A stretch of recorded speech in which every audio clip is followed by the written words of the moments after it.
What's up, gamers? Welcome to another video on this very trendy YouTube channel that gets millions of views every single day. That's fact. Don't look it up.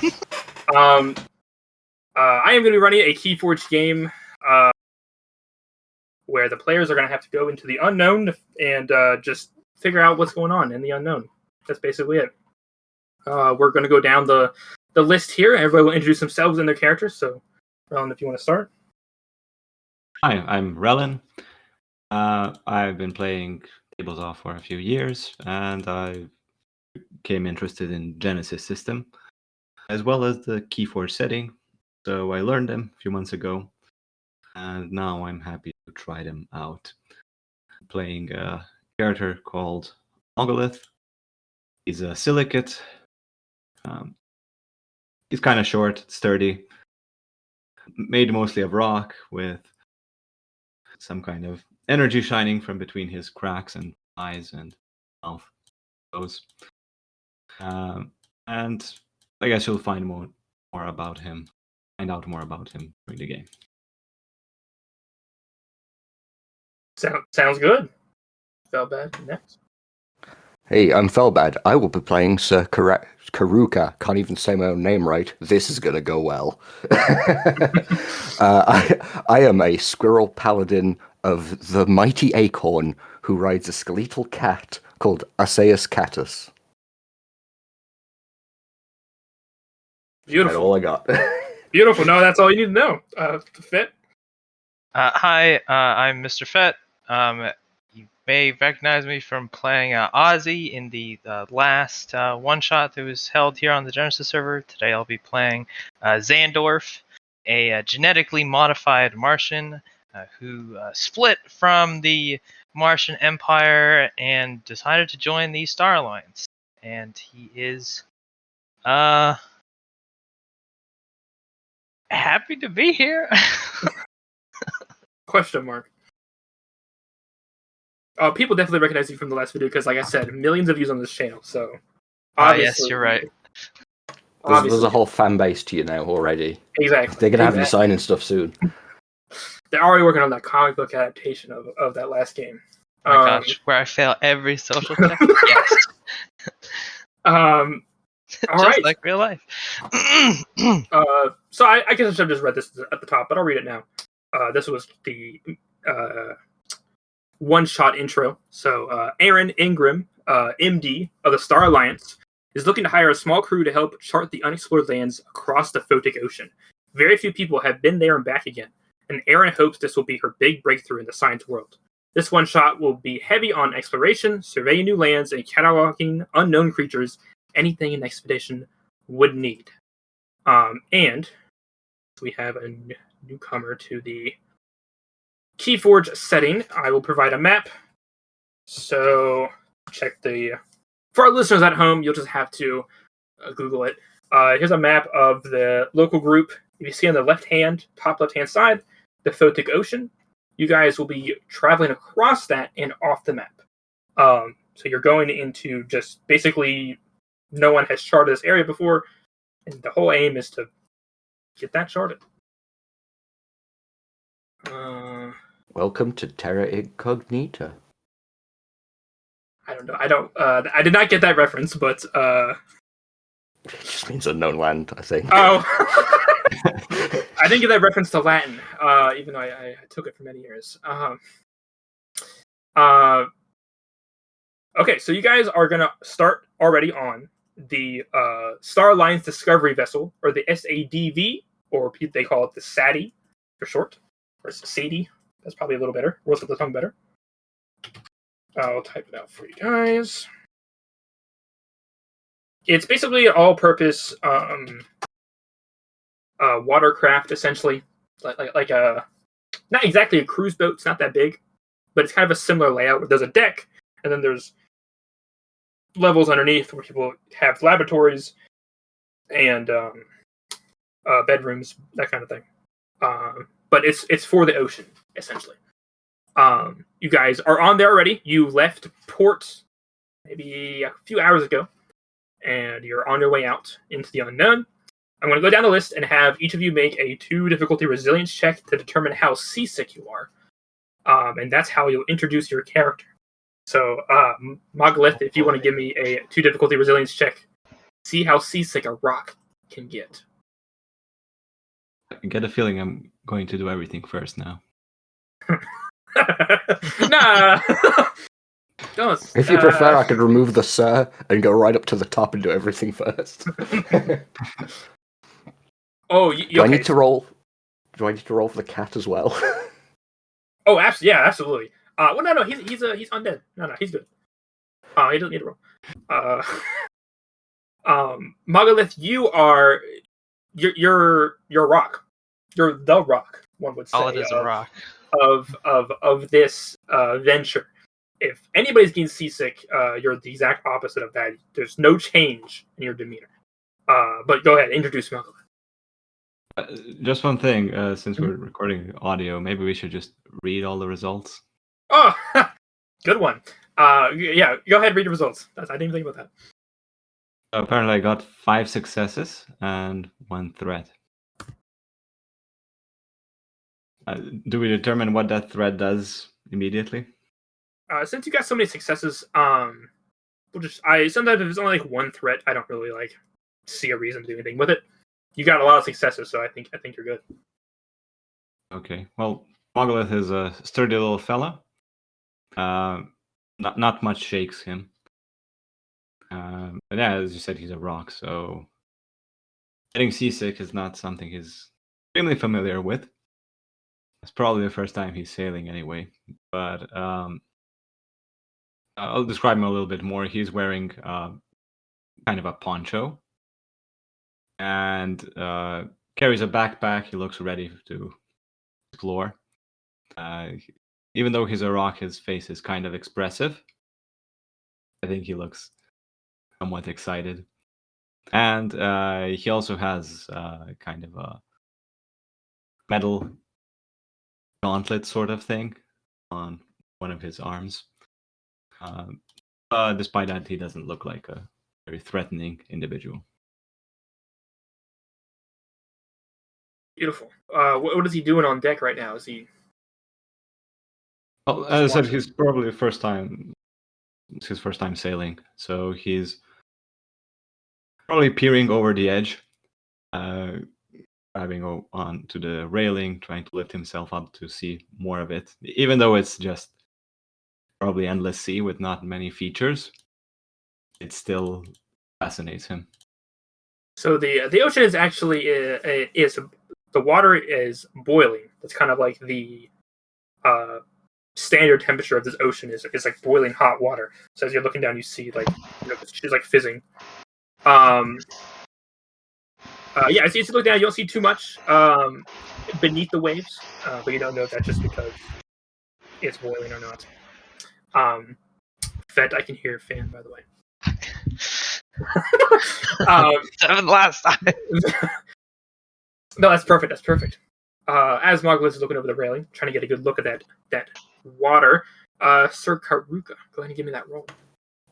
Let's go. Ooh, 0 successes, 3 advantages. Well, it's not a success, but definitely not a fail. So, you tell me, what does that look like for him? Probably a little queasy, but not throwing up. Gotta love it when I get 0 success and a bunch of advantage. Always a fun one to try and figure out.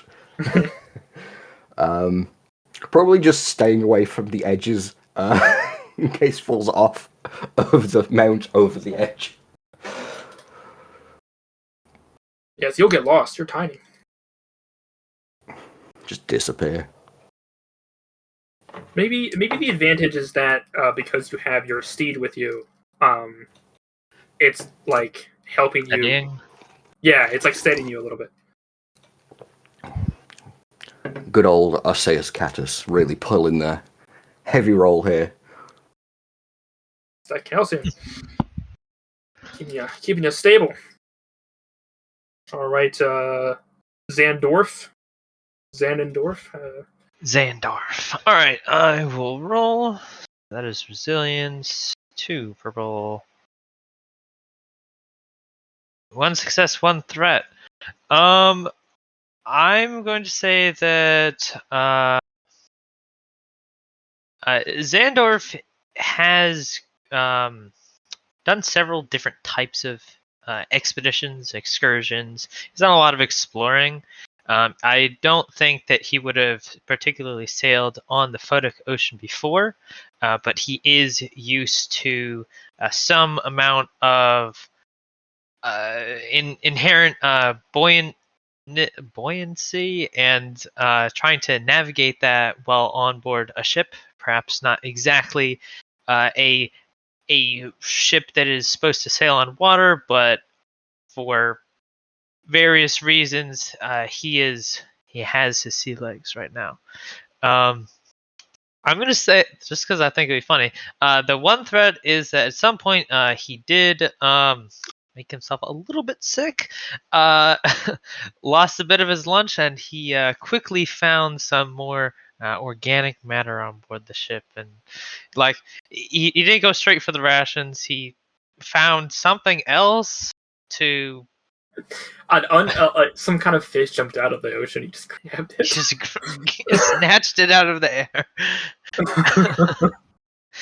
So he's in the middle of chomping on that little fish. He is your typical little green man. That's I guess posting a picture of him in the Discord channel won't exactly help our viewers at home, but Yeah, fuck him. You can post a picture if you want. If you play any of the Keyforge games, that's when I based the Keyforge card game, which is being discontinued soon. Maybe. Oh right, I guess I shouldn't say that when millions of people are watching. It might give them the wrong idea. I just used his image as one of the Martians that are in one of the Keyforge card packs. So he's in the middle of chomping on that fish. He has a bit of a armored lab coat that is white and purple and a little bit of green. And he is I would think that he is trying to help Erin with her preparations. He is a fellow scientist, so he is definitely going through the motions of getting all of the surveying equipment and checking to make sure all of it is in good condition, so that there are no hiccups when and if and when we make landfall. Don't know what's beyond the Photic Ocean. Perfect. Just into that slightly. I'll say you're helping some of the random red shirts set up the equipment because Sure. Erin is going to come out onto the deck and call you guys into the research cabin. So for those at home, Erin Ingram is a real Keyforge character. I do specify that because I make up a lot of characters. She's like a real card. She has red hair. She's white. I think she looks like she has green eyes. She looks a little bony, a little bit. That's my best description of her. But she's gonna call you guys into the main research cabin, to just go over basically the expedition. When you all get a chance, your cat is invited as well, Sir Karuka. Damn well better be.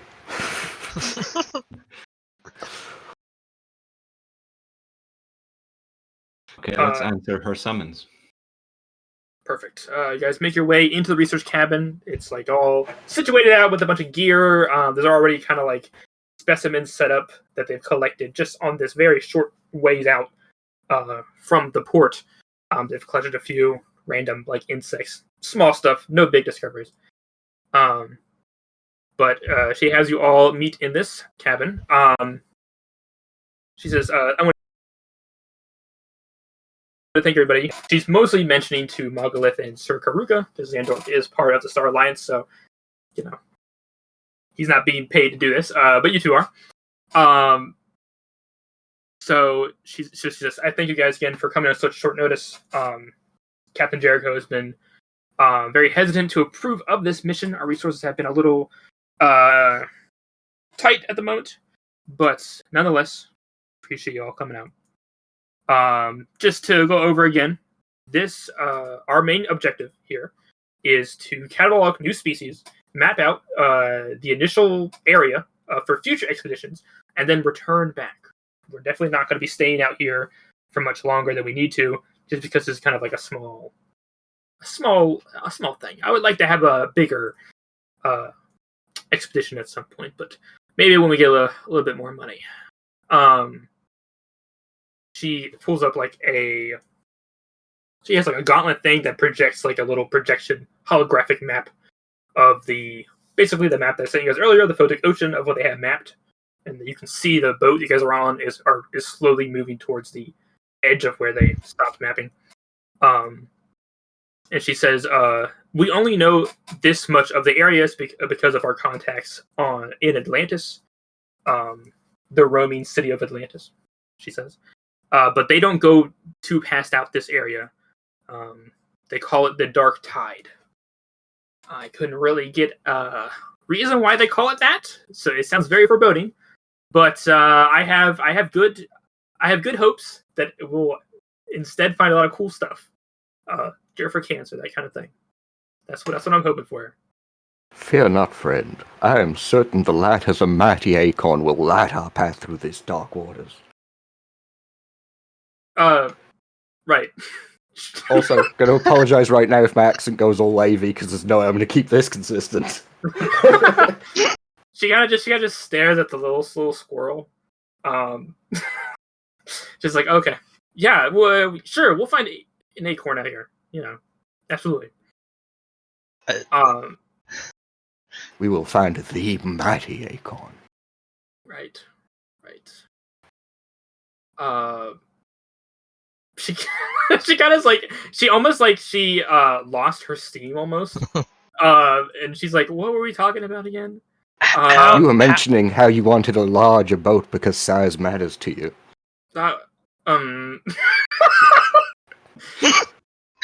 She just stops and she's like, "Hey Xandorf, do you want to take over for a second?" Sure. She leaves the cabin for a second.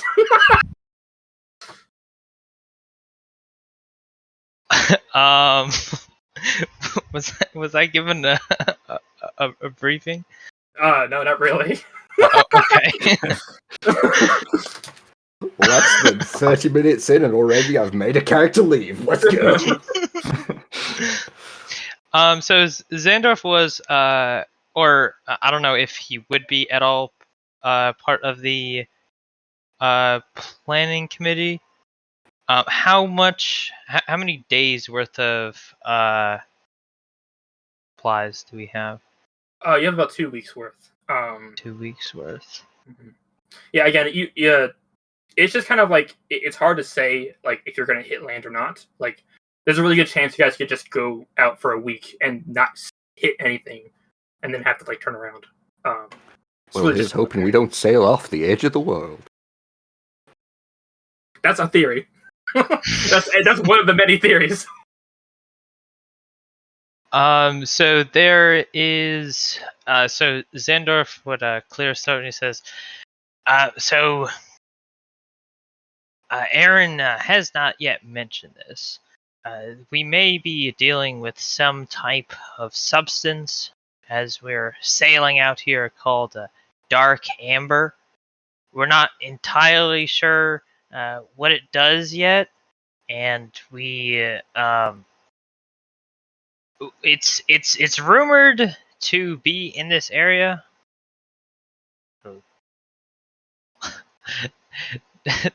Don is dark amber is also rumored to have originated out here. It's there's probably a reason why Erin didn't mention that.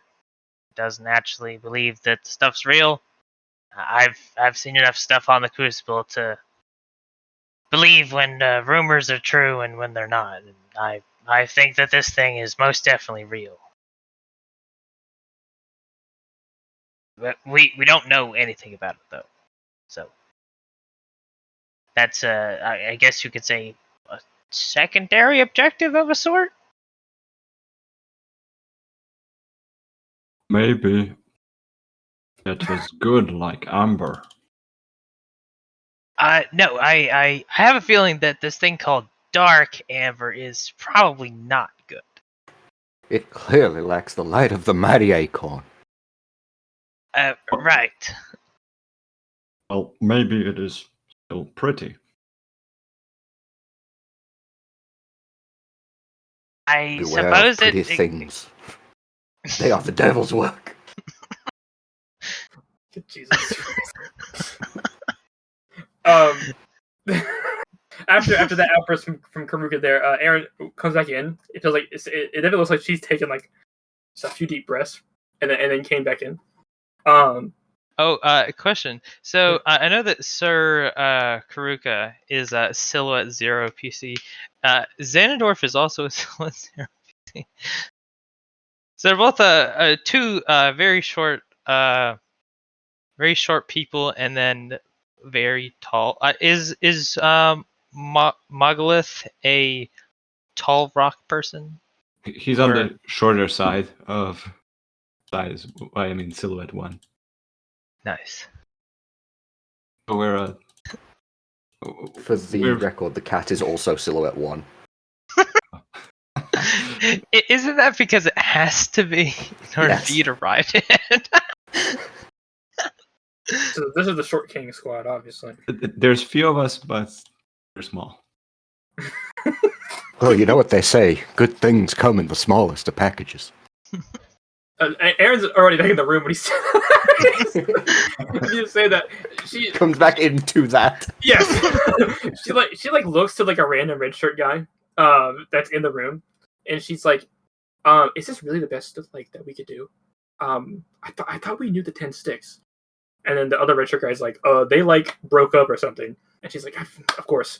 And then she goes back to the center of the thing. She says, okay, Xandorf, thank you for covering for a second. Did you talk about Dark Ember? A little bit. We don't really have a lot of information on it, so I did the best that we could.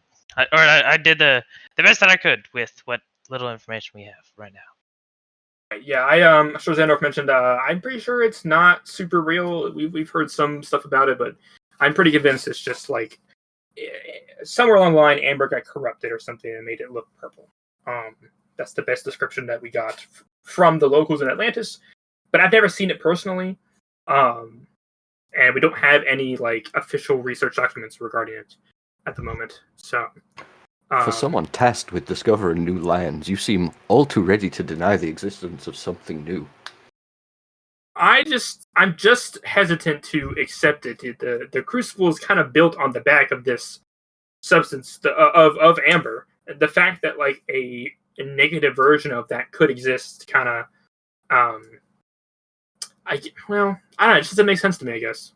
But Xandorf here is a little bit of a believer, so we're just gonna see. Look, I had some of my. Well, I won't get into it, but if before they disbanded, I chatted up some of the 10 Sticks members. I'm convinced. She they looks didn't at you know and much she's like, either. Why didn't you? Aren't they mercenaries? If you know them, why didn't you invite them? Because we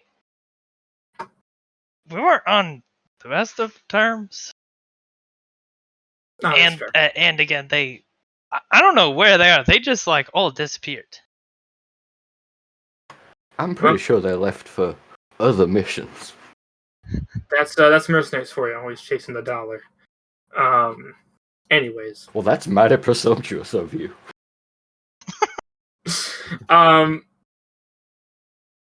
Okay, so that's basically all she had. Was she just wanted to go over the information drop some hints or some hints about what they think they might find over there, but not sure. And she basically dismisses you guys. You go about your business. The next few days are spent at sea. So just tell me what you guys think your characters will be doing in the next few days. Basically, yeah, you spend the next few days at sea, no land in sight yet, so you're basically just kind of waiting. So your characters like prepare. What do they do in this time? I spend the time between a combination of praying, practicing with my massive sword, and just yelling at crew members that aren't doing enough work to get back to it. Beautiful. I'll spend the time asking somewhat random questions to everyone present. Whether or not every animal in this ocean comes pre-cooked since it's boiling. Whether people have pets. Is Sir Karuk has found a pet. And questions about where they come from. Well, you see, Mog, a woodchuck could in fact chuck so much wood. Yeah, I guess Sir Karuga doesn't answer any questions. He just answers in riddles. Oh, you wanted to know about Asaeus Catus? I've had him for a long time. He is the most noble of steeds. Not very talkative, being, a skeleton. But loyal till the end. And then some, because, died and kept going. Seems nice, but moves a bit too much for my taste for a pet. I want to find a pet. Would it be Will a you pet help rock me? if you don't like movement? Maybe I will find something slow. Sorry about it. I'm just imagining that was in character. He's just very slowly eating something in between the words. Just maybe we Like could Drax. crunch. A minute passes. Find me a crunch pet. Is Makalith on this expedition to find a cool new pet? Yes. Oh, that's awesome. I am certain that we could sneak a pet back on board the ship without Ingram noticing. Just talk about big and small things in general sort of euphemisms and she'll leave you alone. Mogul gets a huge grin. Wonderful. I'm now imagining a Flash from Zootopia. I've never That's seen Zootopia. Mogulith. Ah, dang it. Sorry. The sloth? Yeah. Oh, yeah. Nice.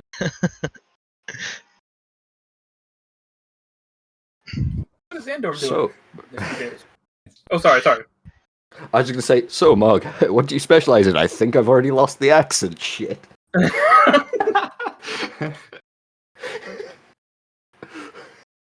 damn it. I mean acorn, damn it. Specialize? Question mark.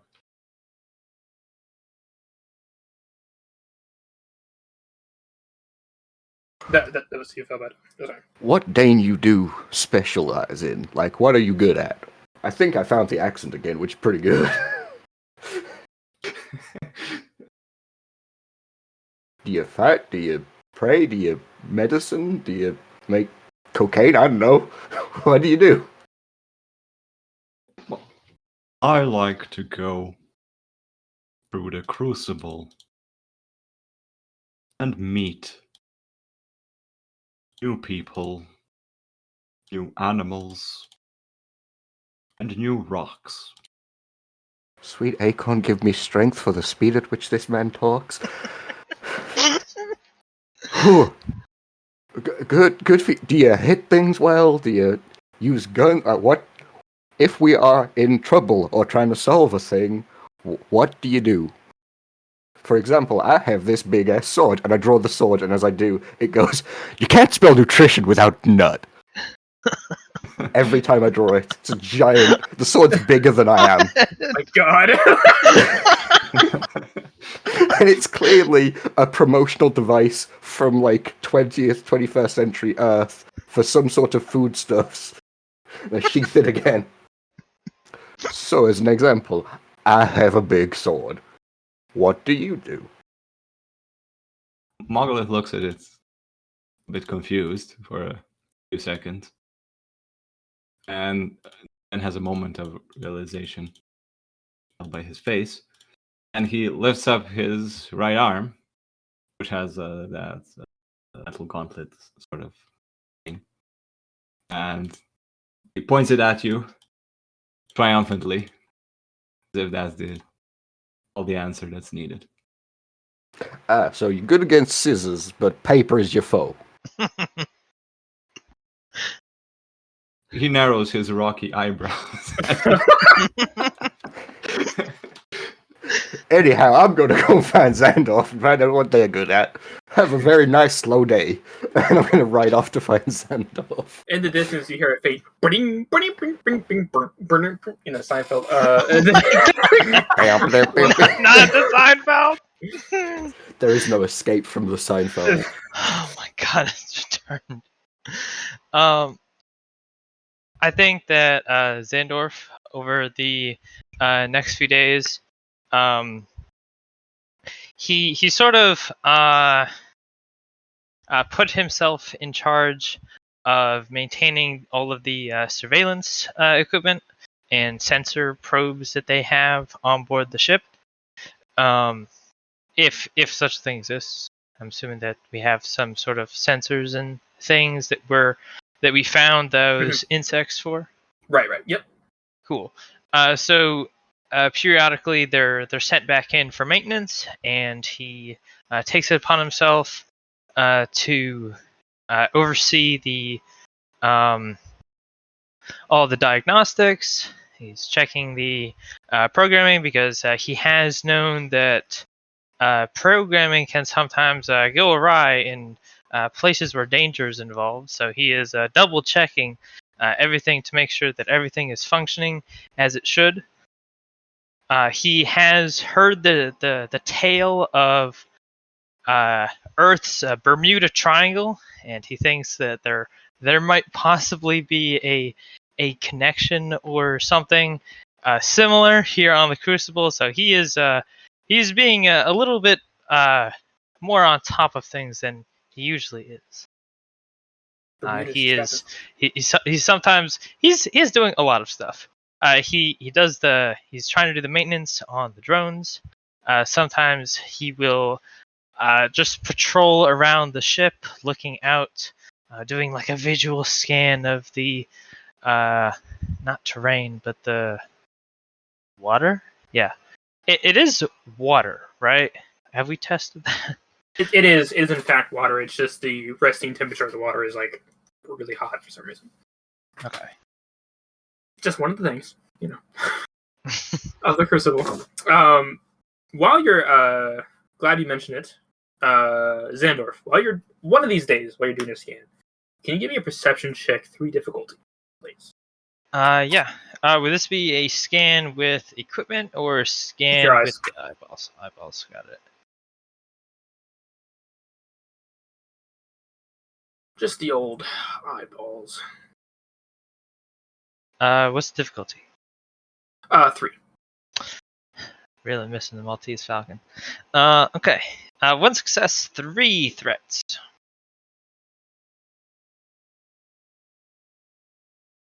Sorry, my table is not refreshing. I'll just check the Discord server. Okay, there we go. Okay, so for 3 threats, I'm gonna have you. You won't take any strain here, but basically, you think you see like a reptile in the sky, kind of in the distance. And as you see it, right?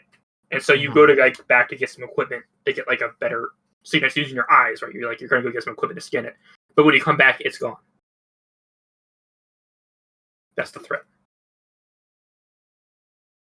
Xandorf sort of narrows his eyes at the spot where he saw the reptile. Was there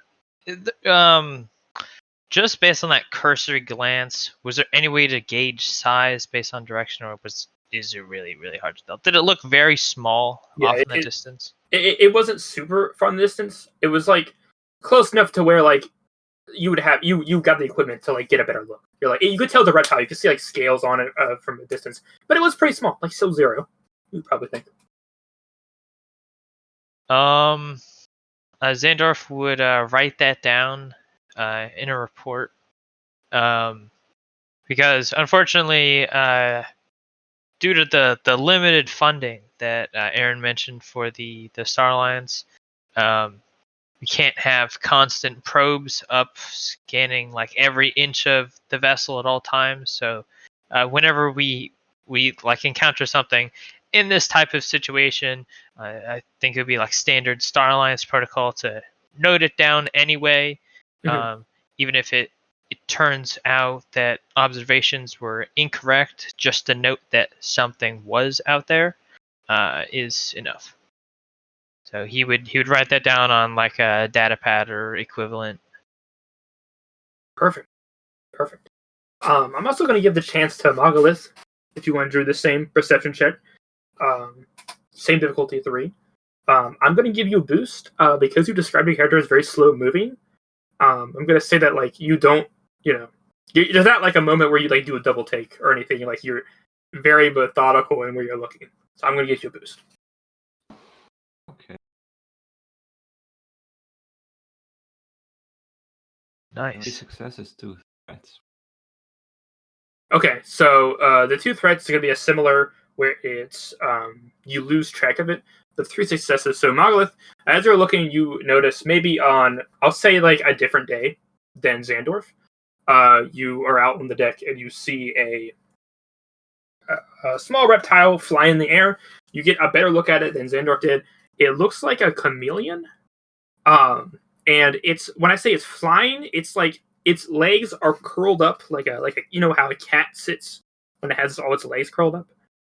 That's kind of what it's doing, and it's just kind of like floating, like there's no obvious way it's flying. It's just kind of like moving forward at like a distance from your boat. And as you're looking at it, it like its chameleon eyes, like one of it snaps towards you, and the other one snaps to you, and then you watch it as it just like disappears. Like you physically see it like it's turning invisible. Wow. I guess Xandorf would have mentioned that he saw something. Mm-hmm.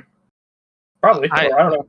I think he would mention it in the logs. I don't know that he would mention it like because it didn't seem dangerous to him. So, and there are several other types of creatures that we're seeing out here, right? It's just occasionally you guys can bring it. You'll bring up fish that's undocumented, but nothing like insane. Right, but what I mean to say is that there are other creatures that we see out here that we're like familiar with. Oh yeah, like some birds. But the farther the days go by, the less familiar you see, and like the less creatures you see in general. Right. So I think he would have written it down in a report, but unless you're reading a report, he probably wouldn't just bring it up. Oh, that's fine. I think he'll go find either you or Erin, or both. Okay. Both sounds good. They're probably both in the research cabin. Try to get their attention, and you can see once again that Will looks excited. Saw something. I saw a flying lizard. Xandorf sort of perks up. A lizard, you say? Could you describe this lizard?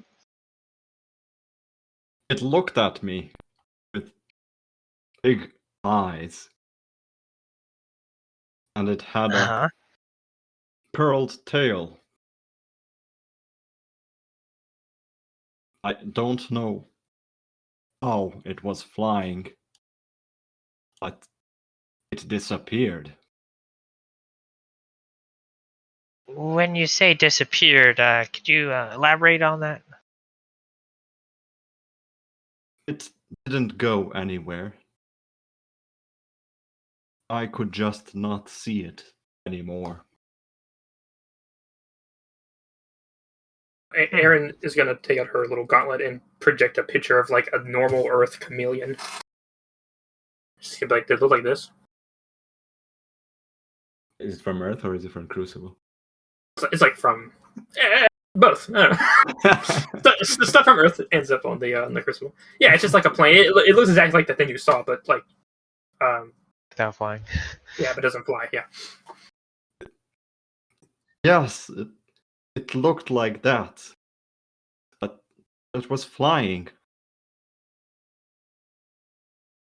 I couldn't make out much details when I noticed what I think may be the same creature a few days ago, but that matches the description of the creature that I made a report about.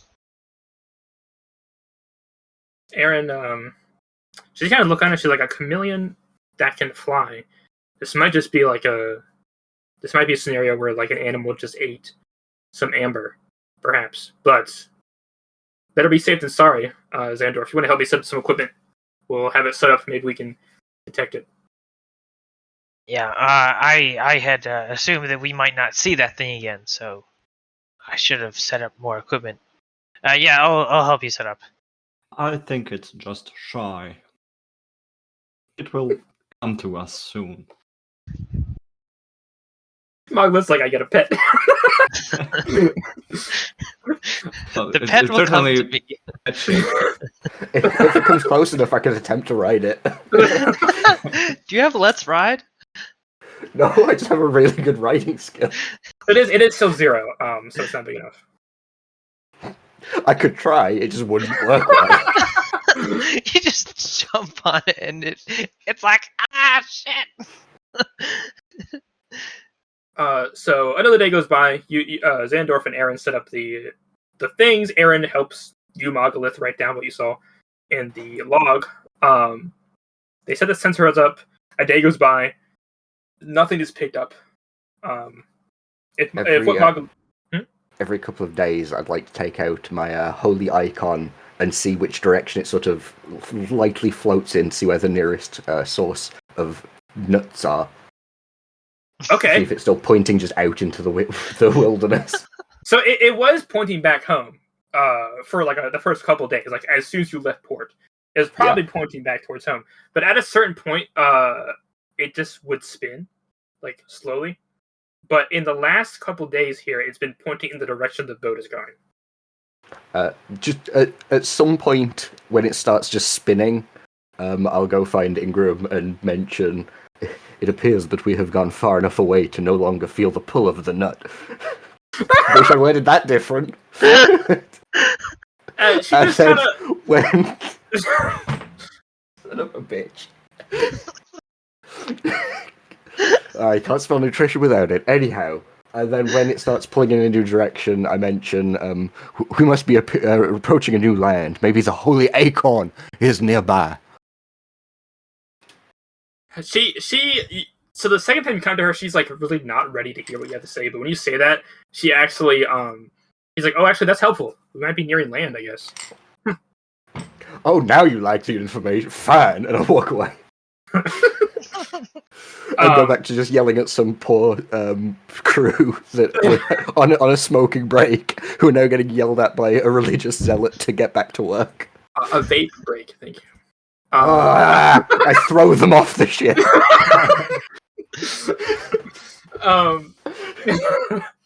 Yeah, the sensors are raised. They don't pick up anything the next day, and Erin is just kind of like, well, we need these sensors. We're getting more new specimens by putting them towards the ocean. So we'll just keep our eyes peeled for this chameleon. So you and Xandorf and Erin pull down these sensors and put them back. So it's now, I've said a couple times, so we'll just say it's the 5th night you guys have been out at sea. It is nighttime. Decide between the three of you who is like just on deck at night. You don't have to be up there all night. Just like who wants to be. Two of you are sleeping, and then one of you is going to be out on deck. Just decide amongst yourselves who you want to be. They're all randomly decided. Yeah, we can roll a d4. It's the smallest one. If it's how about this? If it's a 4, all of you are asleep. If it's a 1, Margalith is awake. 2, Sir Karuka. 3, Zandorf is awake. Sound good? Okay, all of you are asleep. All of you are asleep. Just Osseous Catus is up there. Just the cat. Gonna roll another d4. Same idea. 1 is Margalith, 2 is Sir Karuka, 3 is Zandorf, and 4 is somebody else.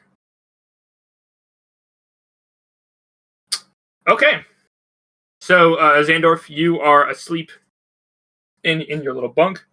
I assume maybe you share it with another Starlands member of some sort, who is not in the room at the moment. You are sleeping and snoozing, but you are woken up by the sound of like skittering.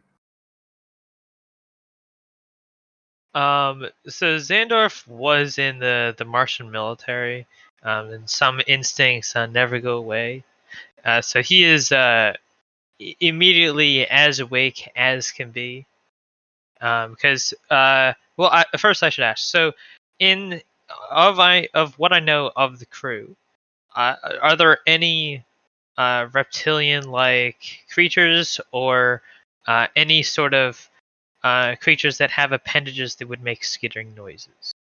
Not of this crew. This crew is mostly humanoid. If we want to get weird, let's say one of them is a dinosaur on 4 legs. Why not? Okay, but nothing that would indicate a skittering sound. Right. Okay. Yeah. Zandorf.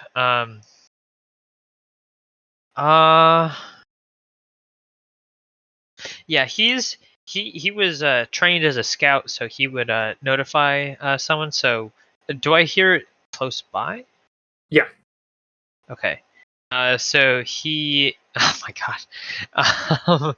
He is going to pull out his modified Star Alliance stun pistol just in case. Mm-hmm. He's actually going to quick draw it. And he is going to pull out a comm bead. Another question. So, has the crew been pretty good about making sure that are there any types of like shields or anything on this vessel, or is it like it would not be far out of the ordinary for something to just climb on board? Just for the amount of specimen you're pulling in, so there's no like active shields. The ship is built for like it's built to go a little bit on land.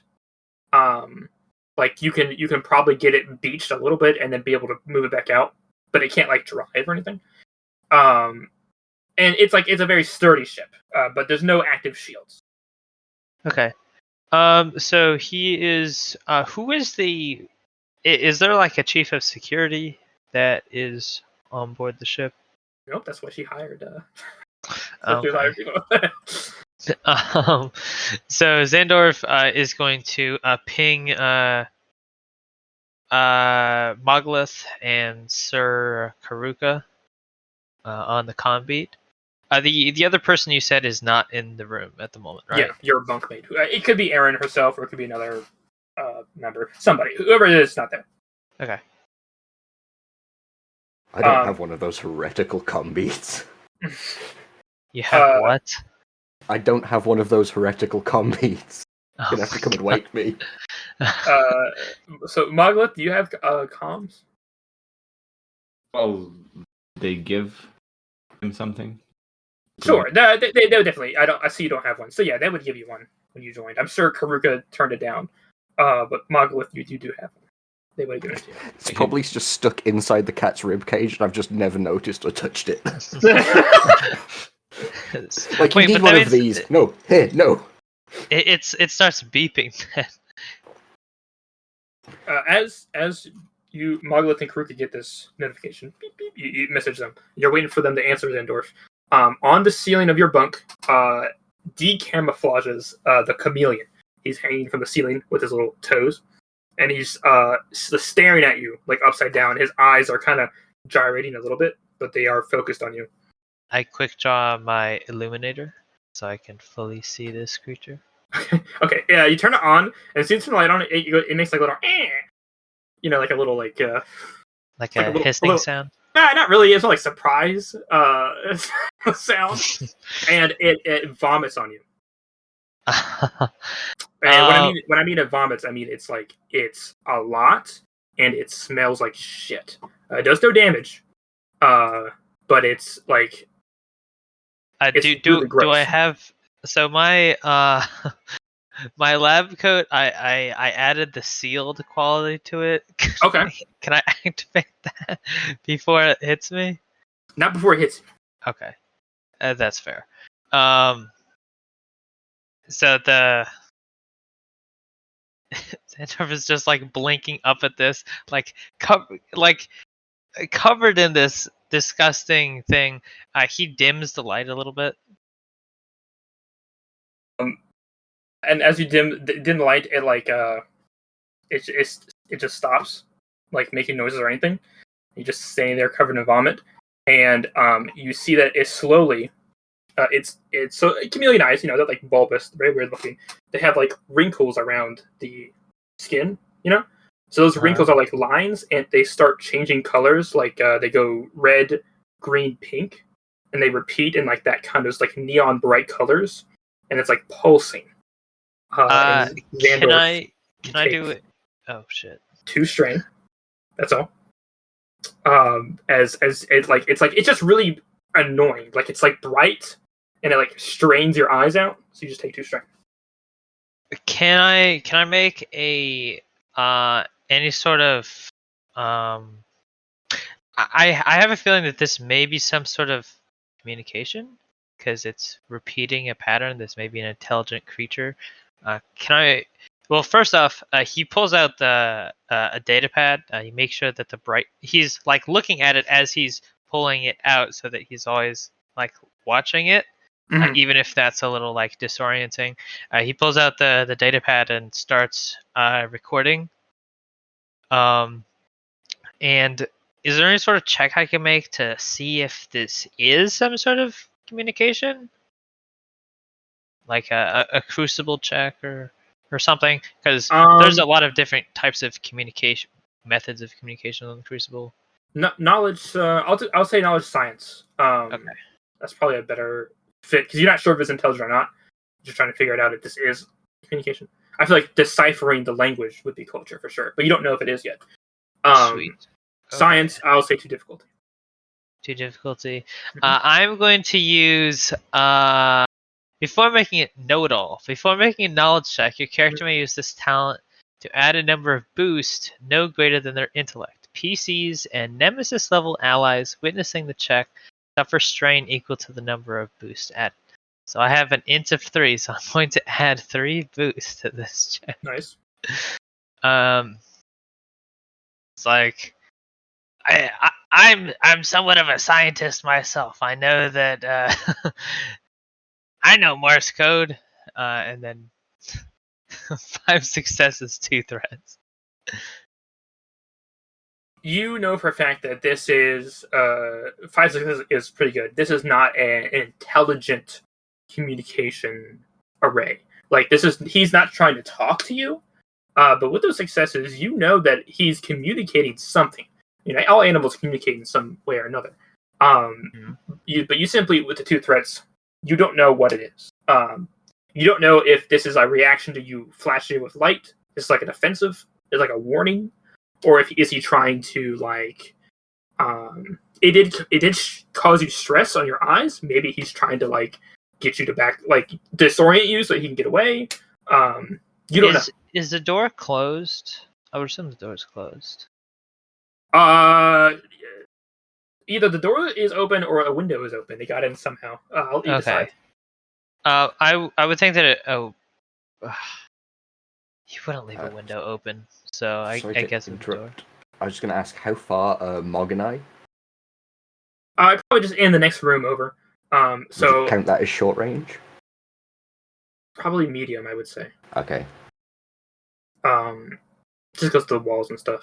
But yeah. So by the time all this happened, Mog and Karuka, you had a chance to answer your comm bead, if you would like. Whoever I think would be awake and is in short range gets like a message inside their head of Karuka going, "What in the sweet hell is this beeping? Stop it! Help me!" I'll go ahead and say Karuka and Mog, you guys are bunking in the same room. How about that? Mercs.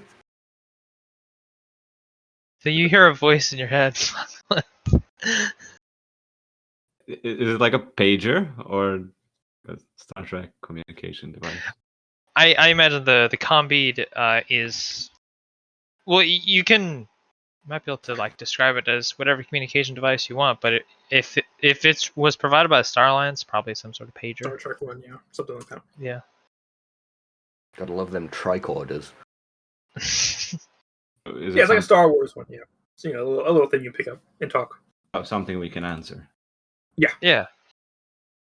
Okay, well, Margolith wakes up, and the rock, he doesn't look like he looks like he's been awake all the time. He like immediately goes into a wake state, and looks at the beeping communicator, and answers it. Hello? Oh, Moglith, that lizard-like creature, could you, it very clearly matches the description that Moglith gave us, right? Oh, yeah. Okay. That, invisible thing that you saw, it's in my bunk. It's in the next room over. Margolith is already on his way, probably without saying anything. if we're in the same room, in the background of Margolis comm, you hear, "You can't spell nutrition without nut," and then just, "We're on our way!" Oh my god. The sword gets drawn. And I'm gonna start writing it. You guys start opening the door. Don't startle it. So as you open the door to your bunk, you can see into Xandorf's bunk. You can see the chameleon. It's still visible. It's doing a little pulse thing at Xandorf. And so as two of you see this and lock eyes with the creature, you hear from outside a horrifying screech, like if an elephant, not a roar. What do you call an elephant? Like Trumpet? sound? Elephant trumpet, but like pitched up a couple degrees, so it's really high pitched. And you start hearing people yelling like that on the deck. Is that an elephant soprano?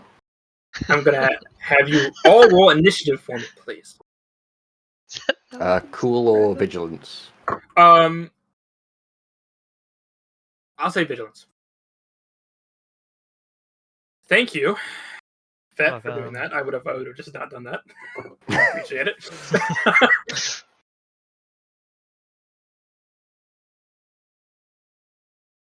Oh, I think I need to add the shit. God, my rolls are just not liking the successes today. Oof. So it's not a mechanical noise like a ship scraping against something. No, it sounds like a creature. And I'm about to show you the picture of it. Yes. I don't need to do that yet, do I? No, I don't. Not until we end up on deck, I'd guess. But first we have a gecko to kill. Hey, this is a research. And the best way to research is an autopsy. Research. God. Ooh, let's go. Creature. Okay, so here's a fun thing. I'll just let you guys know now. And I'll show the name of this creature. I purposely left these creatures unnamed because this is a brand new creature. No one's ever documented it before, so you guys can choose the name. after you see what it does. Flying rats. Rats with wings. They don't have wings. You can just fly. I said what I said. I have a name. Potential pet number 1. Oh, perfect. Reptilikinetic. Beautiful. Okay. You have to add nut in there. No, it is obviously not of the face of the nut. It does not know the light of the holy acorn.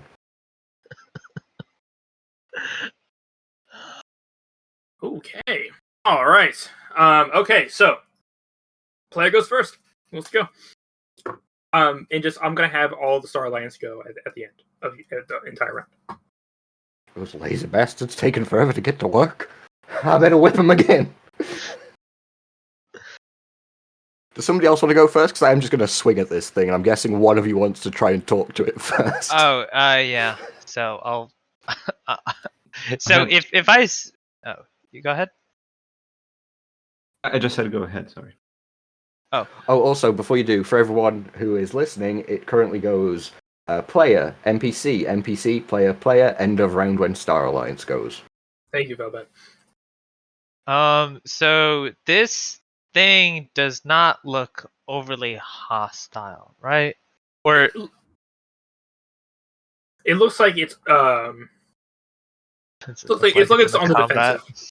It looks like it's on the defensive.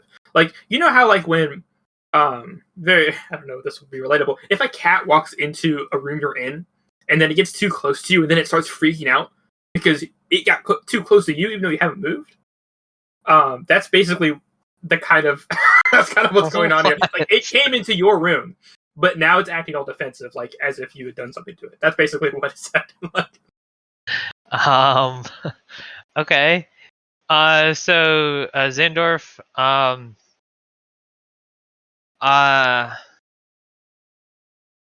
damn. Because we don't know if this thing is communicating with the other ones.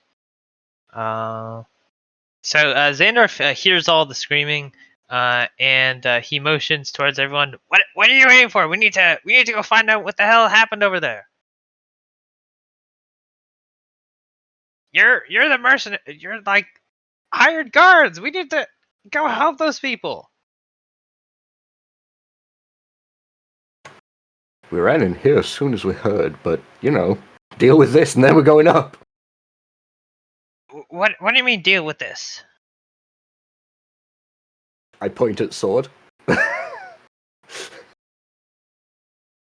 Yeah, to go deal with those things out there. We don't know what's, or I don't even know if there are things.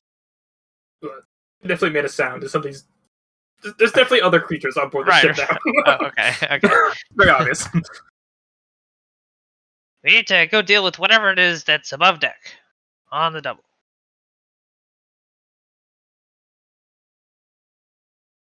We'll leave the investigation of this creature for later. So I'm gonna say that the door was the one that was open. Yeah, you said that earlier. Yeah. So let's just leave it in here, and come back to this later. So he's going to try to like usher people out of the door. I don't know if that. I'm gonna like close the door with a maneuver, and then take off running towards where the screams are being heard from. Okay, so you close the door on the chameleon. To trap it in there, basically. Okay, and then you run to the end. So one maneuver. You use two maneuvers. When you get to the end of the bunks, you're back out on the deck. Do you want to end your turn there, or do you? I just probably want to see what. Yeah, I want to see what. As you run past us, I'm just going to go, oh, you need a bath. Check the table. He does smell. On the table, I've revealed the image. So you see Zandorf, 3 creatures that, for our listeners at home, they're basically kind of look like xenomorphs, but they're not xenomorphs. I'm just going to put that out. They're not xenomorphs, but they look like them. They have like spikes along their backs, and you can tell that based on how they look like they're humanoid. They have 2 legs, 2 arms, and a head, but they are biologically built to swim. Like they have fins along their elbows and stuff like that. They have no eyes at all. They do have 2 giant indents along the side of their heads, and the people are screaming not because they're being attacked, but just because these creatures jumped aboard from the ocean, and you can tell that they're making like these huge sniffing sounds. And as soon as you enter the deck, they all snap towards you, Xandorf, and they're locked onto you. I have my pistol out. All the other Star Alliance members, do they also have their like weapons out? Yeah, there were just one minion group, and yeah, but they're all pulling out their weapons. They don't know what to do. These things have not started attacking them. They look fearsome, but they haven't. But these animals have not started attacking them, so they're just kind of like waiting to see what happens. There's no held action in Genesis. Damn it. Because I want to see what they because like they've obviously noticed me, but I don't know if they are exactly going to attack me. And part of the whole Star Alliance thing is that you're not supposed to like hurt things if you can help it.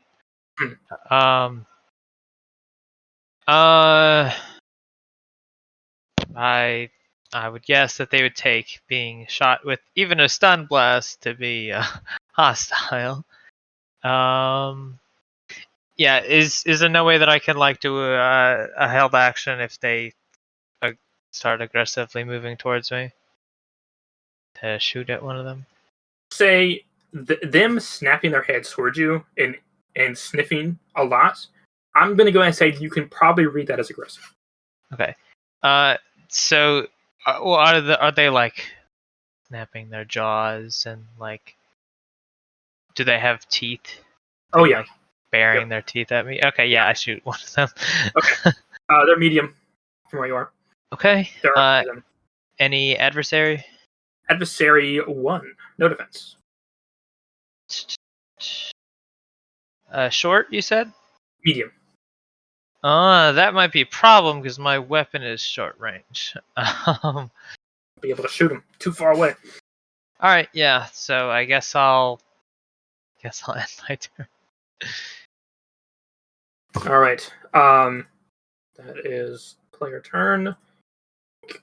Could I actually? Can I make some sort of like I don't think that Xandorf has dealt with a lot of like super aggressive, like non-humanoid, non-sentient type creatures. But is there any way I could sort of like take a step forward, like menacingly, try to like show dominance or something? Like do a social check. I'm pulling at straws here for something that I could do as an action when I can't shoot when they're outside my range. So what do you do? Like, describe to me what you do. To try and like intimidate. So the pistol that I have is magnetic, so I imagine it makes quite a bit of noise when fired. Right? That's how that works. So bad. I mean, it's magnetic is kind of vague. If you mean it's a railgun, then yeah, it'd make a hell of a noise when the magnets spool up and then thunk something beyond the speed of sound several times. There you go. That's the explanation I was looking for. I fire that a few times into the air. So it's a very loud, sudden sound. Xandorf takes like a step forward. I don't know. He's pulling at straws. So he like beats his chest a little bit with the other hand. Gotcha. Give me a coercion check, if you would please. I'm gonna make it just 2 difficulty, but I'm gonna give you 2 setbacks, and maybe you'll discover why. They can't see. That's probably why. I'm gonna flip. Are people cool with that? Do it. Okay. Do I have anything that could help me with this? Nope. For those watching at home, the destiny pool is now 2-2, and that was 1 success and 1 threat on the roll. Hell Okay. yes. So because this is kind of an action, you did take 2 maneuvers to get here. So Yep. make sure you take that. So I'm making that extra strain. Perfect. Extra strain. So it's a success and a threat. So you're successful. You're making all this noise and stuff, and you see them like jump back for a second, and they tense up. The threat is, they don't know where the threat is coming from. So they are indeed intimidated by all this sound, but because they can't see, they don't know like where really it's coming from. So they're very just confused at the moment. They're confused. I'll add a step back to their checks for that. Sweet. And that's my turn. Okay, so Karuka and Mogalith, you guys hear like a weird wow, like a weird sound from inside the room where the chameleon is, and you hear like it slam itself against the door, and nothing happened. And then you hear the faint sound of glass shattering. As it. I would say that was auto-defenestration. I don't know what that means. When you throw yourself out a window. Oh, interesting. Or Latin. More Latin, for God's sake. Not Latin. Why do you know that? Okay, so the creatures, Sandorf, they're still so that was the chameleon's turn. Now it's the unknown creature's turn. They are threatened, but they don't know where it's coming from. So they're going to take 2 maneuvers to race towards you, and they got that pin pointed on you, like I can smell something that's been put on you. Try that. Yeah. Oh shit! Can I I just realized I set up the table a little funky because there's 3 of them, but they're not all the same step. Oh, I'll figure it out. For the viewers at home, it's my first time using RPG Sessions table. I usually just use like a dice bot, so might be some hiccups here and there. But regardless, they are going to race towards you, Xandorf, and they are going to attack you. Bum, bum, bum. I have 1 range defense. I don't think that's gonna help. They're coming at you with their mouths. Yeah. They're trying to take a bite. And I said they were going to they do get a step back because you intimidated them. And that is that. And so here's the first one. There's still 1, right? Oh, yeah. Shit. Yeah, there's still 1. Viewers at home, that's a 1 success and 3 advantage. That will do. Sorry, math. That's a 6 damage. No pierce or anything. Just 6 damage. Oof. I take 3 wounds. Alright, so the first one, it just chomps you. Like, it probably tears part of your sealed suit. Noticeably, it is, you're covered in the vomit, but it is like, it went for the largest splotch of it. Okay. And bit you. The second one is going to use its ability Pack Tactics. So it uses its action as to do this, but it's basically going to prevent the target. If this creature and other allies engage with the same target, they can prevent the target from disengaging from the group until the end of their next turn, and add 2 advantages to their next combat check against the target. So basically what it is going to do is it's going to like, so the first one jumps and like takes a bite out of you. The second one jumps and like does a weird like parkour maneuver and like lands behind you. Yeah. So like you're trapped. And then the third one is going to rush in for that bite. You mentioned that one of them has a different stat block. Do any of them physically look different? Like, is one larger or? No, I apologize. Just a, I guess, minor meta. They're all rivals, and I only have 1 stat block on the table. So it's like, you know what I mean? So if you do damage to a different one, that's what I was just saying. Like, I set it up incorrectly. But no, they all look the exact same. Cool. No decision between which one to target. Just hit the nearest one. Good. Okay, so here's the second one. Do you want to flip a destiny point to upgrade this, perhaps? Now that you've said that, I want to. So So out there, these guys I- can take some nasty bites. I'll flip. All right. Now he misses. Nice. Yeah, he goes in for a bite, but like you're kind of in a weird weird tight corner. I'm, so like I'm snaps at you. small. And you're Also. small. So it snaps at you, but misses. And that is their turn. Either Mogalith or Sir Karuga. You mind if I go? You're faster. Okay, on my most noble steed, I'm going to ride forwards. I believe it was one maneuver from the door to where they are now. Yep. So I'm getting engaged with as many as I can, and I'm taking a big swing with the sword. So there's two in front of Xandorf and one behind him, so you can get to the one that's behind Xandorf. Okay, right in the back. Hit him! I may be religious, but I don't fight fair. They are simply Adversary 1. Nothing else. Adversary Oh, shit. 1. So for melee, that is a... God, it's not loading. There we go. Melee, and then it's 1 challenge, 1 difficulty for Adversary 1. No defense. No defense. I only took 1 maneuver, so I'm going to spend 2 strain to aim for an extra boost dice, because that's a nice thing to have. And then, Born in the Saddle, once per encounter, may add successes equal to ranks in riding to any skill check while mounted on a beast or vehicle. I have 3 Holy ranks, shit. so I'm going to add 3 successes, and I'm coming out swinging. Get him! I am here to protect, and by the light of the acorn I will strike at thee. From the south? 4 successes, 4 advantages. That is... Give me a moment. Where the hell is my sword? There it is. 7 plus 4 is 11, plus 4 is 15 damage. Okay, gotcha. Got him.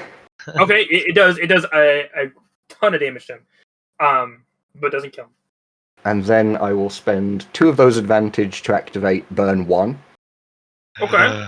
Oh, So that- jeez. That damage is going to happen next round too. The 15. yeah. Base damage. Base damage, so 11.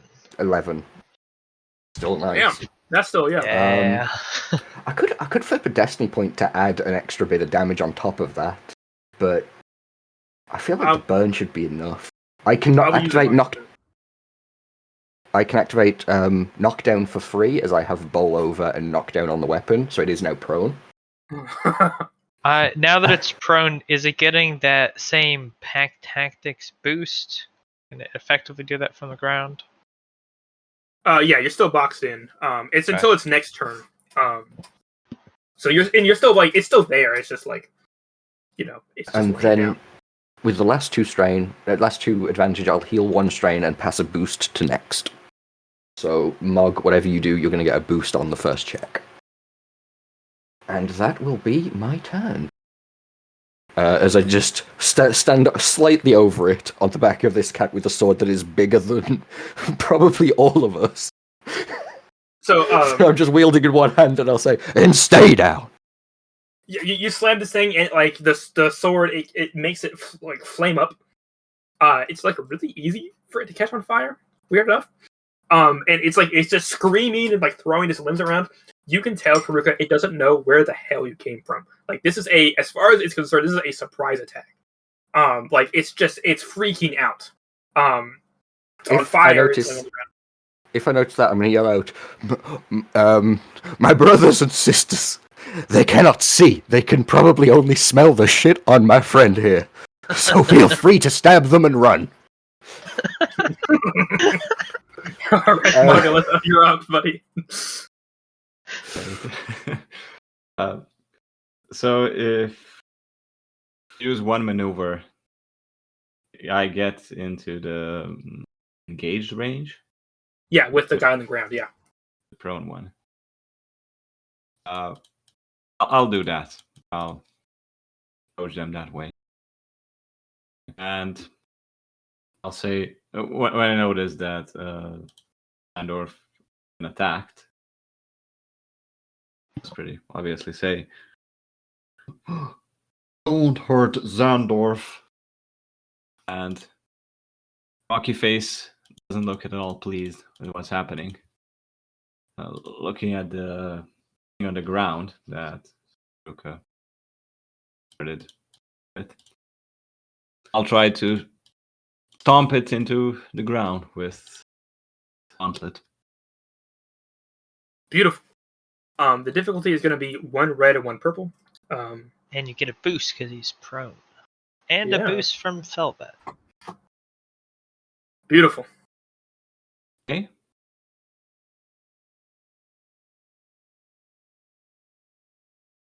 A successful. All right, what's that damage?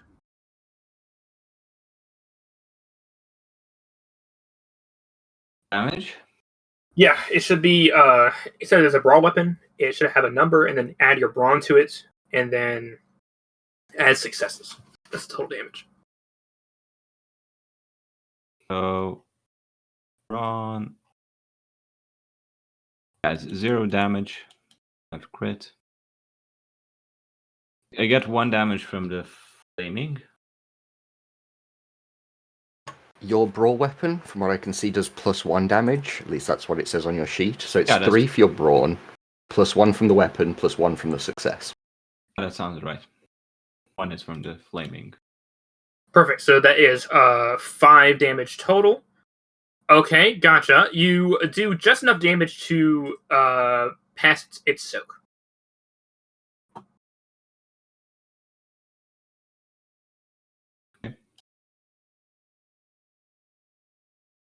And- Wounded. I think that's everything. Yeah, it looks it looks as if perhaps it'll burn to death by next turn. I'll just say that. But yeah, you Mogulus, thanks to Mogulus, like just run up and go with a fist. You smash it in. Again, it looks totally like it doesn't know what's going on. And you're pretty confident that maybe it'll get 1 last strike in before it is burned to death. Rest in peace. Okay. That was Mogulus' turn, so I said that Star Alliance would go. So the crew members, they see that they're swarming Xandorf. What is Xandorf's like thing? What do you mean? Like I'm sorry, his rank. Probably not that high. What's below a captain? A lieutenant? Because Captain Jericho is like head honcho, so he would be Yeah. like several levels below that. Private? Private Xandorf, no! They'll take out their blasters. That's what I was trying to get there with the shout. I don't know. A middling rank between captain and ensign, which would be the lowest for a presumably naval-themed thing, as their, Star Alliance. Maybe lieutenant junior grade or lieutenant. Like a little bit higher than an ensign. Or, yes, I'm English and I say things correctly. You mean? Sorry, lieutenant. Lieutenant. That's how you're supposed to say it. No, Kidding. I thought you were saying a different word, and I was like, "What?" No, that's how a lieutenant is supposedly supposed to be pronounced. All right, yeah, so I'll be lieutenant.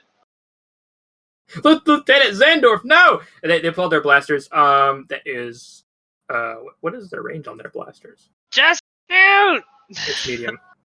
But sire, the troops. But sire, allies are in engaged range.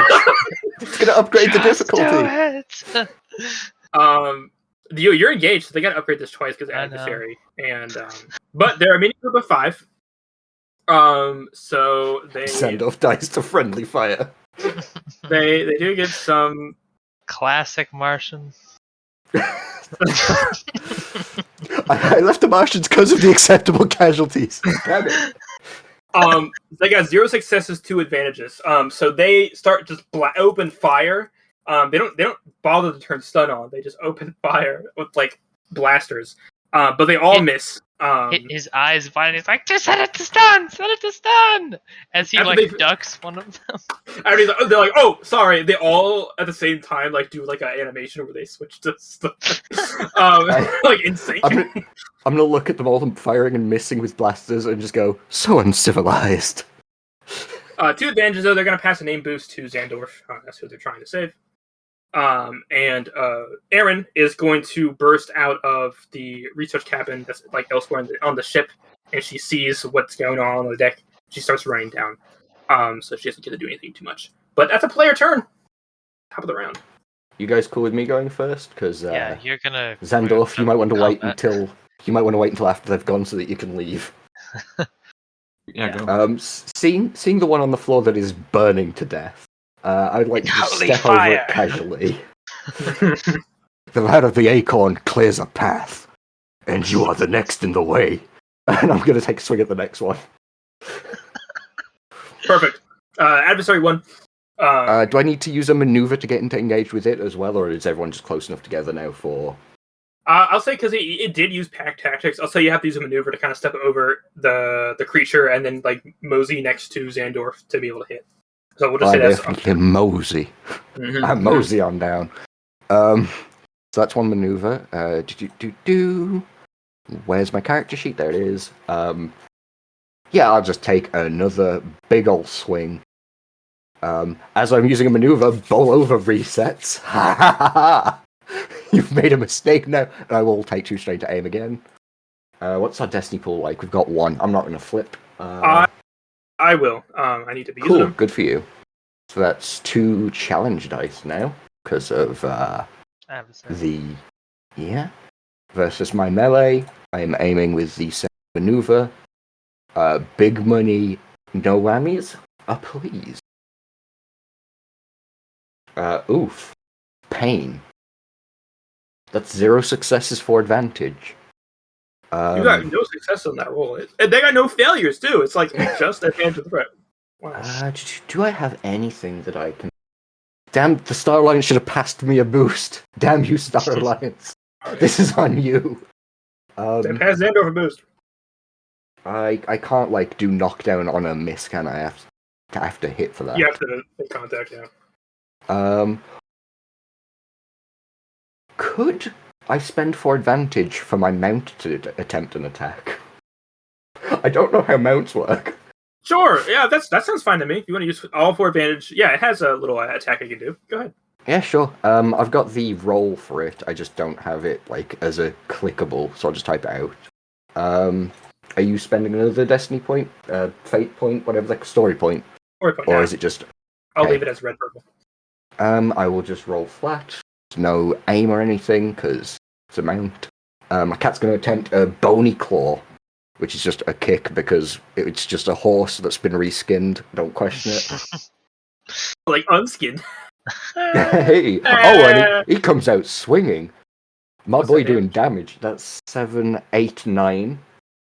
He also has knockdown, so bowl over. This guy's prone. 9 damage. I gotta do math, everybody. Give me a second. Okay, got it. I could feel the strain. The mental math. Okay. The DM is currently taking 2 strain IRL because of that. So you, Karuka, you mosey next to Xandorf. You swing your sword. It misses. It like goes halfway into the hull of the boat. And as you miss, your mount rears up and goes, just hits, and it kicks this monster back and prone. It does take damage. Okay, so knockdown for free because we moved. Mm-hmm. So it's prone, and then with the 2 advantage, I'm going to activate good old Osseous Catus's ability, Disorient 2. So it gets a setback on checks for the next 2 rounds, and is prone. Let's go. Also, I don't think I can. I have Lucky Strike, but I technically think that only applies to me. To one hit of a combat check, but it's me, I think. I don't know if it counts if it's the... It's up to you, I guess. You're the DM. Can I apply Lucky Strike to my mount's attacks? Yeah. I it's an extension of you. So I'll, I went. Good. I'll flip a Destiny point then to add 4 damage to that hit. Perfect. And that's like in addition to, so it's not like a separate hit. It's like 4 more damage. Yeah, it's the 9 damage goes up to 13. Yeah, 13. Perfect. Yeah, it looks like it dug its claws into this creature and just kicked it back. It looks pretty wounded. Asaeus, you beautiful beast. Nice hit. And I need to click one of those. I believe. There we go. Because it's not got lungs. It's just like. Yeah, it's like all it can the do. bones rattle in the throat, and it like makes it. It makes the death rattle. Oh god! Oh god, that's gross. Yeah, sure, it makes a death rattle every time it wants to make a sound. So like you're just chilling with it, it's purring, but it's just going like it's making like this awful. Now I'm just imagining one of those like Lego over the top death sounds every time. Beautiful. Okay, that will be my turn. So you could pass it to next. All right. It's someone's turn. Look in the sky. It's a bird. It's a plane. It's the chameleon. It's flying above the ship, and it swoops down, kind of like a hawk going for something, and it's going to attempt to vomit on Sir Karuka. You guys okay with me flipping a Destiny point to make this harder? Sure. Why? Actually, that's a point. We want it to hit me, because then them targeting me is better. Never mind that. Can we undo that? Yeah, you flip it back. It's fine. Hit me. Can I flip it? Oh, I can flip it back. Nice. And can you flip one for me as well? Boop. Hit me. I want you to do it. So I was painting on a clown mask. I'm gonna say I said it swooped down, so I'm gonna have this be engaged. That it is attempting to do. So that's 2 difficulty of defense. I have 1 defense. Perfect. Okie dokie. Oh wow! Oh, Okay. shit. 2 Four failures for yellows? advantage. Yeah, that's what I upgraded it. Reminder. Okay, so they've got 3 yellows, 1 green on the roll, but that was a really advantage-heavy roll. Sure was. It didn't get any successes at all. So it basically just goes like it just vomits, but it completely misses. It like sprays the deck. If it had gotten to spare, I would have had it vomit on one of the prone guys. But that's not a spare. Not a spare. It's because we're kicking and then reeling back. It like sprays between. Yeah. There you go. Yeah. So it sprays all over. But for advantages, it's going to pass 2 named boosts to 2 of its guys, I guess. With the 4 advantage. Oh, by the way, Zandorf, I forgot to mention that little shit broke out your window. Say that. as he's like slapping the thing. Normal Martians are pretty weak. He's not as weak, but he's still like not strong. As he's like, I'm imagining he's like punching the head of this thing as it's like chewing on him. Trying to get it off his suit. Yeah. Okay, so now it's the 3 not xenomorphs' turn. They are going to one of them is going to use a maneuver to get up. The one that your cat knocked down. It takes. Oh, right. Yeah, no, I'll do that guy last. Okay. So the guy that got knocked down gets up, and he's going to use his action to do pack tactics again. So it's going to trap both Kakura and Zandorf in like this thing, so that you can't disengage. Mogul is the only one who can disengage at the moment. That was his Bold turn. of you to assume I would want to flee. Ignite sword again. You can't spell nut without nutrition without nut. The other guy is going to go. This guy hasn't been touched. He's going to bite at Zandorf again. The flying chameleon did give a boost, so he gets that. He hasn't moved, and he doesn't have to, so he's going to aim as well. And that's it. You don't have defense, right, or anything? Nope. Okay. Yeah. Do you want to? If this on your flip, go ahead and roll it. Nope. I should have flipped. Ouch! Oh Ooh. dear lord, that is 3 successes, 2 triumphs, and 3 advantages. Oh my It was god! nice knowing you, Xandor. God bless America. Okay. So let's get the damage first. It's 8 damage. It doesn't pass suck. No, I'm kidding. All right, I'm very hurt. I'm at 8 out of 11. All right. Well, Uh-oh. it's not done. But wait, I'm not done yet. So its crit value is 3. That has 3 advantages and 2 triumphs here. But wait, so, there's more. yeah. Relin here, 2 triumphs is extremely rare, even with big rolls, like characters who get like a lot of yellows. It's pretty rare to see a 2 triumph roll, honestly. In my experience, it's a at 1 least. in 12 chance. Yeah. On each So dice. You get it. this is bad news for Xandorf here. I'm just trying to look to see what it has. If there's anything else I can do besides just crit. Vicious 8. I mean, I think it's just going to use advantages and triumphs to crit. I mean, that is what it's going to try and do. Unfortunately, it also has vicious 4 on its jaws. So that is okay. So you're aware, when you crit, you have to have enough advantage to match the crit rating, or spend a triumph. Each time you buy crit, you add 10 to the roll.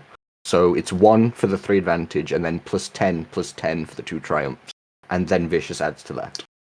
So that's a crit plus 60, yeah? It sure is, and you have to roll it. So under the table, if you click your character, you can actually just hit roll. But make sure it's a plus. Oh, shit! Oh, no! No! I'm dead. Wait, was that a plus? Oh, it was overpowered. Plus. Oh, no. Okay. Ba ba ba. Ba, ba, ba, ba, ba, ba, ba, ba, ba. Right, So for everyone at home, overpowered, the target leaves themselves open, and the attacker may immediately attempt another free attack against them using the exact same pool as the original attack. So this is very much one of those 1-2 combos that can usually down any really big NPC or PC. So it's gonna be fun not doing combat. Look, and that roll another 3 successes and another triumph. So 8 more damage. All right, I'm down. So I take a crit for going down. Plus 10. Yeah, that's right. All right, so Also, as you take more crits, they stack up. So 1 crit gives plus 10, even if there's nothing being added to it. That's incorrect. I manually added a plus 10, so it should be 65. I don't know what 65 is though. Me neither. I'll Google it. Hang on. But actually, I have the physical book. Hang on.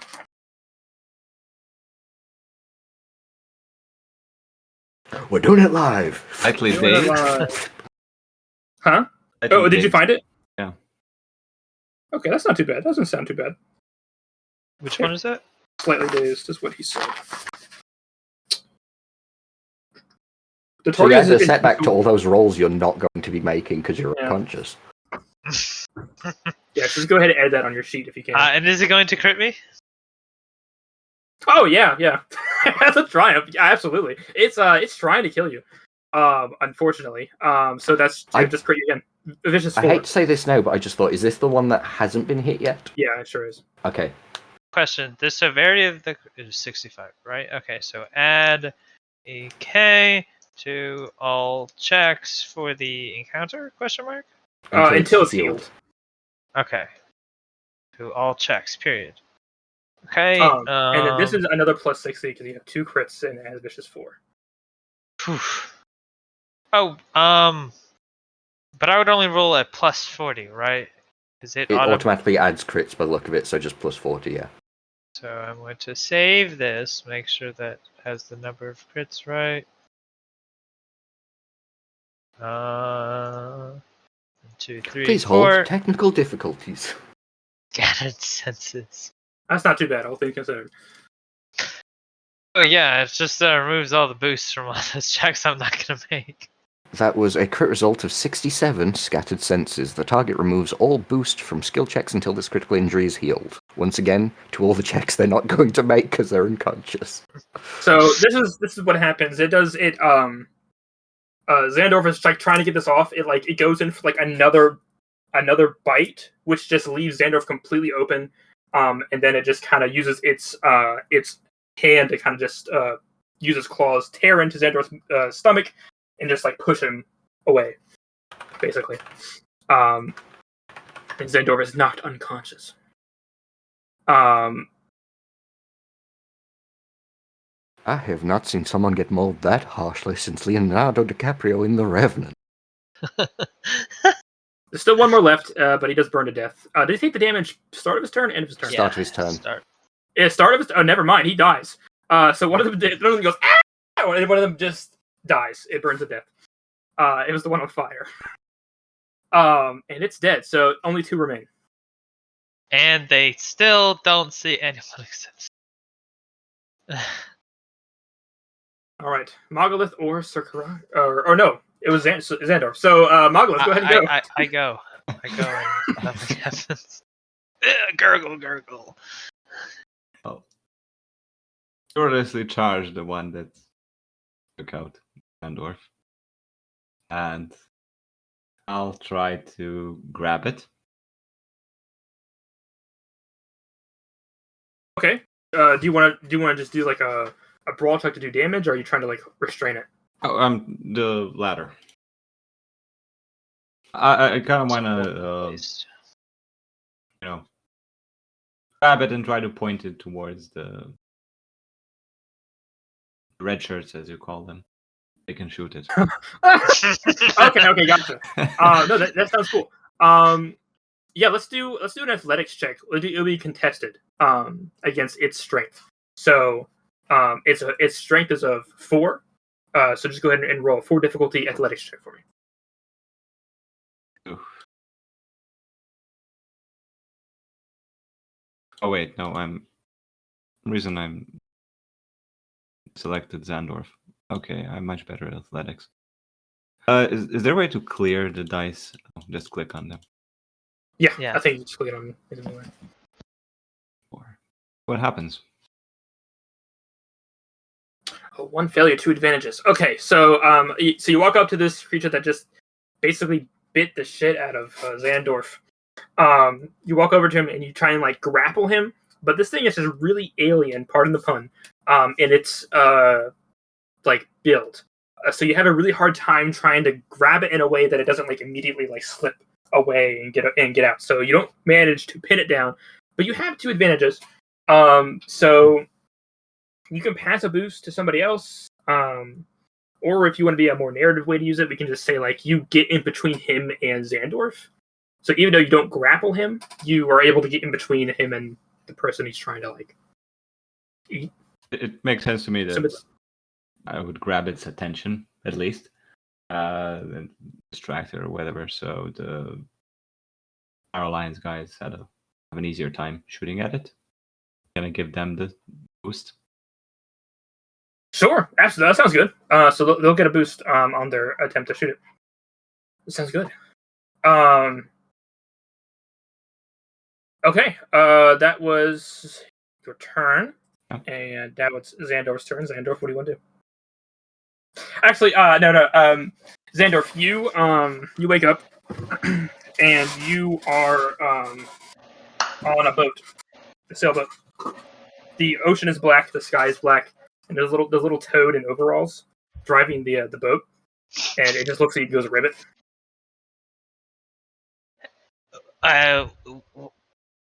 What just happened? Oh, he's like feeling his chest where he got bit. There's no wounds, but your like suit is torn. You still have like vomit on you, but your wounds are not there at the moment. And he's gonna like try to like wipe off the vomit. Does it look like it's coming off? Yeah. Just trying to clean it off. Yeah. Like frantically. The frog says, "Oh, you look right nasty there, ribbit. Probably gonna die soon. This is where people go on their way out." Who are you? Ribbit. And then we're going to cut back to everybody else. The Star Alliance team's going to take their pot shot at the one that Mogalith was wrangling. I'm going to give them that boost. And I'm going to have them take a step closer, so they only have to shoot at short range. So it's a red. These guys have no defense. They do have to upgrade it again because allies are engaged. Excuse me. Okay, let's see it. Okay, it says that the random creature rolled this. I selected the wrong NPC, so just ignore that. This is the Star Alliance team. And they do, 5 successes, 2 advantages. Wow. Okay.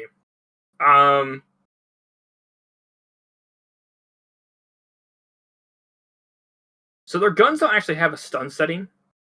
Their guns just can do stun damage. It has stun 3. Well, they're rivals anyway, so it's all going to the same place. Yeah, that's fair. Oh my god. Hang on. This is the undamaged one. So give me a second.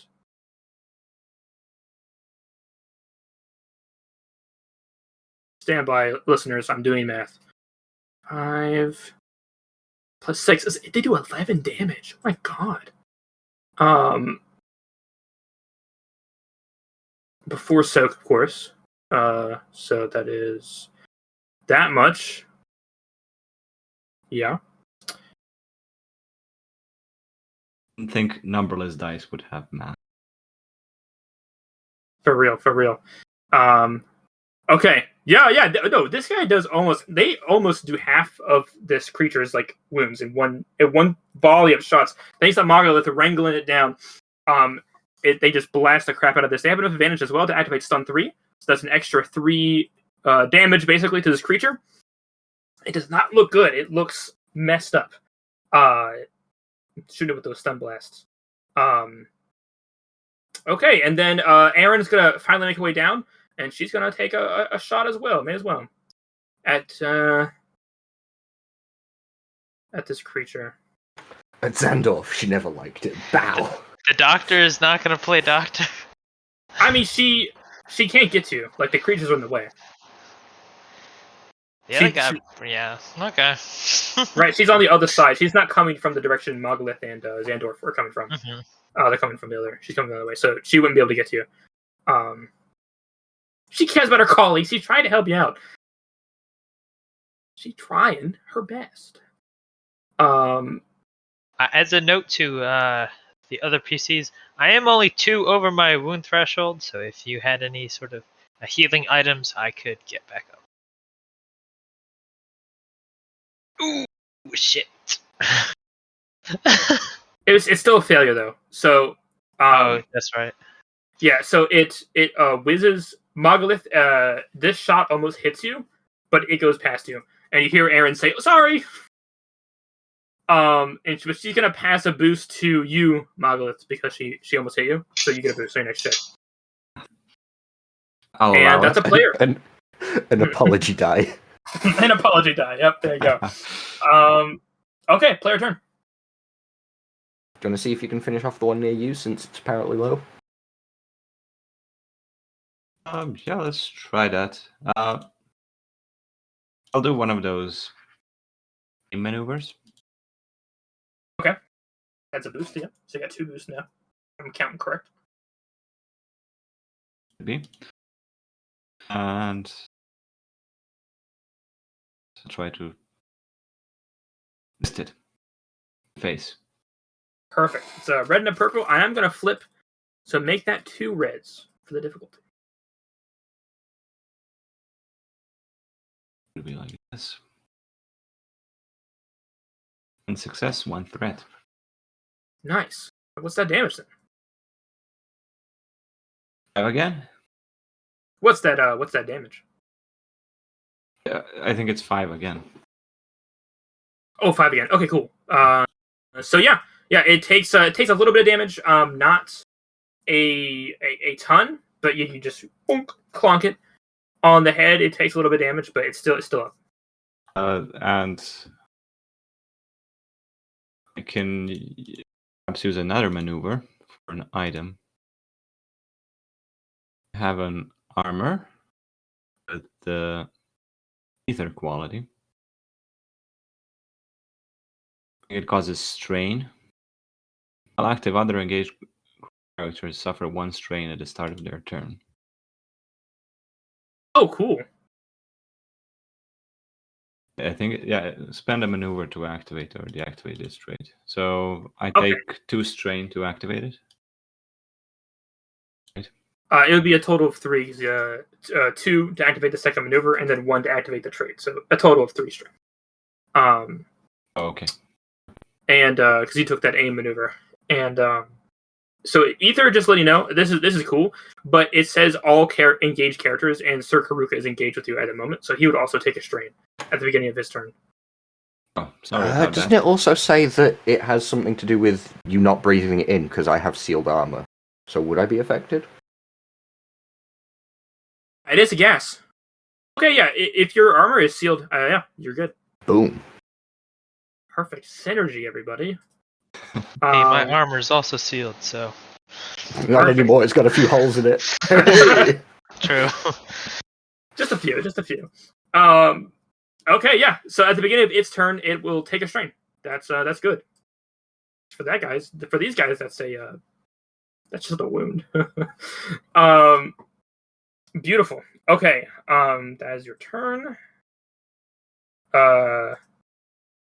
If I'm engaged with Mog, is the other one also engaged? Yeah. So would both of them take? Yeah, the strain. Yep. And nice. the lizard. Well, it did a pass by, so it's not engaged at the moment. At the start, its turn engaged with the gas. This lizard's a little tricky. A little bit of a tricksy lizard. It's gonna try and vomit on somebody again. It's gonna do another pass. I guess that's we'll do Mogulith this time, huh? Mogulith, what's your defense? I have 2 melee. Oh yeah, and it's swooping into engaged range. So yeah, that is if you have a ranged attack into melee, that uses melee defense, right? I assume, or asking the feel bad fit. I honestly don't know. I'd rule that melee defense should work because you can reach, but I don't think it does raw, but it's your game. Right. Okay, that's what cause I figure melee defense is like how you can deflect, and he's getting right up in your face to vomit on you. So yeah, I feel like that would apply. In this scenario. Like, melee defense is usually like on swords and shields and stuff, and I'd argue if they're that close, you could probably bonk them with. That's right. Yeah. Okay, so he swoops down, vomits. Hell yes. So let me read you. This does no damage to you, so don't fret. It also technically does have a crit value, but it doesn't do any damage, so it doesn't matter. Basically, when a target is hit with 1 success, the target is marked for unnamed aquatic creature to attack. So Mogulith, it vomits all over you. You get this really chunky, ultra smelly vomit all over you, and then it goes and it flies back up into the air. With 2 triumphs, I'm just gonna say as it goes up into the air, it just turns invisible and you lose sight of it. With 2 triumphs, it just it literally just disappears. Why are you rolling so many times? I don't know. I in my usual games I don't get this many. This is new to me too. It's been an entire campaign of saving these up. All of them did. It's most definitely the bot. Oh, for sure. Yeah, that's his turn. And just to double check either here. Let's see what that direct thing says. At the start of their turn. Perfect. Okay, so both of these dudes that are engaged with you, Mogulith, take damage from the gas. They're breathing it in. They're going, they're just not having it. But Mogulith, you have now been marked, so they're going to go ahead and attack you.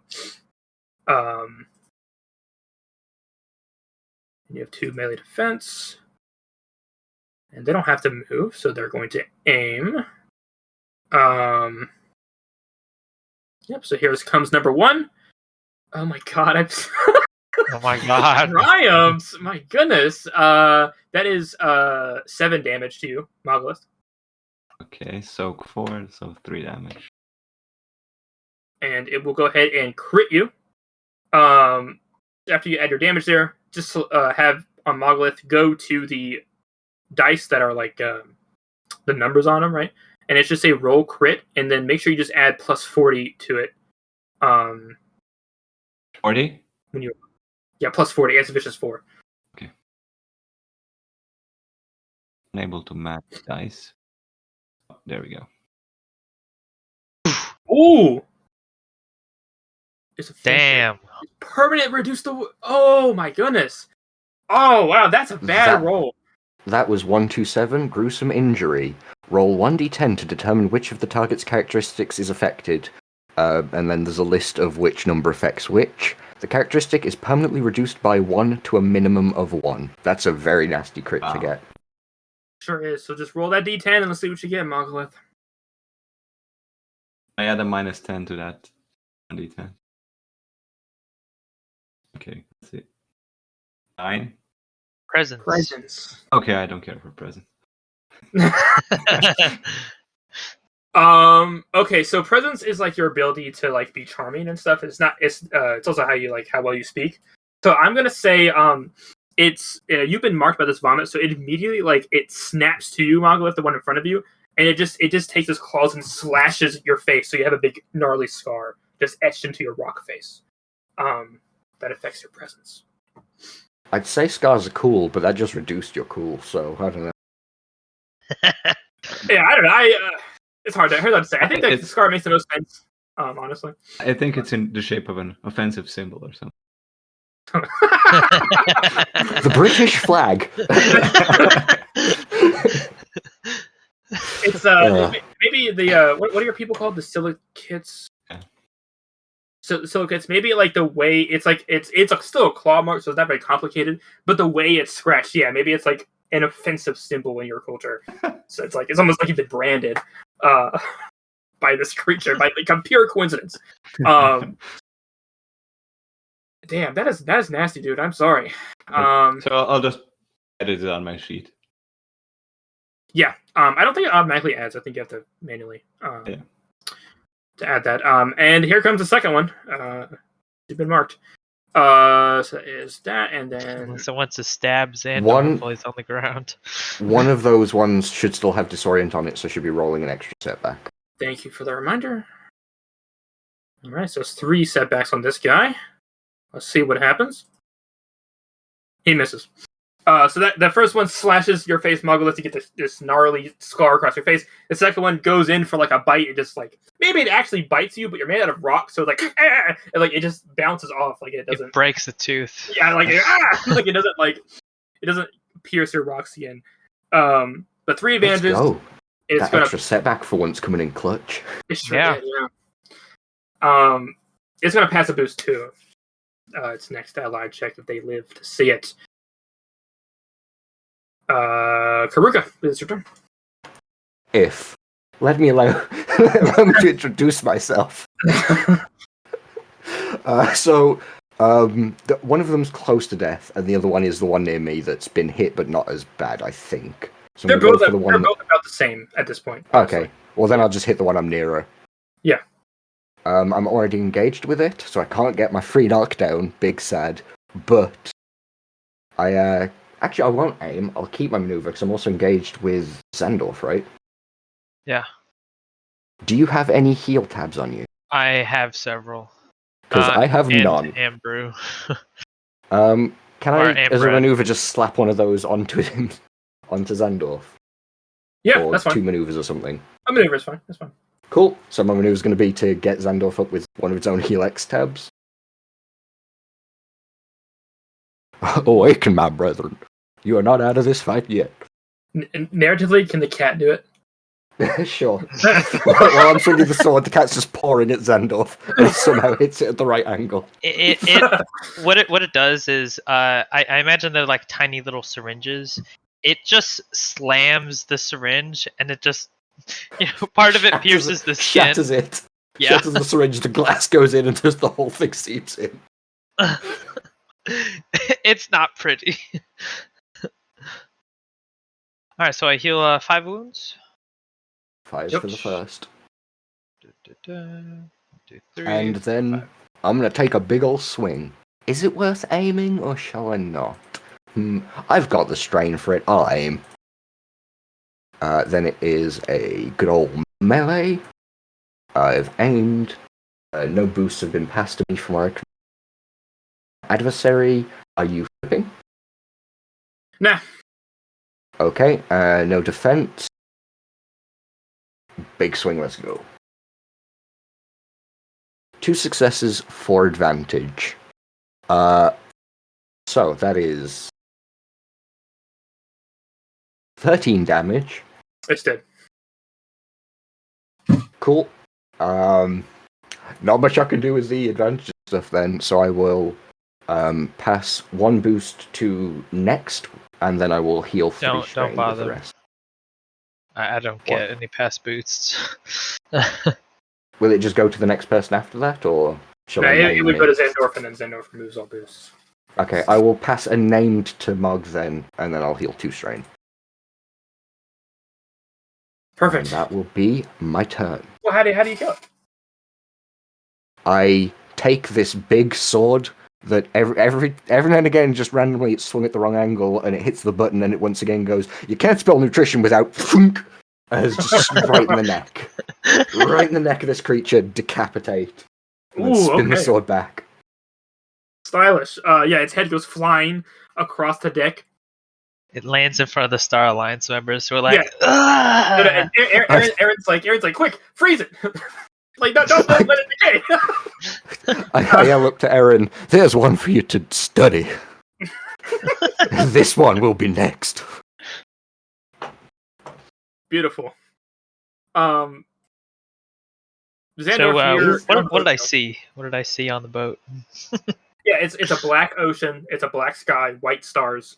That's the type of deal. You're on a sailboat. Yeah, like I said, a frog in overalls is piloting the sailboat. You're basically just told this is where people go before they die, like in between. Oh no, you're not. You're alive again. I forgot. You're awake. Yeah, but like as I'm coming out of it. Yeah, you asked the frog who they were, and the frog just said ribbit. And then as you start to like wake up, it says like, well, maybe you'll find out next time. And then you. As you wake up, Wait, what do you mean your next eyes- time? as you wake up, your eyes open to a skeletal cat face point blank. Xandorf like is screaming, "Oh my god, what the heck is that?" Oh, and then he's like touching his like chest skin. He's like, "I'm still alive." You ate me, and then he shoots the thing while he's Okay, yeah.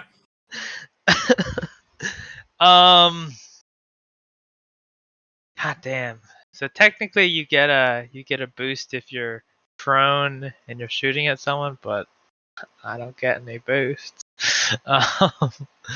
So let me refresh the table so it actually shows my wounds.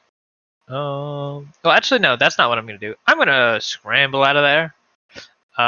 Maneuver. I'm not even gonna bother getting up. I'm just gonna like claw my way out of there. Yeah. Okay. And then, going to, because I'm still very low health, I'm gonna slap myself with another heal X tab. I quick draw my heal X tab, and then I apply it with the maneuver. So I take another strain, and then I will shoot one of them. Okay, do you crawl back towards the bunks, or because now there's an opening where Sir Karuka is because he killed that one. So you can also crawl towards Aaron, who is a doctor. Yeah, so I'll do that. Okay. And I'll take a pot shot at one of those things. Oh wait, well then yeah, I won't use the heal X tab. No, I still would. I good for healing crits. So where's the weapon? Build pool. Just adversary one. Okay, so it is short range, and then it's upgraded because Sir Karuka. And Moggoth are engaged, yeah. So, yep. Right. Okay. So, red And a black because my crit. Yeah. Interesting. 0 successes, 1 threat, and 1 triumph. I would like the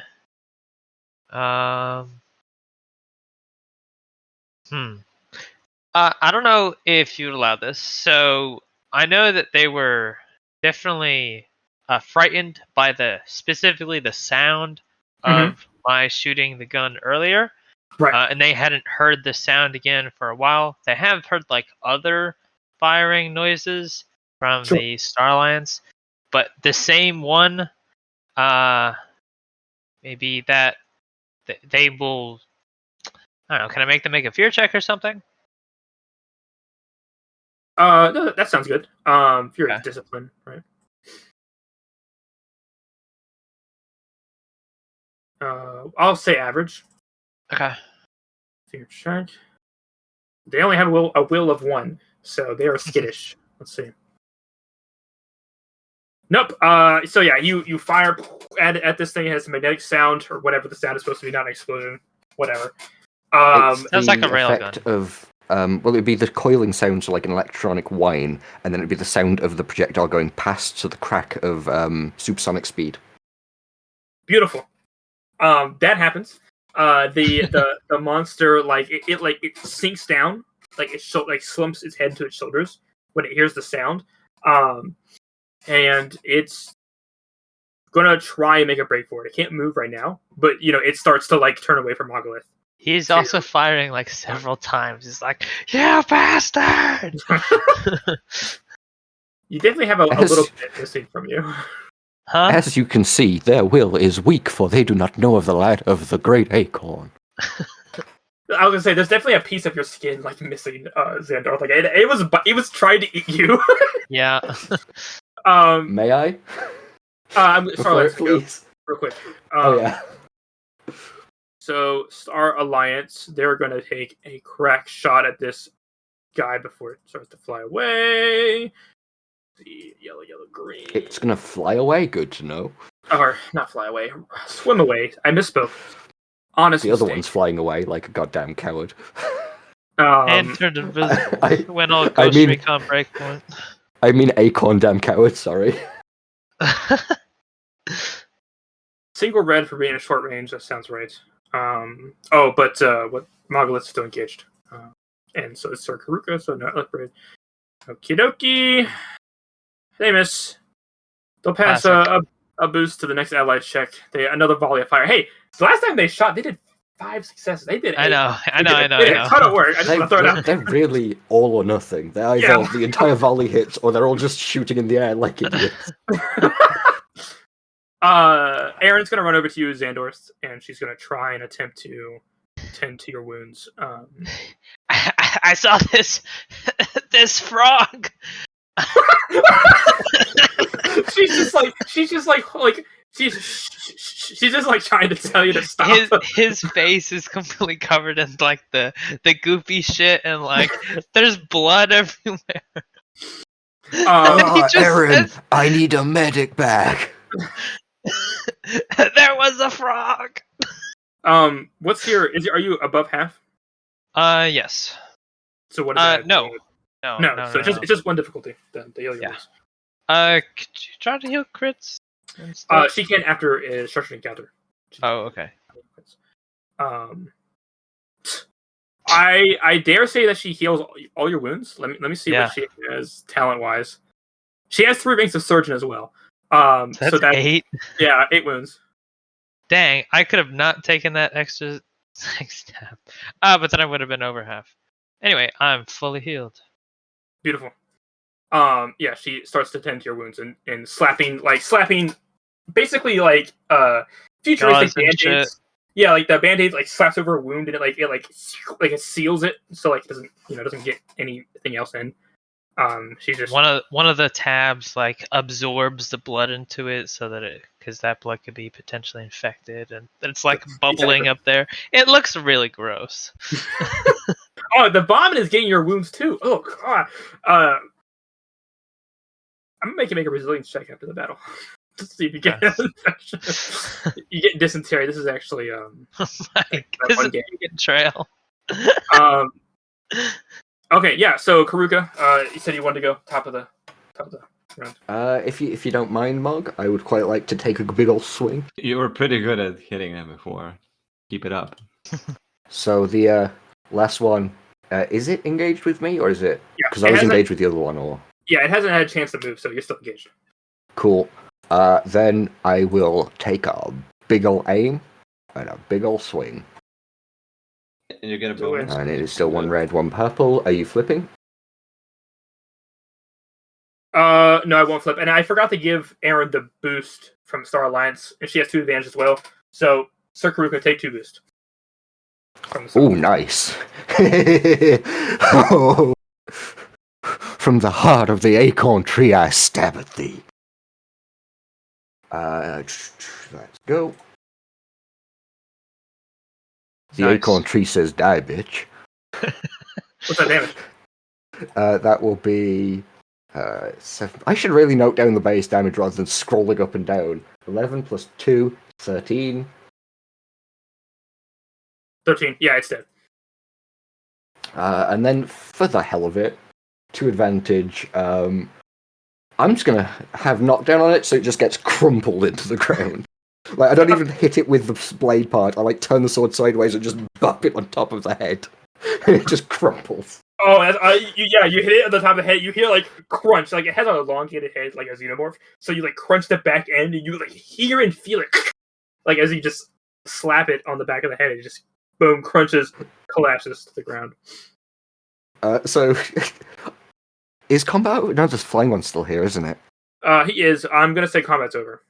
Cool. I'm going to flick the sword to the side to get all the gunk off, and then sheath the sword, look to, I keep forgetting her name, Erin, and say, "You got a head and a body to study now. I feel like we did our part." And then I'm going to just go over to Zandorf and start looking at him. I would help check, but I'm useless at medicine, because the mighty acorn provides bountiful health. But I'll assist if I can. Beautiful.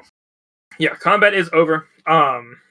You, as these creatures that from the ocean depths, you've failed. Erin and her team rush over to, Erin's attending to Zandorf. The team rushes into the one that you didn't decapitate and burn alive. It's the one that's most intact. They're going to run over to it and start preserving it as best they can. Yes, they've got a full head from the decapitated one, and they've got a full undamaged body from the one I bonked on the head. It's perfect. They're just trying to preserve it for future research. But yeah, so Xandor, cool or Erin, discipline. yes, roll cool or discipline to heal strain. All of you. It's only successes, of course. All right, I see you changed your name to Lieutenant. Classic.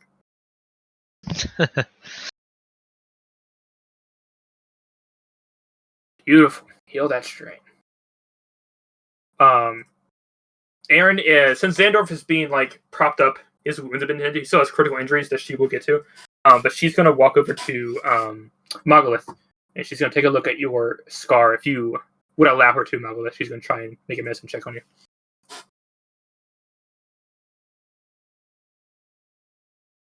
Okay. I believe. Are you at? What's your damage? 3 plus 16. 3. Okay.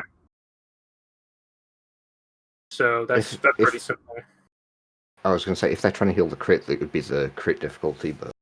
Yeah, right now she's just trying to tend to wounds. Cool. Yeah, I'll get you guys crits looked at in a second. So she does the same thing to see the Zandorf, where she puts a couple like those like super band-aids and stuff on you, so that the cuts are sealed. And she says, but she's looking at that scar across your like the side of your face, Mogalith, and she's gonna say, you should probably head to Medbay, Mogalith. Thank you for helping us. I'll nod. At some point, could I have looked at the sky to see if I can spot the chameleon? If it's flying off or Yeah. Give me a perception check, 3 difficulty again. I'll give you that same boost since you're slow moving. You can fixate on a point for a lot longer. Just While want to see Mog's if having it's a good old lingering or. Yeah. That's the threat. Yeah, so the threat is that it's actually right above you. It's visible again, and it's just like perched, kind of like Spider. You know, how Spider-Man, he has his legs, and then he has his hands between his legs, and that kind of perched.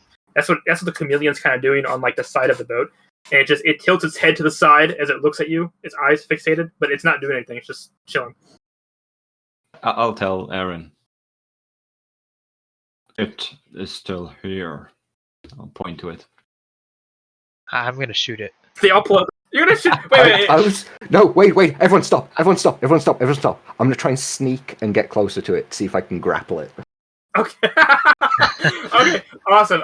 So Erin sees you sneaking Karuka, and Erin's gonna do the classic Jurassic World Chris Pratt, where she puts out her hand to like, it doesn't work in real life, you know, but like she does the thing where she just puts out her hand to like make the chameleon not move. Okay, make a make a coordination Stealth? check. To sneak? I'll just say, how about this? I will. You will succeed at sneaking automatically. Make me a survival check to like. That's basically the check you would need to like tame animals. I bet that's what you're trying to do. Oof. I was just trying to pin it down. I don't give a damn if it likes me. I just want to make sure it's like grab its mouth. You know, Crocodile Wrangler, where you just grab its mouth shut and No, hold perfect. it in place. That's definitely athletics. It's 1 difficulty. Athletics. 1 difficulty. Hell yeah. Let's go. Would this count as a new encounter? Because we've finished. I'm trying to think if it's worth using Born in the Saddle again on this. I mean, I've got a good roll, but I don't want to. Nah, I'll just roll it. Let's see. Dang. Oh, that's a lot. So success is that you jump at it and it notices at the last second one of its eyes just flick towards the back of its head and it goes meow. And I'm gonna say you don't tackle it, but you do like just tackle it in a sense that you run into it and it gets knocked over onto the ground. I just fucking body slam it. Body slam him. Goes, If it's still moving, I'm gonna like shoot it several times with my stun pistol. Okay. Yeah, that's fine. This is out of structure. So yeah, I would say you hit it with some stun blast and it gets stunned. And it's like you see it like snoozing. Catus pin. It's a giant skeleton cat. Holds it in place. Beautiful. You've captured this chameleon. Or whatever it is, totally not a chameleon. Well, you can fly, so obviously it's not. It's something. It's something different. Before everyone starts like moving away, and while we've got 2 people covered in crap around, I'd like to see if I can get some of the Starlights to get like glass vials and fill it, so that if we see more of these things, I can just yeet those at places. Yeah, absolutely. Yeah. In fact, Erin probably already took a sample of the vomit when she was tending to Xandorf's wounds. But yeah, they'll definitely cleanse off of Mogulus too. Yeah, I just want to make sure we each have like a couple of distraction vomit sacks, I guess. Yeah. Perfect. So I'll quickly narrate. The Starlines team, they bag up the bodies of this creature, and they have like a little cage for the chameleon that they can put it into, or like a pen, perhaps. They were prepared to capture animals and bring them back. So they have the proper equipment for that. Please, would you kindly make sure it's in a sealed box in case it throws up some more? Oh, they put one of those dog things around its mouth. You know, like they keep the mouth shut. That's definitely what they put around its mouth. Muzzle. And a muzzle. Thank you. They put that up. And how many crits do you have, Xandor? I feel like 4. Right? I have 3. 3. Okay. So basically, until the next thing happens, Erin's going to be able to make 2 critical wound recovery checks total. So she can try and heal 2 Xandor's crits, or 1 of Xandor's and 1 of Mogulus. I have a question. So I picked a fast what is it called? Metabolism. Mhm. So I know that. Do you need like a week to recover from crits naturally? Yeah. And then it gives you a boost on those checks. And I know you said you also wanted me to roll another resilience check. Oh yeah, for the just one difficulty zones. Okay. Because I'm wondering if I might be able to. Oh, and can I get my boost for this? Oh, for fast Or- metabolism. Yeah. Sure. Sort of like my body heals quickly. Sure. Yeah. Okay, 1 purple. Dang. Okay. Seriously, 3 this is advantages though. 3 advantage. So your wounds have been infected. I'm gonna say they're gonna add a setback to all social checks because you look gross. I mean, you look sickly. So setback to your social checks is what the infection does for now. Dang. Yeah. I'm just John, your adding that nickname's as Arthur another Morgan. crit. Yeah. So up to you guys. So she, even if she heals Magalith's crit, obviously you still have -1 to your presence, like permanently. It just gets rid of the crit. So like if you get crit again, it won't stack. Okay. So it's up to you guys. How do you want to break it up? One thing, this silicates have this thing called tough as rock. They Yeah. don't suffer normal penalties for making a medicine check to heal their own wounds or critical injuries. So, can I aid her in trying to heal my critical injury? I also have medicine, so I could attempt to heal your crit. You both have the Oh. exact same medicine roll, by the way. So you could try to heal one of mine. I can try to heal one of yours, and then Aaron, try to We'll heal see. 2 more. yeah. Yeah. Do we want to do that? That's how it can work. I don't know if there's Okay. any kind of limit on how many you can attempt. It's approached by GM. I'm just saying, like, so you guys can try to heal 1 crit for sure. It sounds like Mogalith might have a better time healing his own crit because he can reduce the difficulty of his own crit to try and heal it. Well, is it a reduction of difficulty, or is it just you don't suffer the usual penalty for trying to operate on latter. yourself? I see. Okay. Okay. Yeah, So then never mind. it would It would benefit them to do each other because Zandorf can't do that. Exactly. Okay. okay. Can I use Erin's medikit? Yeah, she has one. 'Cause I know that offers an advantage. Does she actually have that? Let me see. I'd hope, like, if they've gone to a full medical bay, they've got proper tools and everything. Yeah, they have the proper Yeah. tools for sure. That's not an issue. I just want to see what she has. It's just a question of what the she does what have a does the portable tools. Yeah, add an advantage. That's cool. Okay. So it's 3 purple for your crit, right? I don't know. Did it say that? Okay. Let me just check. I think it's 4. 4 difficulty for gruesome injury. Ooh, oof. Do you want to flip? We've got 3 points. Yeah, I'll flip. So that is a nasty one.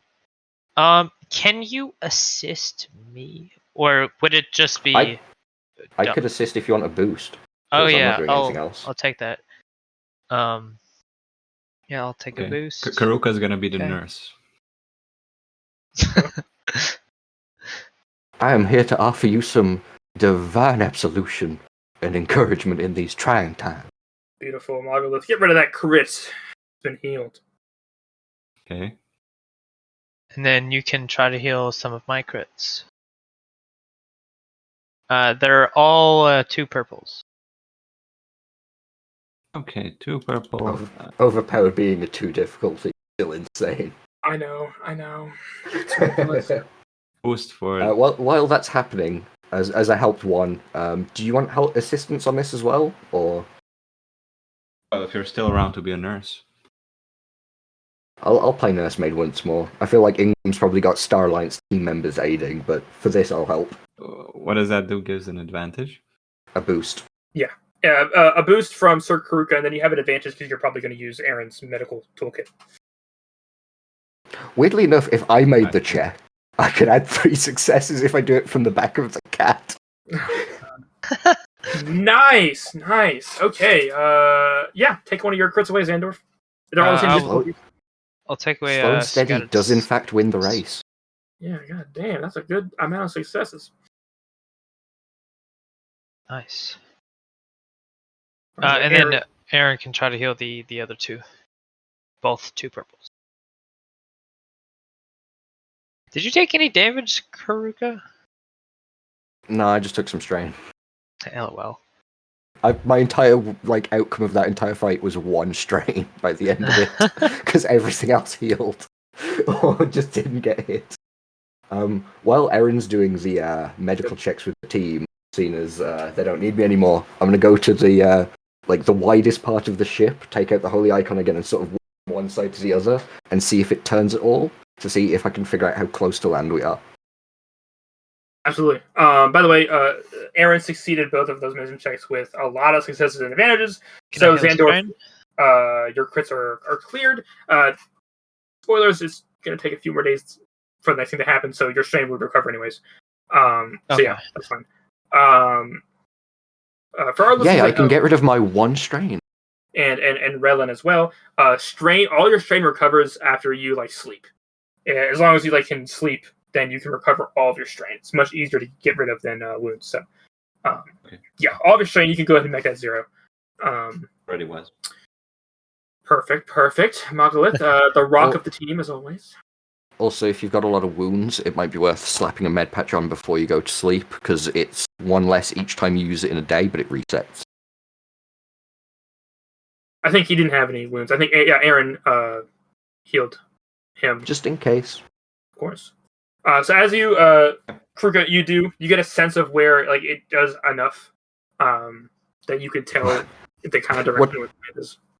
What I do is I measure the angle difference and then go and find a scientist and just tell them that and let them deal with it. Perfect. Yeah. So you see the boat. It does correct a little bit to go towards where your heading is at. The acorn finds us a way. Okay. So Aaron's Acorn lights the path. Aaron is gonna make a check.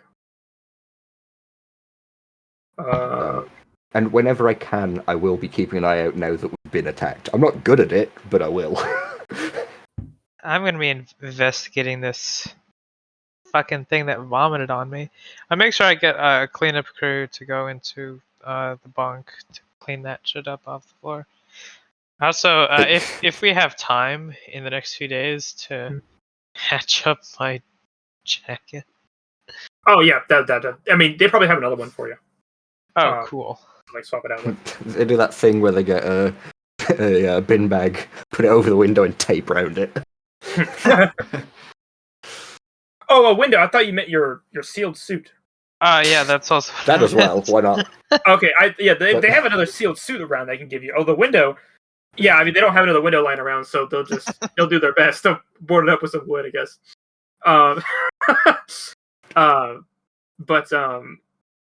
So Aaron made a science check, 4 successes, 1 advantage, 1 triumph. Xandorf, if you also want to make a science check, then that's you investigating this animal. It's the same difficulty 3. Is it science or could I argue Crucible?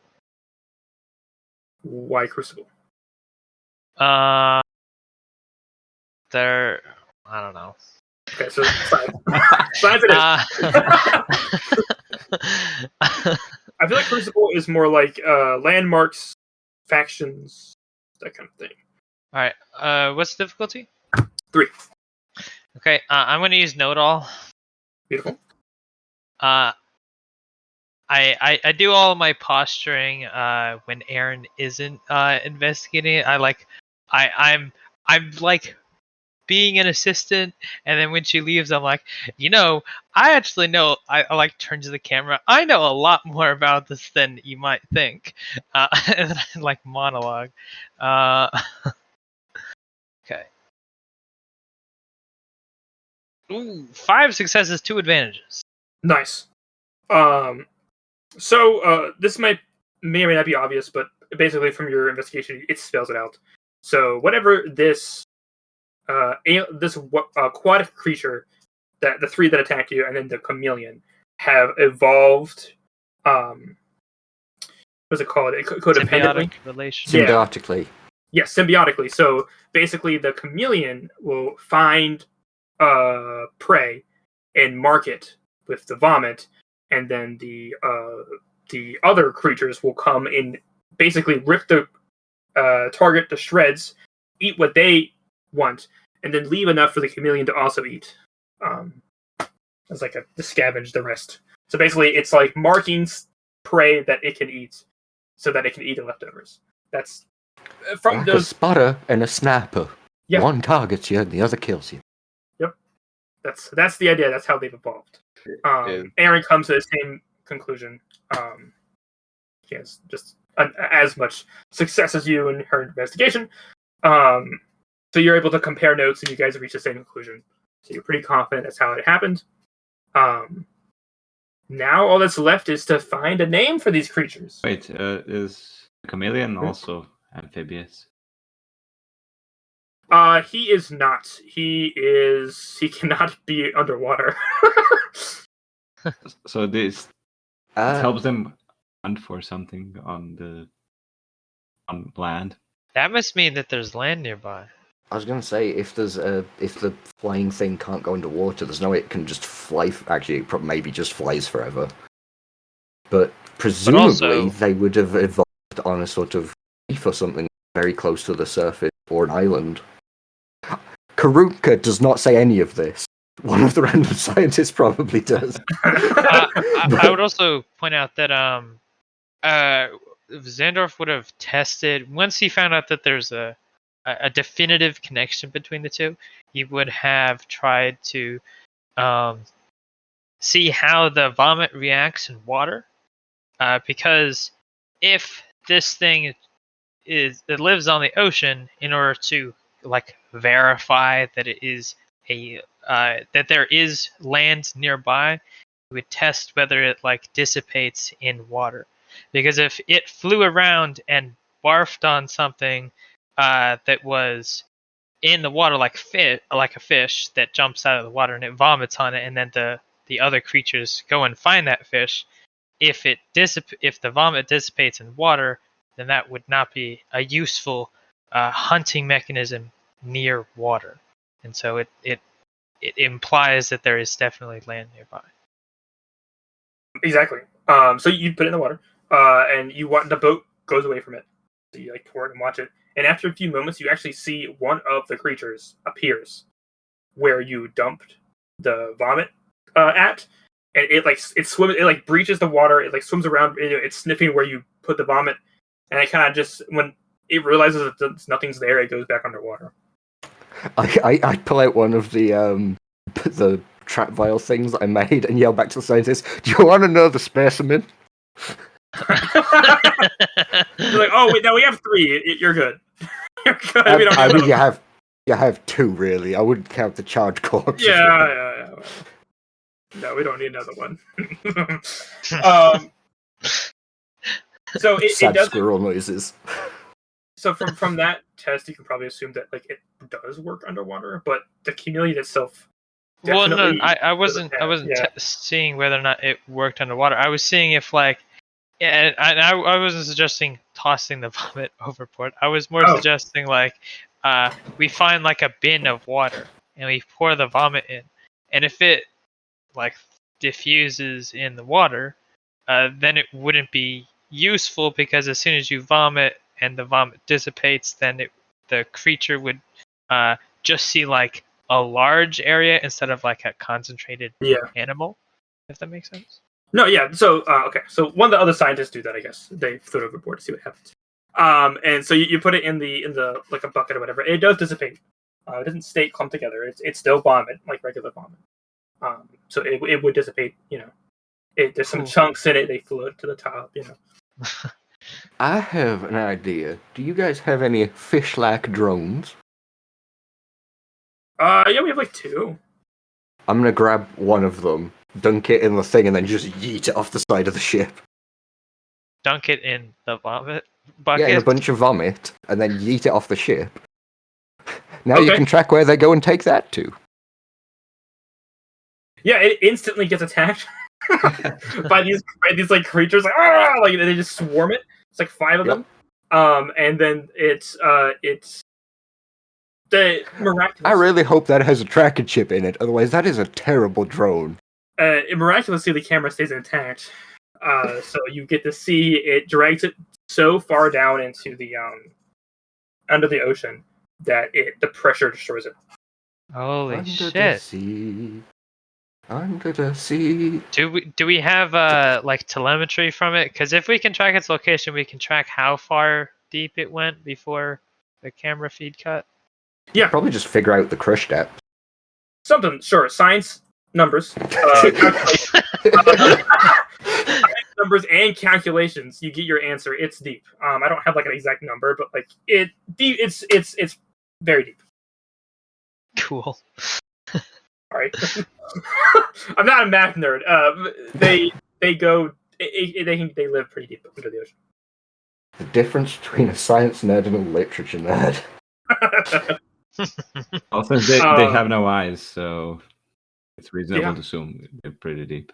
Oh, yeah, that's true. Like very deep sea creatures don't have eyes. It could also mean they're just telepathic or something. So it's worth checking. It's the Crucible.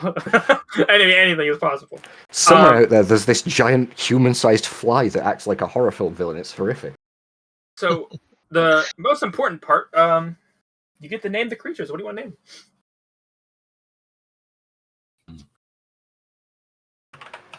They're like me a xenomorphs, second. except they're not in deep space. They're in deep water.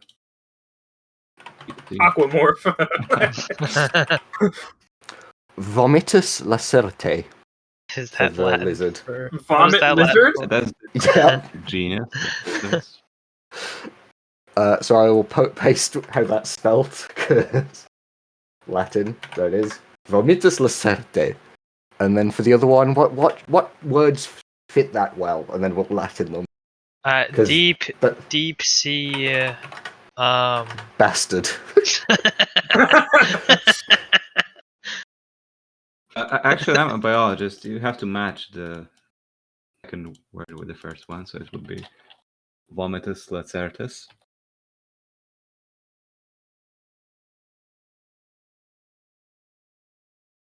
That should be better. Are you actually a biologist? Dang, I should have let you run this. I probably look stupid trying to run. I mean, Okay, perfect. Okay, I've changed it, so it's grammatically correct. How about deep sea tooth thing? And then just Latinify that. Deep sea large mouth. Tooth thing. Deep sea took a bite out of me. Ouchie!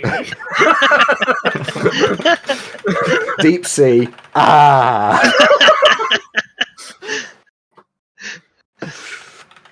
Ultum. God, I have not spoken Latin, and it's Ultum Ultum Marie. Maridendrums. Yeah. All right, is everybody cool with that name? I like deep sea bastard.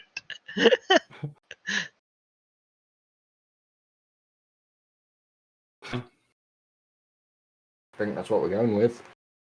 Maybe Dundremus. I don't know if that's how you're supposed to do it.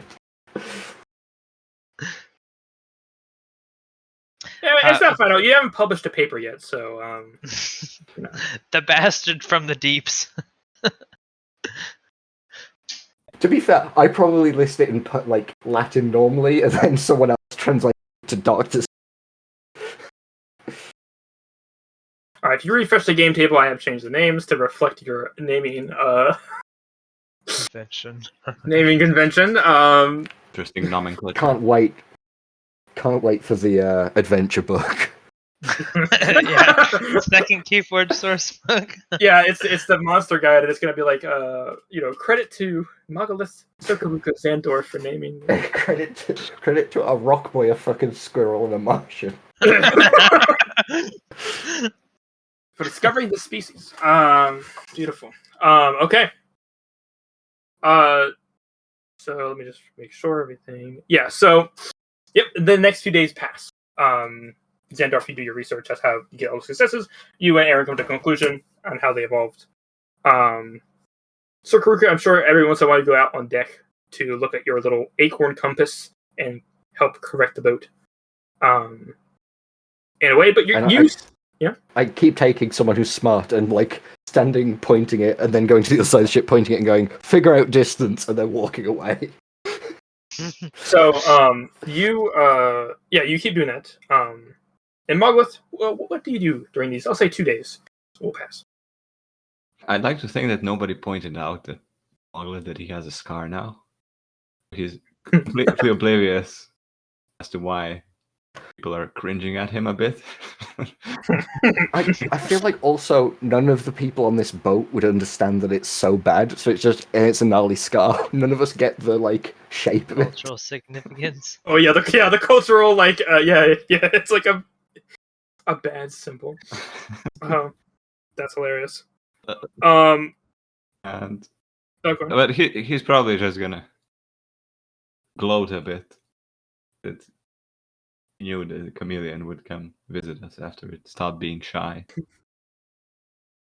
It just had to bring its friends over too. I'll probably be on the lookout for any new friends. Beautiful. All right. With that, listeners, I'm going to take a brief break. I got to get some water for myself. So we'll take 5. I'm not going to stop the recording because I don't know if it's going to mess it up. So hopefully whoever's editing this edits this part out. But I'll be right back. I think if you just mute yourself, it should just be fine. Okay, cool. I don't know what'll happen if you leave the call. Yeah, no, I'm not going to leave the call. I'm going to grab some water. So I'll be right back, guys. Like 5 minutes. I'll also be back in a bit.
I'm back. Maybe else is.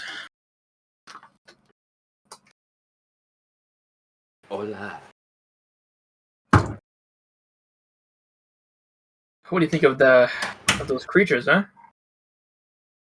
I'm thinking when you said don't make a combat character, you might not get much done. That I'm glad that I continued with a decent amount of combat.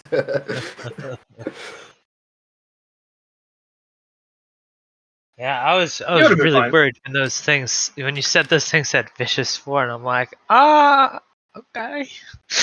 And then I got overpowered. It was fine. You guys are okay. I think you were the worst person to get vomited on. Absolutely, I am the squishiest by far. I have parry. I'd have been fine. Yeah. I rolled. That's why I rolled. I just I didn't want to single anybody else, so I did random. Yeah, I've got 5 soak and parry. I'd have probably taken 2 damage. Well, now you know not to run off on your own. Hey, you guys are all asleep. You couldn't control that. No, I mean when he went out, closed the door behind him, and then ran out. I put I'll just reveal this. I put a confidence as his strength, and cool under pressure. That might change. What just happened? Back. I'm so proud of my desire for his strength and flaw. I so hope they come up.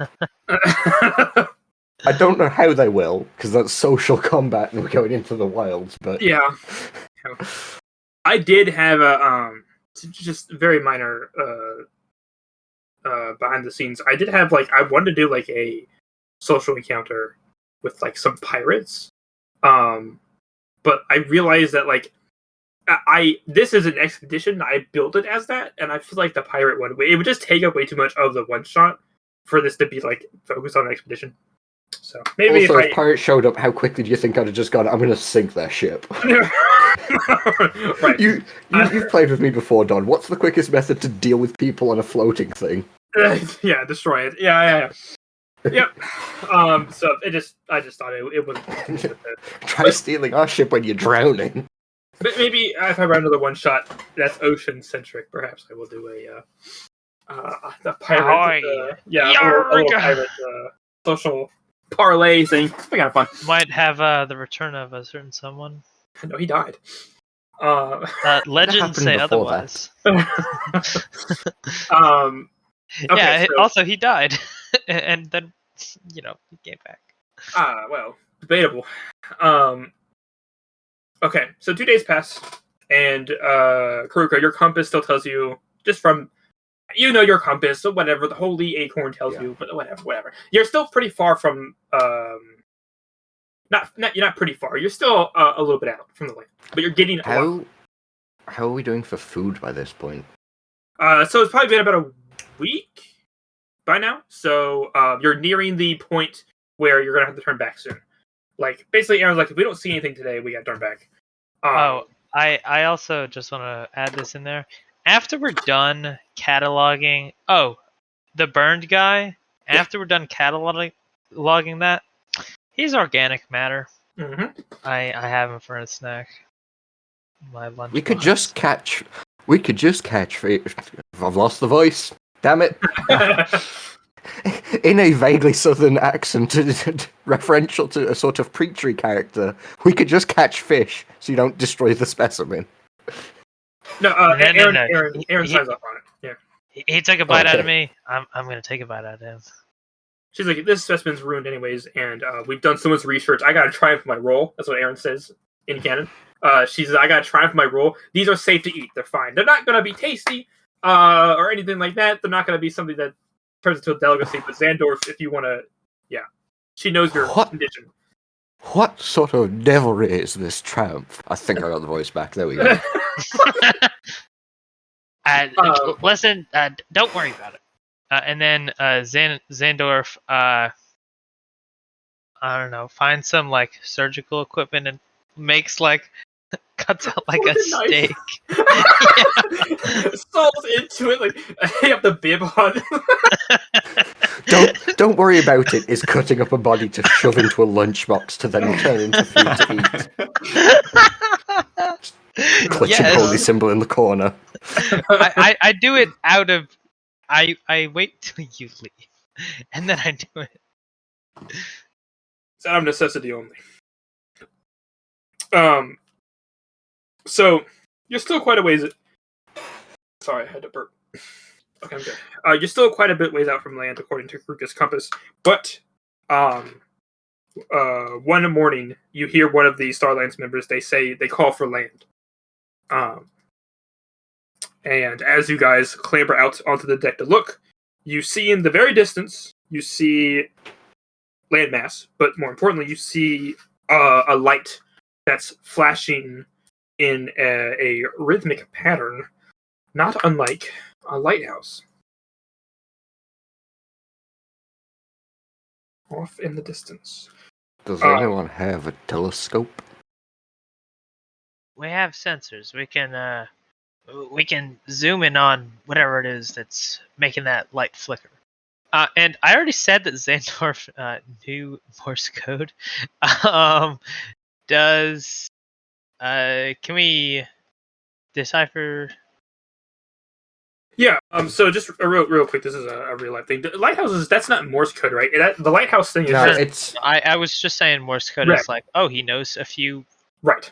random forms of communication. rhythmic could be like it's like or like a consistent swoop. I'm presuming you mean it's the on, off, on, Yeah.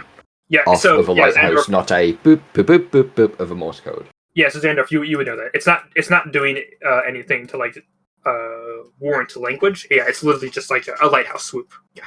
Okay. I'm gonna go to the front of the ship, look directly down into the water, and see if I can see any like reef beds or anything that we'd run into, and just if I do start calling them back, because that's what you're supposed to do on a ship. Yeah. I searched for a lighthouse. Yeah, that's what it's for. Yeah, you do that. And it's still clear waters. Erin is like looking at the very rough like notes that she could get on this area, which is barely anything. And she kind of like, yeah. While I'm at the front, is my holy talisman pointing towards the lighthouse or like past it at an angle? Towards the lighthouse. Cool.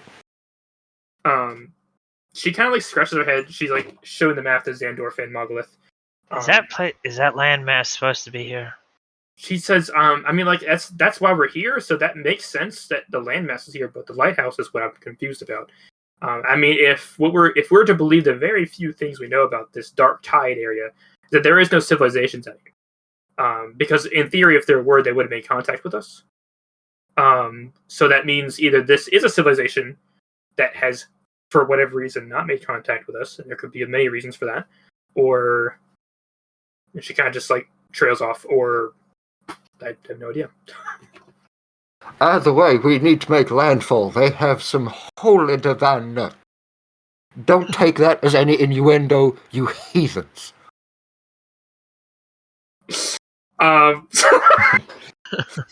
like deadpan stares at Xandorf and Mogolith. And she says, "Well, the squirrel can go first. Squirrel can get on land first." I damn well will. It takes another few hours, but you do get within sight of the lighthouse, and it is indeed straight up a lighthouse. Does Black and white swirl pattern. Is it on a cliff? No. It is. It's dug into the sand. Like it's on a beach, and it's dug right into the sand. Like the waves are lapping it. There's no dock. There's no pier. It's just like someone dug straight into the beach sand and built this lighthouse. Is it the head of like a landmass, or is it just a small dome of sand in the middle of the ocean? No, it opens up to an island or a landmass. And you don't know if it's an island. Does the ship we're on have any small rowboats or like landing vessels?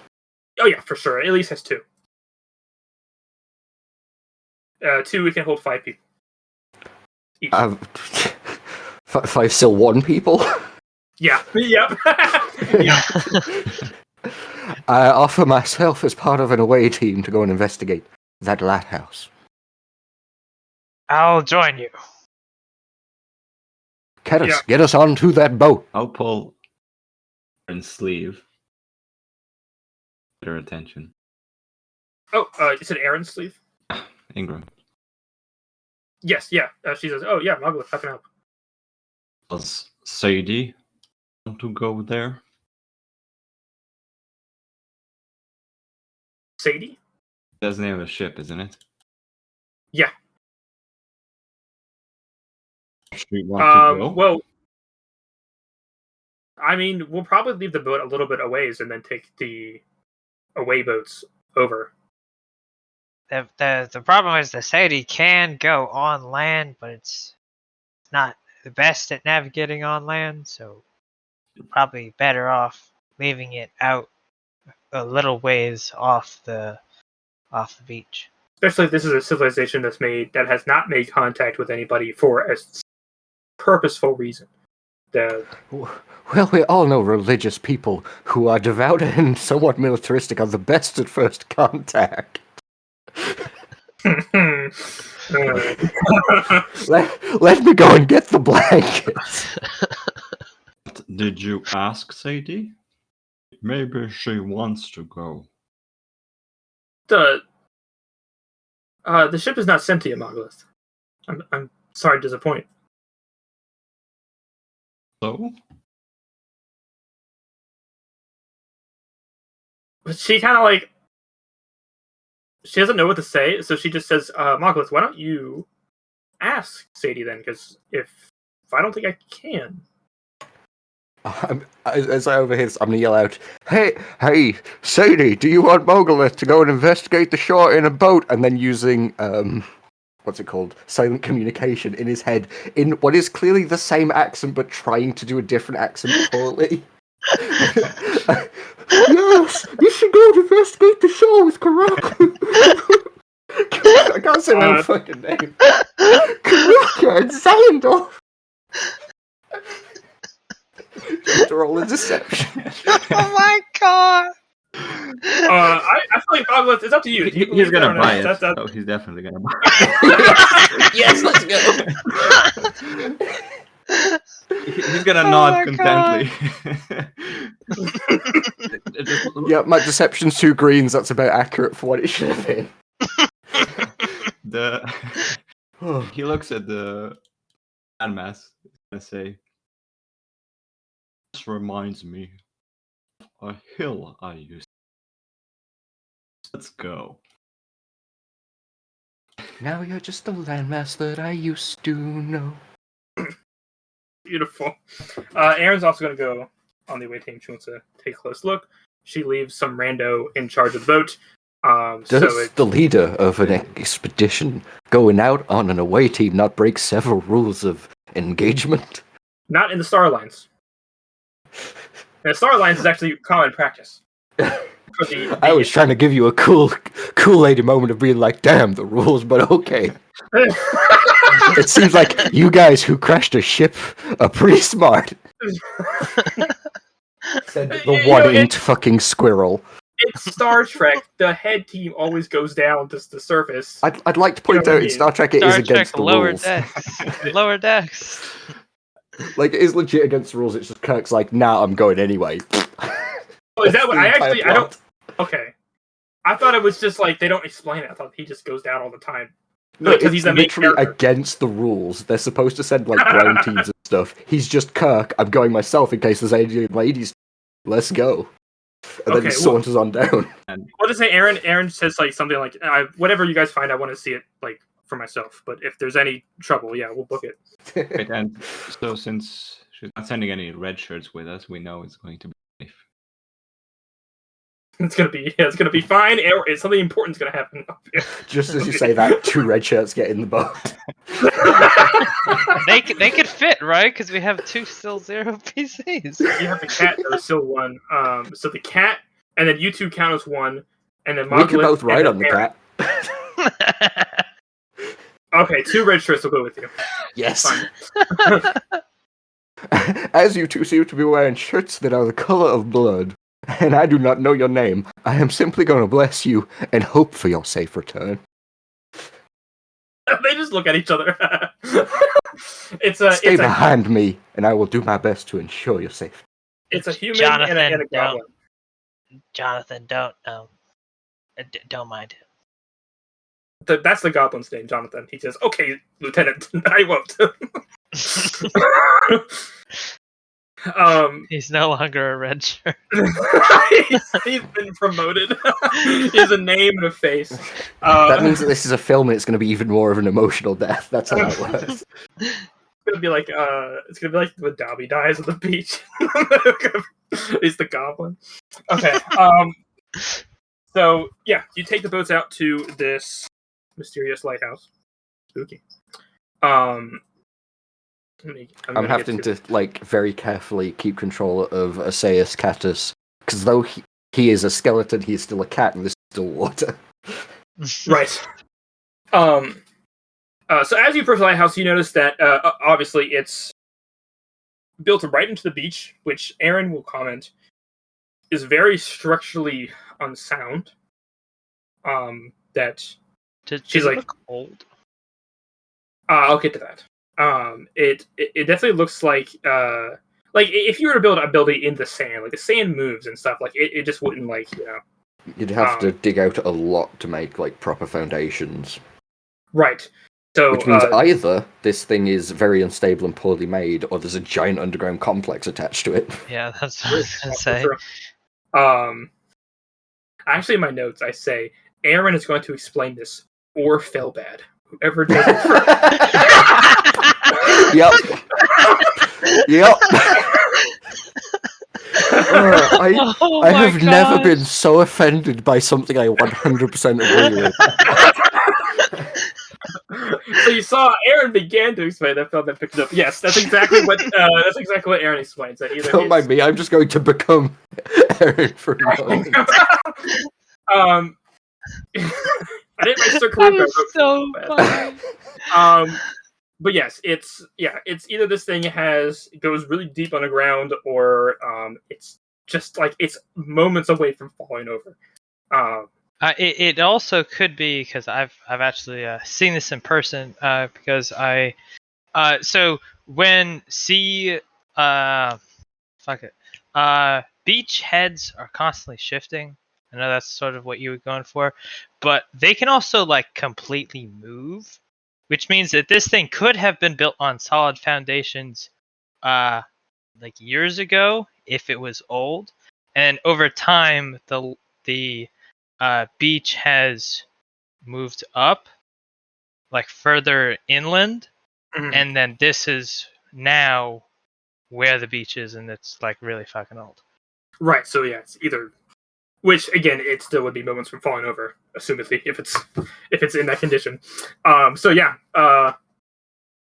very strange to say the least. As you get closer, though, you see that it's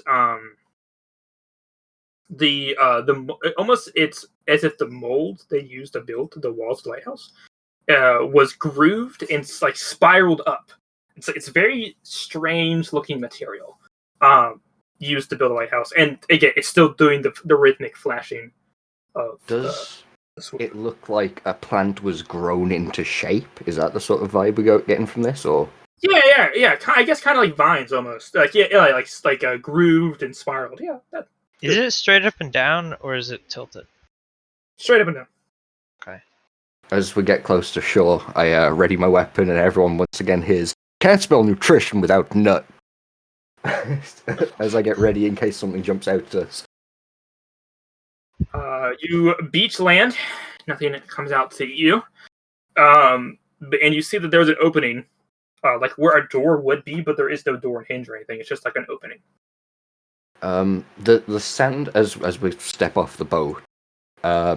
If we have any like loose bits of stuff, I'll use those and throw them. If not, I'll just use my sword to poke the sand, see if there's any like quicksand sort of things going on.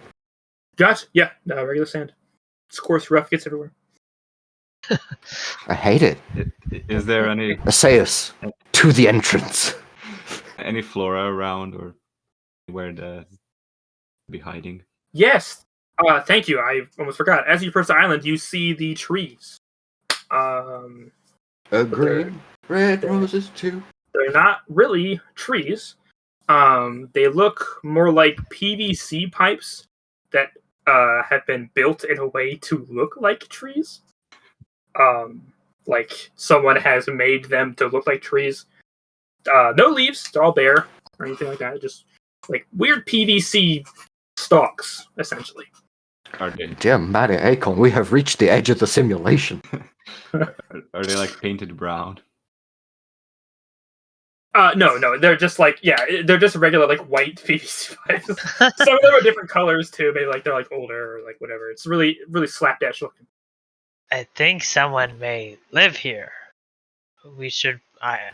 Before we go in there, I think we should check around the area, make sure we're not followed inside. Yeah, perception check, 2 difficulty. Check the surroundings. While they're checking the surroundings, I'm just gonna shield up, sword ready, like just keeping it pointed at the door while they all check around in case something jumps out. Cool. 2 purple, you said? Yeah. Also, as my character's definitely not smart enough to point this out, can I just have one of the red shirts say something? Go ahead, please. The lighthouse looks like it's been organically grown, but the trees look artificial. It's almost as if the material things are being made from is being swapped around. That was Jonathan the Goblin who said that. The lighthouses!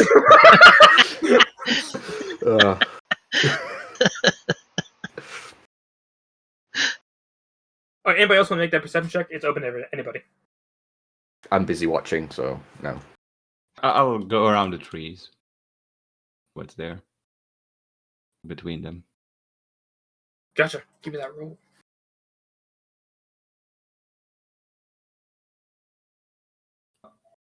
I am another person again. I'm sorry? Oh, the figure ain't. Sorry. I was on another PC when I was selecting. Oh. Again, sorry. While that's being sorted out, is the inside of the lighthouse dark from what we can see? Yeah, it's pretty dark. Just while we're waiting, I'm gonna start just saying a little prayer. May the acorn light my way through the darkest of nights and the shadowiest valleys. And the let me check which item it is that has this. Cause Oh yeah, you have Illuminator on stuff. Yeah. The shield begins to glow a bit and lights the way. I think it's to medium range, so I've got a medium range light source. Beautiful. So first, Lieutenant Zandorf. 0 successes. It's very quiet outside. You're looking around. 2 advantages. I have a question or a suggestion for this.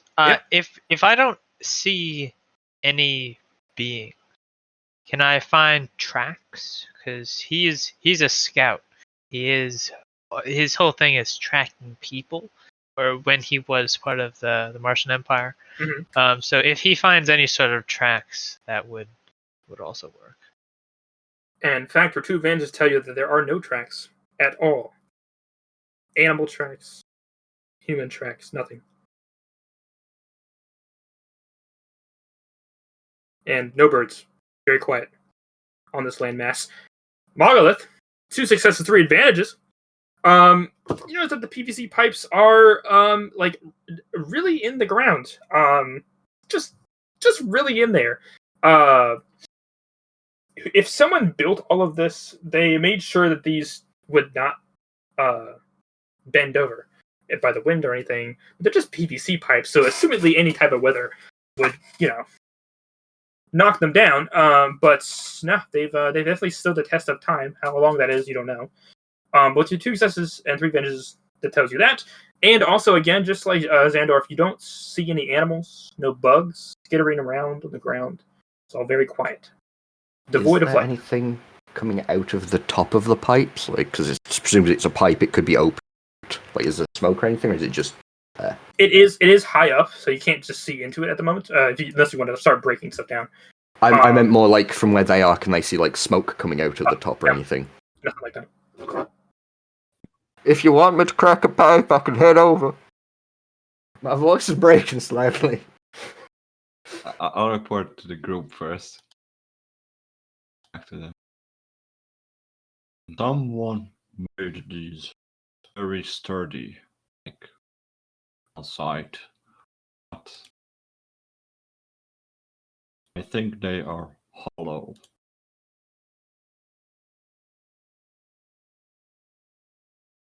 Erin, just kind of looking around, she just kind of shakes her head. She's like, there's a lot of things on the Crucible that doesn't really make a lot of sense, but I don't really like this. Let's hope we don't mind visitors. Let's hope so too, Moglith. She points to the top of the lighthouse. She says, "I do want to see what's making that light, though. If there, because I'm sure Xandorf said that he didn't see any tracks. Right. So she's just like, if nobody is lighting that, then something is powering it, and like, if we can figure out what that is, maybe we can figure out what's going on." I'm gonna. Hearing that, I'm gonna spin the sword around and then just yell "breaching" and run in. Xandorf turns to Erin and says, one of my talents, as I'm sure I've made you aware in the past, is climbing things. I may be able to climb around on the outside to get a good look at what's inside the lighthouse before we, and then Karuka slams into the Full door. sprint. There is no door, by the way. Yeah, it's just open. But he's still yelling breaching. Breaching! I don't get that reference. It's an in-joke between me and Don. Sorry. I yell breaching no matter what I'm doing. If I enter a room, I'll just be breaching. It's just like something SWAT teams say. So, Karuka, you walk in, you breach in, excuse me. And there's a spiral staircase lining the walls. So, like, the actual walls have a staircase built into them that goes up, and then it also goes down. Really, really, really, really, really, really far down. Cannot see the bottom. Is there like a platform, or is it just like there's just the stairs and the center's hollow? Center is completely hollow, except for the very top, where the thing is at, the light source. Can I just have like a rock or like throw a coin or something, flick it over the edge, and just listen for how long it takes to drop? You sit there on your cat for a good minute before assumedly Erin, Mogolith, and Xandorf make their way in behind you. And you're still Don't listening. Slip. You I flicked a coin down there when I first came in, and I still ain't heard shit. Do not slip. And then I'm going to use my cat to go up to the top and scout the top of the lighthouse. Okay. So Morgan just runs off. Erin is like, "Oh my god." I am literally here to tank shots. Let me go first. Stop whinging, you scientist shit. She's going to turn to Xandorf and say, "Could you go down? I'm going to go up with Karuka. You don't have to go far down. I just want to know, like, what this is, basically. Like, what's the purpose of this building is if it goes so far down." You got it. So she goes up. Xandorf goes down. Mogolith, it's up to you who you want to go with. Assuming Xandorf won't go deep, I'll follow Erin instead. He'll be fine. He'll be fine. The red shirts will go with Xandorf. Great. That's okay. It's okay. Also, I just realized I forgot to ask, when we got to the lighthouse, was the nut pointing to the lighthouse? Like, was it pointing down? Was it pointing to the trees? Pointing up to the top of the lighthouse. Oh, then yeah, this way. I'm going the right way. Beautiful. We'll follow Mogolith and Karuka first. So the two of you reach the top of the lighthouse, and compared to the rest of the interior, which is very dark, it is blindingly white. Like the when you reach the top, it's like it's not exactly glass. It's not glass at all. There's no glass dome. It's just an open concept dome.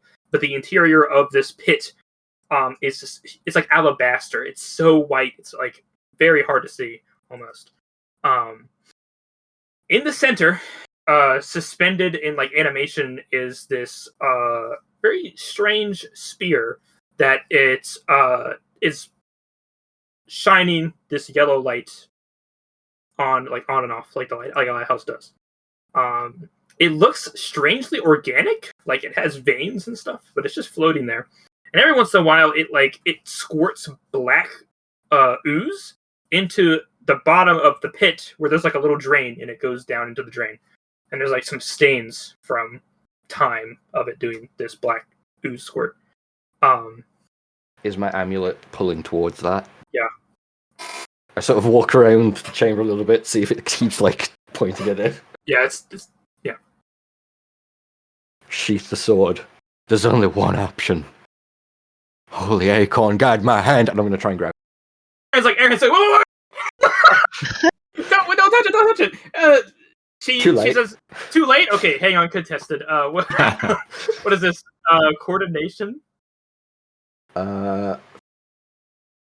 I could see it being coordination, but if she gets there, like, before me, I'm just going to push through her anyway. But I'll roll a coordination first. You're a tiny little squirrel. She's going to hold you. Her coordination can try. Is only 2. As this is important to me, I will use Born in the Saddle. Oh my god.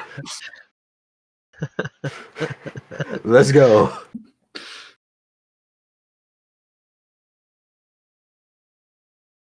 Okay. The spear is mine.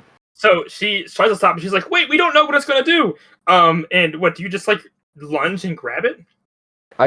It's a spear, so it's got a handle that you're supposed to grab it by, and my amulet is telling me that this is what I'm here for. So yoink. Okay, so you just grab it with I try not to, like, touch the bit... Well, I've got the shield in one hand, so I'm going to grab it with the other, but I'm going to try not touch the black goo in case that's some sort of weird poison, and just grab the shaft. It's a sphere. Yeah. Yeah, so it doesn't have to... It's, like, a perfect circle. Huh? What? A spear is a shaft and then a point. A sphere. I'm sorry. Oh. Sphere. I'm so sorry. Also heard If it's a sphere, I'm gonna poke it with the sword. Then I thought it was a weapon. No, it's not a weapon. I also thought you said. I'm so sorry, gamers. It is a sphere, like 3-dimensional circle. Okay, sorry. In that case, there's nothing to grab, so I'm just gonna poke it with the sword. That's why I was confused. Like, you grab by the handle. Like, what the hell are you talking? Are they different in Britain? Like, I don't. What the hell are you talking about? Okay. You poke it. It's with actually the a bowling ball. I stick my fingers into the bowling ball. Yeah. That's what the pylons are for. It's a big alley. And it doesn't happen because squirrels only have 3 fingers. It's like, it's destiny. Okay, you poke it with a sword. You hear it like squelch, and it moves. It moves when you push it, when you poke it, and then it goes right back to where it was. And Aaron's like, stop. Listen, Karuka, you can have this, but we don't know what it's doing, right? It could be dangerous. She's like talking down a little bit. It could be an explosion. You had better change your tone, or I'm gonna poke you with the sword. Margalith, what do you want to do? You're up here. I'm going to wave to the sphere and say, hello. That is actually a smart idea, Margalith. I'll try and silent communicate with Sphere. Okay, what do you say to it? Hello, Sphere. My nut icon is telling me that you are something I need. So hello, and do you have a message for me, a loyal servant of the mighty acorn? So you send all of that via silent communication, and you get something back in your head. It sounds like a couple different voices. They're all masculine, but it seems like maybe one of them is like a younger masculine voice, one of them is an older masculine voice. You know, different age range. They all just say, like Betty, like question mark. Betty. Betty. There are no horses here. I don't say that to them. I just say that out loud. What's wrong with it? Oh, my bad. I tried praying in communion with the sphere, and there are multiple male voices in there that asked me about Betty. And I think my accent is getting thicker. The thicker into the adventure, the thicker the accent. Erin is like, what? She obviously just assumes you're talking out your ass. She assumes you don't know what you're saying. I have an ability to silently communicate with other beings like this, and then I'd like do the sort of pray motion and talk, silent communicate to her like this. For some reason, the voice has changed to signify that this is a silent communication. Right. Don't question it. I have been inconsistent this entire game. See, I did that with the sphere, and it responded and asked Betty. Do you want me to say anything to it? No. Don't. She sees Margalith waving. She's like, you can do that. As she says no, I'm going to say, Who is this Betty you seek? Maybe we can assist you in the location of them. It just responds again. Betty, not question. Like a statement. It's not asking this time, it's just stating, Betty. Do you want me to pretend to be Betty? Erin's like, stop, wait. She like does the raptor thing again, where she has her hands out. To say everyone to stay still. Can the three of you make me Use your P's and Q's and I might listen to you, madam. Make me a 1 difficulty coordination check, please. Just one. Except for Xandorf. Sorry.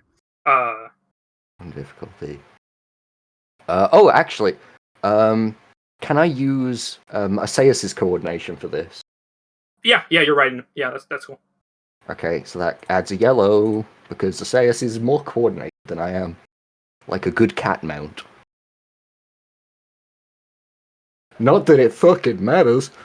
3 advantages. I'm gonna say you stay on the cat.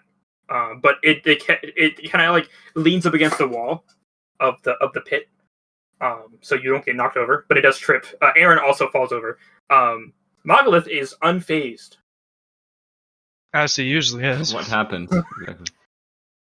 The room contracted and then expanded. And Erin's like, did you guys? Well, I don't need to ask if you guys felt that. You literally saw me fall over. No.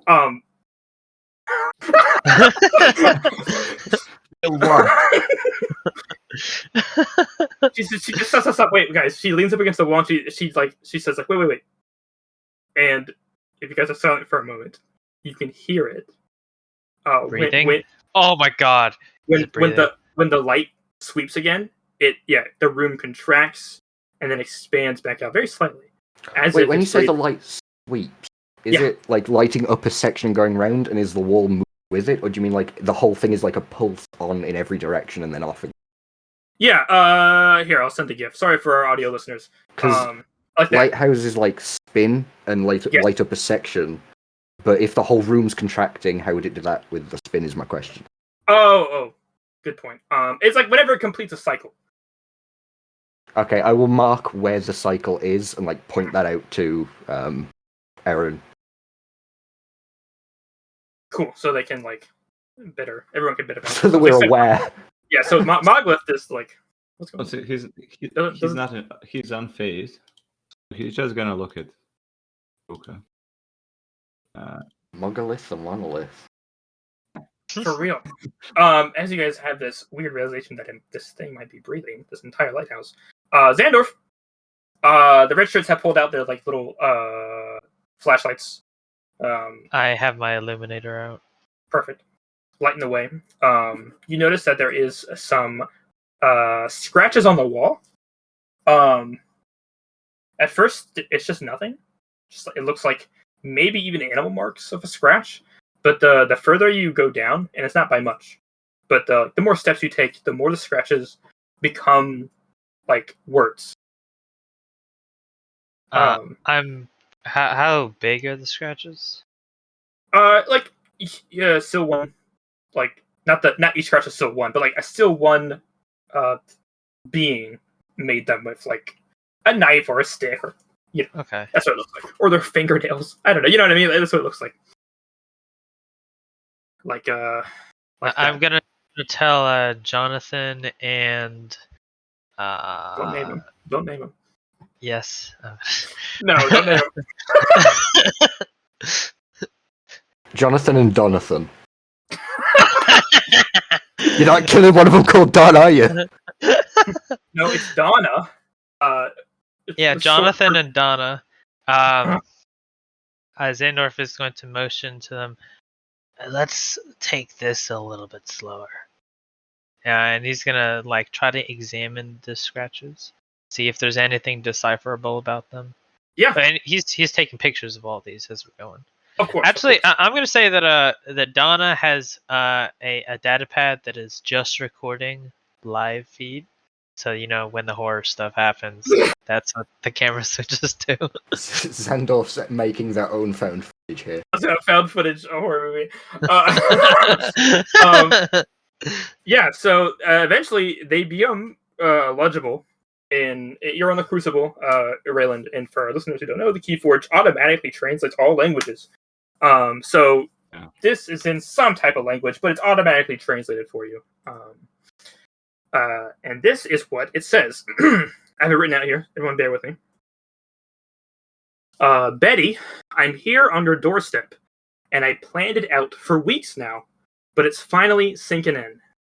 Betty, right now is the last time I can dream about what happens when you see my face again. Yeah, I showed up at your party. Will you have me? Will you love me? Will you kiss me on the porch in front of all your stupid friends? If you kiss me, will it be just like I dreamed it? Will it patch your broken wings? I'm only 17.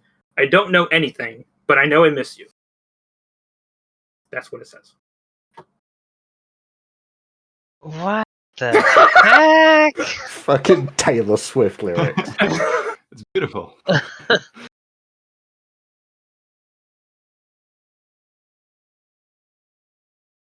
Is that actually Taylor Swift? I don't know. I don't listen to enough music. Yeah, you don't. Xander doesn't know who Taylor Swift is. So you have no idea? Is Okay. it even song lyrics? Perhaps it's just a poem. There's no like musical emotes that are on set. No, the stairs on that piano notes. You walk down and play some Upstairs, we all just suddenly started popping the griddy. But as you finish reading this, and then it repeats, same thing. This is being repeated along the walls.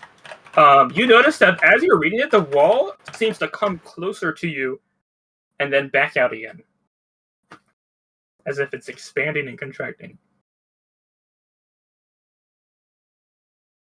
Zendorf pulls out the comm and messages Aaron, there's something going on down here. And he's going to slowly reach out his hand towards the wall. Beautiful. As you reach out to touch the wall, cut back to Erin and Margolith and Karuka. Erin gets the message, something's going on here, and she just says, "Yeah, I know." Sends it back. And she says, "Okay, this thing is alive. Maybe we should leave. We should definitely leave." Can I, with my one green as I guessed the song, make a culture check to see if my character can? Can know Taylor Swift? Yeah, with that one green culture. For difficulty. Yep, let's do this. Can I also make that check? Because I specifically have lots of... Oh, okay. I'm only asking because I knew the song. Oh. Nah. Almost. Yeah, I'm gonna say that. It was close, though. Yeah, you got pretty close there. No. For some reason, I feel like there's a song involved. Ah, well, never mind. It's not the hymns of my youth. Oh, Zandorf would have read it out loud as he's saying it. I don't know if that changes anything. It wouldn't, but also I don't think they'd be listening to you. They're dealing with their own. Huh? They're dealing with their own problem. I don't think they'd be listening. I meant that when I was reading it down there, I would have said it out loud. I don't know if that would have triggered anything. How are you reading it? How are you reading it? Well, I read it straight. Okay, you're not doing Betty, I'm here. Yeah, trying to sing it. No. Okay. All right, no, it doesn't do anything. I mean, unless Donna knows the lyrics and starts like jamming out. She's a human doesn't mean she's from Earth. I mean, it's plenty of places she could be. I didn't even know she was a human. Wow, Zandorf, racist. I said there's one human and one goblin. Yeah, I heard goblin, and then I'm like, ooh.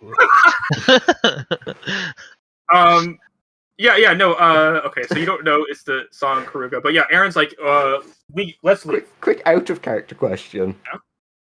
The lighthouse and the wall moving, is that to a tempo? It's to like breathing. 120 beats per minute. Yeah, it's like it's like it's breathing basically. But I need the nut. The sacred acorns there. Yeah, she's like, how about this? I have an idea. Go downstairs and find Zandorf. He seems to be needing help. Yeah, why don't we all leave, and then after we get out, you can do whatever you want, okay? That was literally what I was suggesting. Great. Great. Come on, Margaret. The second they're like beginning to go down the stairs, I'm just going to cut the thing in half. The nut? The acorn? It's just a sphere. I need to open it and get at the nut. That's how it works. How do you... No, you don't know how this works. What if this is the acorn? It doesn't look like an acorn. Oh my god. It's a sphere. Make an attack roll for me. It's engaged. Is it an adversary? No adversary, no defense. 2 purple for melee. Yeah. I'll aim. Fuck it. I can take my time and aim twice. I'll do that. Okay, so they get about halfway down to Zandorf before whatever happens. So it's a very slow sort of raise of the sword. As, actually, I've got something for this. Hang on. Where is it? The path of the righteous squirrel is beset on all sides by the iniquities of the selfish and the tyranny of evil men. Blessed is he who, in the name of charity and goodwill, shepherds the weak through the valley of darkness, for he is truly his brother's keeper and the finder of lost nuts. And I will strike down upon thee, with great vengeance and furious anger, those who attempt to poison and destroy my acorn, and you will know my name is Sir Karuka, when I lay my vengeance upon them. And I smack it. So they were able to reach Zandorf then. By the time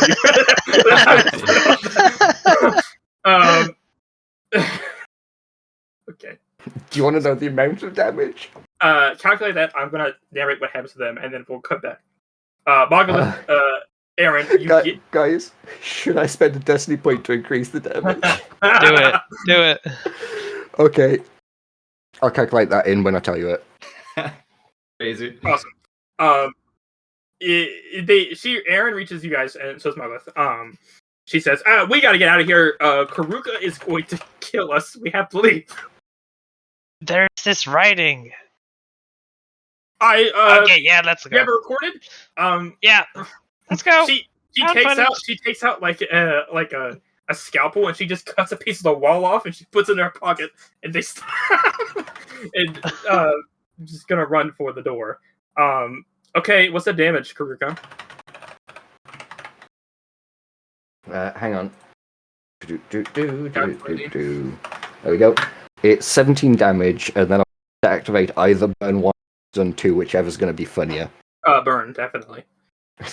Would that, as a specialty in acorns, would burning the outer sheath have a risk of hurting the acorn? It only has a chance of roasting it. That's up to you if that would ruin it or not. That's up to you. I'll go for stun, because we want to plant the acorn. Okay. So you slash through. I quote Pulp Fiction and then swing a sword. You cut straight through this thing. There's like electricity in the air from that stun. And it's like it was a water balloon. It's just full of this black ooze that's been trickling out. So as soon as you like slash through it pops. And it just parry it with the shield. It just explodes all over and into the drain. And tumbling, clanging to the ground is like a metal seed that was in the middle. Can I if nothing else is happening instantly, take out a flask of water and just pour some water over it to clean it off, and then pick up the. Beautiful. Yep. You pick it up. And does the icon follow it as I move it around? Yeah, that was it. Cool. You grab the metal seed that was in there, and the entire lighthouse shakes, as this thing was cut. But it doesn't collapse. It just shakes. Is it one big shudder and then it stops, or is it consistent? Yeah, one big shudder and then it stops. I yelled out, "I got the seed, nothing bad happened." And then I wait for a second. See, even when I said nothing bad happened, nothing bad happened. And then I wait a second again. See, when I said I'd do that for like until someone interrupts me. You hear a snap from behind you. What, at the top? Yeah, like from the wall. I'm gonna like turn around to face it. Asius is gonna just start taking me towards the door because it's a cat. And it's like, fuck this. Oh, it just jumped! Like it just leaped for the opening. You hear Just down the stairs as quick as it can to the door. It's the wall is beginning to like fall apart, and you realize that like the reason why it was grooved and stuff because it's made out of tiny fibers. Its entire lighthouse is made out of like weird organic fibers, and it like snapped. Like it's like fraying and snapping apart. And so and then all of you start hearing these snaps. I was wrong. Something bad's happening. All over the lighthouse as it begins to die. I'm definitely grabbing some other matter. Like I run my hand along the wall to like snatch some stuff, shove it in like a specimen container. As you guys are running, the staircase snaps and Donna falls to her death. I had to have it. Registered death. She falls into the center of the thing. She goes, ah! And then Jonathan's like, oh no! I can't do a goblin voice. Oh no! Not Diana. They were a week away from retirement. Son of a bitch! He like bangs on the walls of the lighthouse. You son of a bitch! You damn dirty lighthouse! You ate them all up. What does the camera record as we cut to that? Oh, you said that she had the camera. Yeah, that's right. Nah, I mean, you don't know. You have to get back to the boat. Let's see what the live stream picked up. Got it. I'm gonna have Catus, like, because Catus is a cat using claws to like dig in and like claw their way down in case the stairs start going. And I'm not gonna do it yet, but if I see anyone falling within range, I might Destiny point to like try and lasso them. Yeah, I don't have one. I have climber. Could I have tried to grab Donna? Because I can like just grab onto the wall and then like Spider-Man. True, but she is a red shirt. I'm gonna flip a dark side point to say that she falls too quickly to catch. Holy shit! He really wants a red shirt to die. I have to do it. I can sense that the evil powers of this realm want Dana. The light of the acorn is not strong enough to protect you. Get out of here now. You guys make it out of the lighthouse. Otherwise, unscathed. With the loss of a team member there.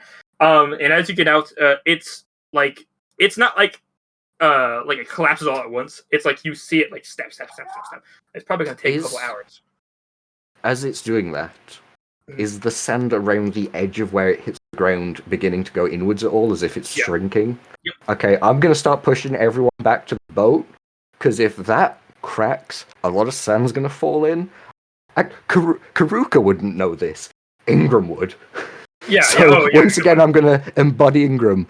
We need to get out of here right now, because if that breaks, all this sand, then all this water's going in there, and boats don't handle that shit well. That's true. So yeah, you guys all hop on the boat and so, like, get back yelling to the ship, turn around. And as you drive off in the distance, you see the lighthouse is still standing, but you see it slowly sagging and sinking, as like wilted asparagus. Asparagus.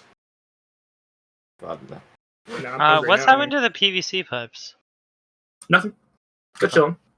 Nah, they're shaking. They're rattling. So, sorry, not in the accent. Hang on. I've lost it again. Shit. Erin, are we gonna wait and watch what happens to that lighthouse, or are we gonna sail onwards and find another patch of land to investigate? What is that? Xandorf points at the metal acorn. The metal seed. It is the divine quest I was sent. Like eyes wherever are the seat's super pointed, wide. the holy icon I've got is very clearly like pulling towards it. What? What? Erin says, I must "Don't worry return about this. I must return this to the Church of Nux, because Nux is the root word of nut in Latin. that." She just says, Karuk, if we could just like document it, you're welcome to have it. No, no questions there, buddy. You're more welcome to have that. We just like to Wait, take some pictures and stuff. why? Where did you get this? It was at the top of the lighthouse. Run it back for me again. It was just there? I tried to speak to it. It kept saying Betty. Betty. Betty, yes. Say Every it time one I say time. Betty, it's gonna get a One more time. Erin's like, one more time. Come on. Betty. So first it asked Betty, like with the question mark at the end. And then the second time it went Betty, but more demanding. So I think it was looking for Betty. It was 3 male voices, all saying at the same time, Betty. So I freed the acorn. I don't know if it's an acorn. I'm going to call it an acorn because I don't want to say nut too often, because it makes me break my accent. I freed the nut. I'm going to keep referring to it as the metal acorn, as that is the foundation of my belief. And if I call it a nut, I'll laugh too much to keep this shitty accent going. So the metal acorn was trapped inside a ball of weird, like, water balloonness. I don't know the technical term for that. I think it's like polyelastic gelatinous sphere. That's what Erin But- says. But then I decided to free the acorn. Free the nut. Had to put it in there. With my most holiest sword, and after giving the sacred rites of conquest, I freed the metal acorn and took it with me. But then the lighthouse started to shudder. After quite a while, to be fair. It was like a long pause before it did. Wait, so, hold on. You're saying that you disrupted something, and that made the lighthouse fall apart. Probably. And then I'm going to start walking off towards the lab so I can investigate the nut. Wait, Yeah, I guess we're back on the boat by now. can you still Oh, talk go to ahead. it? Honestly, I hadn't tried. I was too busy being ridden around by a cat. The bones chafe on my balls. Thank you, And then I'm gonna look at the metal acorn and go, "You're still looking for Betty?" But telepathic, because I've forgotten the accent I did for that. It was just deeper, I think. It was Yeah. Are you still looking for Betty? No response. Nope, the voice is gone. I think the voice was the goo in the bubble around it. The gelatinous, melatinous, palatinous, as Erin said.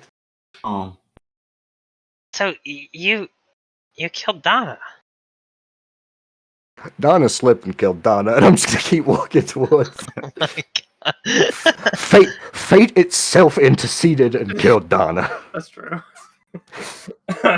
maybe Yeah, but I don't maybe know that. Sadie knows who Betty is. Maybe who? Sadie. So the I yell out ship. to the boat. I yell out to the ship. Sadie, do you know who Betty is? And then telepathically to Mogolith. I have no idea. And then I keep walking towards the lab to get this thing tested. Oh my god. Shrag follows along. You know, after seeing Falban's sheet, I messaged him and I basically said, "We're gonna be dying of laughter this entire session. That's being recorded." You gotta give the viewers what they want, and they want the holy nut. Oh god. Yeah, but Erin did not want to stick around to watch. She took us back to the Sadie. Yeah, and she says, we're running low on rations. We should head back. we know where this Before we landmass is, so we can go back to it with a bigger crew. I was going to say, before we go, do you want me to go over to one of those not quite trees and just hick a little hole in it and poke my head in? No, Karuka, I do not want you to do that. Coward. Then I'm going to go back to check it out the next. Aaron's like, no, we're not going back. We're already back on the boat. No. So yeah, we'll just come back. With a bigger I got a team, question. better equipped. Why an adventuring team of explorer types who are specialized in it didn't think to tie themselves to each other and bring climbing pitons? But I am not a smart squirrel, so I will not question that. Staircase. What are you talking about? There's literally a little like. Anyways. Yeah, it's a little shitty staircase above a giant drop. If Kieran had been there's here, no the time. first thing we'd have done, was Science tie everyone first. off. Science first. There's no time. As I said, we should go and investigate the trees. So you the boat heads back in the direction of the Ship. Sadie? No, you're already on the ship. Yeah, you said the boat heads back though. Fucking whatever. I'm just fucking The with you, my guy. ship heads back to the port you guys left, so it's gonna take another week to get back. Does Erin spend time writing a letter to Donna's family? Of course, yeah. Star Alliance is very Star Trek like. That's basically what they are. So the very utopian in their like, and their stuff. So yeah, Donna definitely had a good healthcare package. Their family is very well taken care of. What about a I- funeral? Life I send some. insurance. Absolutely, yeah, I send some scriptures along with in these trying times. yeah. They'll have the whole shebang, but that'll be obviously back when they get home, not on the boat. The ship. That's in your head forever now, Don. What, the rights of the nut? No, the ship versus boat. Some point during the day, Moglith, if you here's a big twist reveal. Moglith, at some point during the day, you just walk to a part of the ship that not a lot of people go to, and Sadie has in fact been infused with a mind of its own effect, so it actually can talk. And it has the same exact voice that Sir Karuka puts on. It sounds exactly the same, which is why Moglith was convinced immediately. It's because it literally sounded exactly like it. That's a big twist. This whole time I've actually been having conversations with it. No one else knows. That's how I knew the accent. Another big twist. Everybody make me a 4 difficulty resilience check, please. Including Erin. Can I get my boost on this? From what? Metabolism. Gotcha. No, it does not apply to You this. said 4? Because it's any check, I'm gonna burn my mounted thing. I was gonna say. That wasn't you. I'm gonna say for this one it wouldn't apply. I'm actually gonna ask you to have the cat make the resilience check as well. What the fuck is cat's resilient? Well, Aaron and Xandorf are. That's for the cat, Okay. and then mine is 1, 2, 3, 4. You guys could have flipped. I'm gonna flip if no one else has, because we've got the points and it's near the That's end. true. Bap. And then is there anything else I can add? I'd have invulnerability and a smite this entire time and never got to use. We're not over. It's not over yet. Okay. So for the listeners at home, that is on this resilience check. Xandorf got 1 success, 3 threats. Aaron got 1 success, 4 threats. Moglith got 3 failures, 1 threat, 1 triumph. Karuka's steed got 1 failure, 3 advantages, and Karuka himself got 2 failures and a single advantage. All that to say, Xandorf and Aaron don't have anything happen to them. And Karuka's steed, and Moglith all have something happen, but they got some some stuff in their back pocket. Mogolith has a triumph. So Mogolith, with that triumph, I'm gonna say that you notice it. You immediately know that something is wrong. Like as soon as you get aboard a ship, you instantly know something's wrong. You are actually sweating, which usually is probably impossible for your race of people, being a rock. The crystallized you salt are is forming on his body. There you go. Yeah, it's super unusual. So you notice right away something is wrong. You said when we boarded the ship? Yeah, when you got back. Is that made it sound like that's what triggered it? That's not. It just when you guys are back up on ship, you notice the boat, ship, fuck, whatever. Sorry, I'm a little confused. How long has this been going on? You just noticed it. Like once you get back on the ship, you noticed the crystallized sweat on your arms and stuff. Oh, okay. But the triumph is that you catch it right away, so you can tell this is just starting. Whatever's happening is just starting. Okay. I'll report to the bay. I can. Yeah, Erin will ask you, "Hey, Mogolith, you all right?" I don't think so. I'll stretch my arms towards her and show the crystallized salt forming on his arms. She's gonna make a medicine check that's 4 difficulty. She failed. 0 successes, 1 threat, 1 triumph. Can I make a check? She hang on. She too realizes something is wrong. with the triumph, she definitely know that something is wrong. But she doesn't know. But because she failed the check, she doesn't know what's wrong. She doesn't know how to fix it. But she knows something is wrong. So she immediately asks you to go into quarantine. This is very unusual. Xandorf turns to Erin and says, "If he was exposed, we were all probably exposed." That's true. Yeah. Put Xandorf, if you could put yourself in quarantine for me, I will go grab Karuka and Jonathan. Understood. So, Karuka, you were asked to go into quarantine. Do you obey? First question. Yeah. If this is a resilience check, does my undead cat not just have immunity to it? It does not. Cool, good to know. I wouldn't think to check that, but she might. What is this about? I'm afraid Mogolith has been infected with some unknown agents, so you're going to need to go into quarantine until we figure out what's going on. Okay, but, actually, she should probably think about this. She should probably also run blood tests as soon as we get there as well. Yeah. But yeah, I'll go. And I'll bring Catus with me. Awesome. And the nut. Of course, you're holding it, I assume. You're holding this metal... Open the amulet, put the metal nut inside and close it around it. Good lord. Jonathan also gets in quarantine.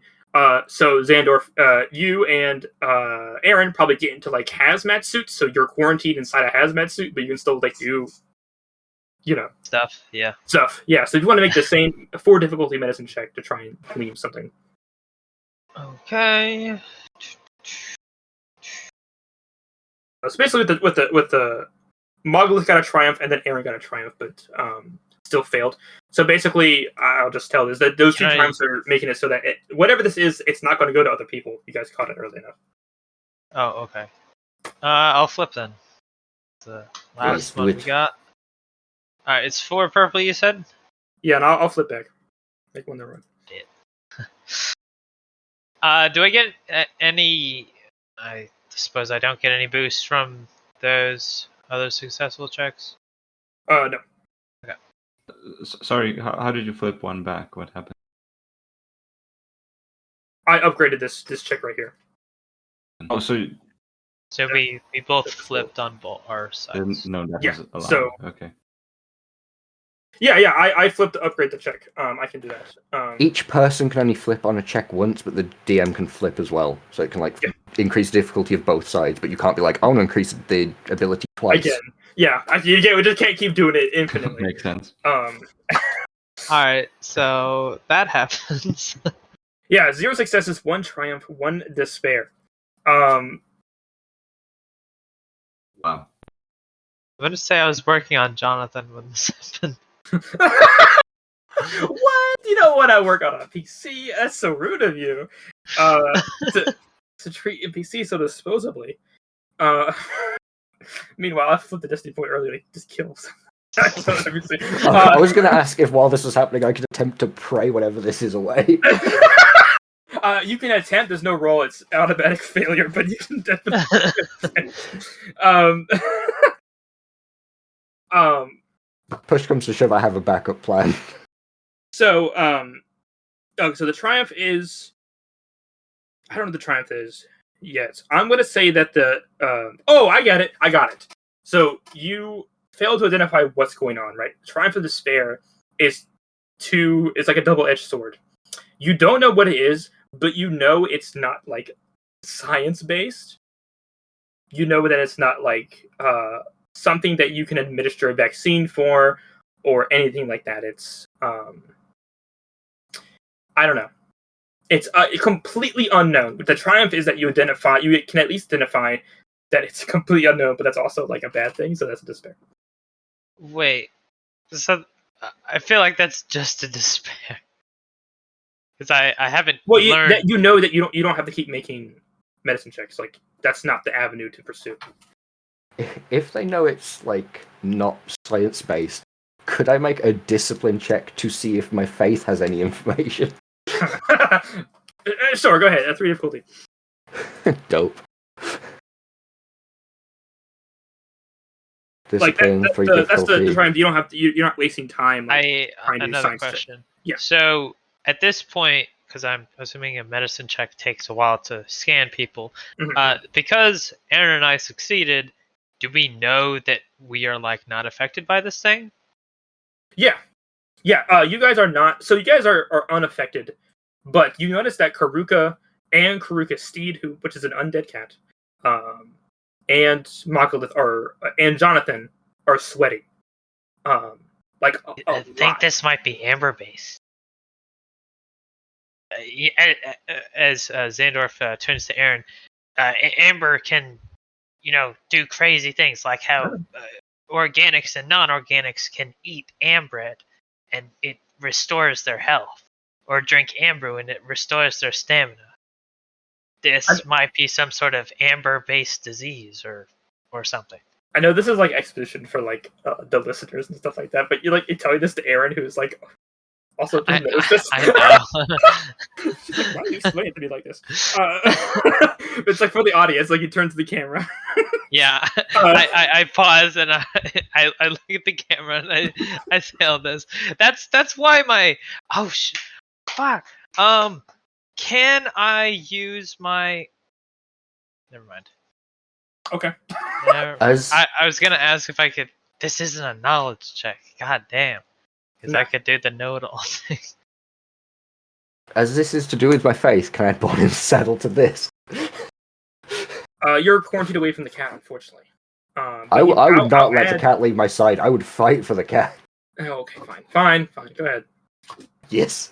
That's not how quarantine works, but... I'm quarantined away from everyone else, but I will kill everyone on this ship before they take my cat. They put it in the little bubble thing next to you. Okay, whatever. You 5 successes, 1 threat, 1 triumph. See, would Karuka do that knowing that, like, what if the cat recovers and then he doesn't, and then he just makes the cat sick We again? die together. I see. The cat's already died once, obviously, so it's willing to die again, I guess. If I die and the cat lives, the cat has to stay there and die. And if the cat dies and I live, I have to stay there and die. We live together or we die together. Okay, so, it is 5 successes and a triumph. So, there's just, meta-wise, this is not something your faith would have come into contact with. but because you got a lot of successes and a triumph, I feel like there is something that's probably similar enough. You know what I mean? Like, it's one of those things like you need to lie on your back because it'll bring your head closer to the earth, and the earth has healing properties. And it's like, that's not how it. I mean, you're right. The head does need to be down and the feet up, but that's not the reason. It's that sort of thing. Sure. Okay, so it's like a weird way you get to the right answer in the wrong way. Yep. Kind of deal. Okay. I'm trying to think. I'm trying to think of how to flavor this in a way that would make sense to Sir Karuka's religion. So there's like a myth, a famous. It wouldn't be a myth. It'd be like a. If you want, give me the answer, and I'll make up the stupid story. Well, I got it. So the story that's told in your religion is that there's I don't know if it's a cautionary tale or not, but it's just a tale. Basically, there's an old tree who has lived for a really long time and has stood the elements and it lives forever, but it was destroyed from the inside out because a younger acorn was planted underneath the old tree, and it grew into the old tree and like destroyed it from the inside out or something. And maybe it's like a tale of like, you don't get too confident in the old ways, you gotta adapt. I don't know, something like that. So basically, you come to by praying and stuff, you come to the conclusion that in Scripture 7:8:45, something is happening where you are trying to be replaced by something else. And it's physically making you weaker because it's trying to do that. Meanwhile, I'd let Zandorf know that. Okay. Yeah. According to Scripture. Xandorf is like, okay. I imagine Erin and Zandorf are sat there for like a good few minutes going, this is complete bullshit, and then both of them at the same time have this realization of, holy shit, that makes sense. I'm like, I told you Scripture had... No, not that. But you have a point in there somewhere. Xandorf all of a sudden like slaps his hand on the table. It's like, I've got it. Do you remember that? Well, it's kind of a long story, but I think there might be a way that we can rid this of their system if we use amber and give them a rank of mutation. Oh my God, that's a God. callback. Oh my God. That's immediately what I thought of when we were talking about amber. So you can, of course, that's 3 amber, right? To force. Yeah. How much amber do you guys have? I have 2. I have 3. I have 6. Mongol's coming in clutch. For real. Yeah. Hey, we need amber. Mongol's just dumped 6 out. That sounds fun. Is this enough? Okay. We get to eat rocks? Yay. So Mogolith has 6. That's enough for 2 of you, and then Xandorf has 3, right? Yeah. So that's enough for Mogolith, Karuka, and Karuka's steed. But Jonathan is 1 amber short. Let's see. I'm gonna flip a destiny point to say that we definitely have at least 1 amber among the crew. I was just gonna flip it heads or tails if they had any amber on board. But sure, if you want to flip a destiny point, that works too. Yeah, I'm gonna flip. To have an extra one. Okay. So, a mutation is what, a D100? Yeah. Before we do it, Xandorf is going to describe this plan to everyone who is currently affected and to Erin, like he came up with it with her. And he's going to say, we don't know if this will work, but can we tell if their condition is worsening? Yeah. Fast. So is it fast? Yeah, Karuka and Mogolith. You guys feel physically weak. Like, you're barely able to stand up. You feel extremely tired and weak, and you're sweating a lot. I'm sure Mogolith is covered in, like, crystals by this point, like, just glistening. I had a really weird call. Sorry, you go first. I had this really weird callback to, I don't know how many of you played FTL, but the rock-like creatures, I forget what they're called. There's like an alternate form of them that are crystal-like creatures. I just imagine Mogolith is transforming from one of the rock creatures to one of the crystal creatures. Anyway, I'm turning into a diamond. He would, yeah. Yeah. Going from a Rockman to a Lanius. Yeah, that. Yes, I'm that fucking level of nerd. He would say we probably should test it on one person first, and if that condition looks good, and provided that your symptoms aren't worsening very drastically, we would administer it to the rest of you. Because if this doesn't work, then we're condemning all of you to death, and then we have no amber left. Because I think that amber may be the key to this. So he wants to volunteer. I am not feeling well. I think I would like to try it.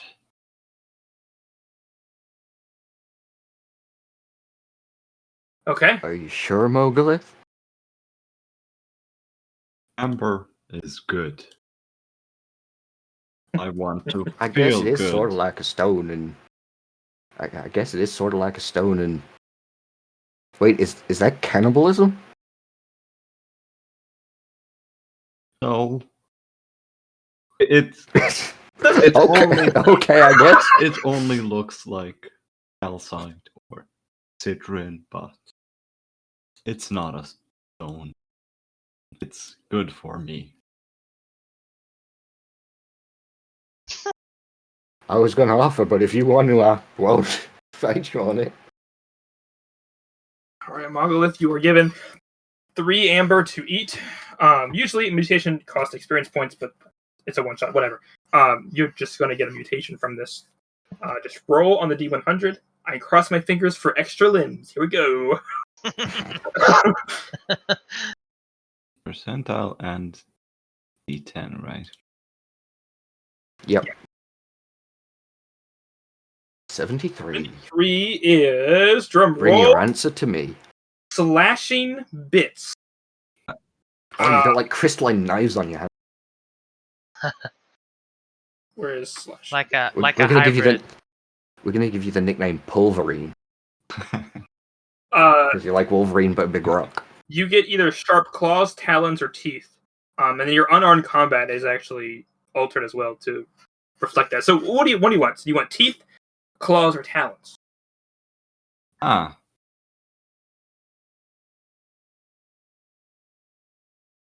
Let me think on that. Sure, yeah, it doesn't have to be immediate. I'm surprised you're not trying to get them to go for the teeth and be a rock vampire. Oh, right, they don't have to touch it, so not the same. Okay, so but as Mogolith is deciding which one of those he wants, I'll narrate what happens when he's administered the amber. I'm gonna flip a destiny points. I got a bunch of them. So this works, but it also, it doesn't. You'll see. It does work though. I flipped a destiny point to make it more like dramatic. So as you're eating this amber, you feel as if whatever's happening to you is going to accelerate. So you don't feel the effects of it like drawn out. So what happens is from Mogolith, a like wet, drippy humanoid creature reaches out from where Mogolith is and like pulls itself almost like in a video game, and you have 2 models overlapping. You know what I mean? That's what it's like. It's in the same space as Mogolith, and it's like ripping itself out of Mogolith. I feel like we would have had armed guards to ensure that. Oh, left. Anyway, so we definitely would have had armed guards, and Xandorf would have pointed at the train weapons. Why would you have armed guards? Well, we don't know exactly what this is going to do. And also, we're not 100% sure like how mutations work, the person could go berserk or something. Fair Plus, we would have been studying them anyway. It's like, yeah. Yeah, so it pulls itself out of Moglith, and it kind of stumbles forward. He's in the quarantine bubble, so it stumbles forward and hits the side of the plastic. I imagine those in hospitals they have the plastic screens that they can touch the ceiling and the floor that separate you guys. So it hits the side of the floor, and it stands up. Because I flipped this point, this is it works, but it doesn't work. So this still happens. I did have written that if it just continued and was not treated, this would happen, and also you permanently lose 1 brawn. But because you guys found a solution to it, you will not lose the 1 brawn. Just whatever this thing is happens. Mogulus probably starts shouting in surprise as this is happening. Or is it painful? It is at first, and then you feel as if a great weight has been lifted from your shoulders. As soon as it leaves. His mouth is still agape in tremendous surprise as his mouth is open. Crystalline teeth grow out. Beautiful. Beautiful. And now he's completely focused on that. He's touching his feet and isn't even noticing the thing that spawned. That is beautiful. You might have to throw down in a second, though. But I will describe what it looks like. It is it's like a woman, but mannequin nude. That makes any sense? She looks like she would be naked, but just missing features, like a man, essentially. Yeah. Kind of like that. She is about 10 feet tall, just barely. I put her in silhouette too, so just barely. Yes. Tall the time has come to get this still too. And she is played by, for our listeners at home, she is played by Elizabeth Debicki.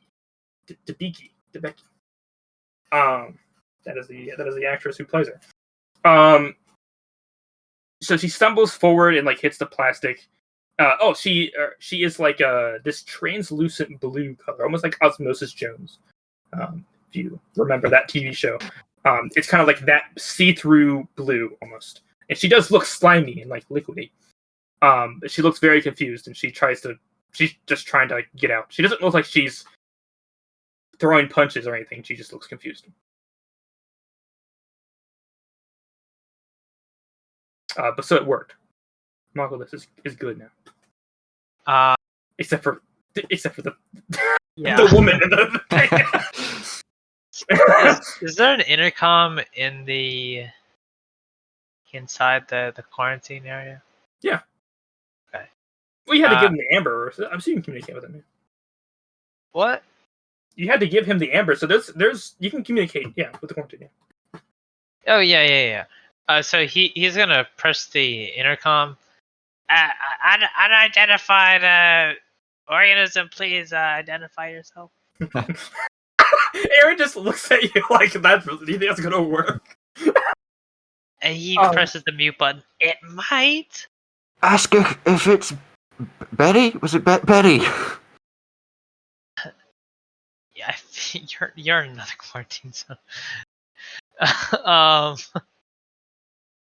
Are you said Betty? it was plastic sheets. Yeah, it's plastic. Yeah. I mean, you can talk through them. Yes. You just yell that across, and it hears it anyway. When you say Betty, Karuka does turn to look at you, in questioning, huh, like that. But it doesn't respond to you, Zandorf. Hello. She turns to face Mogulus and waves. Do you want to be my pet? She turns back around and tries to leave.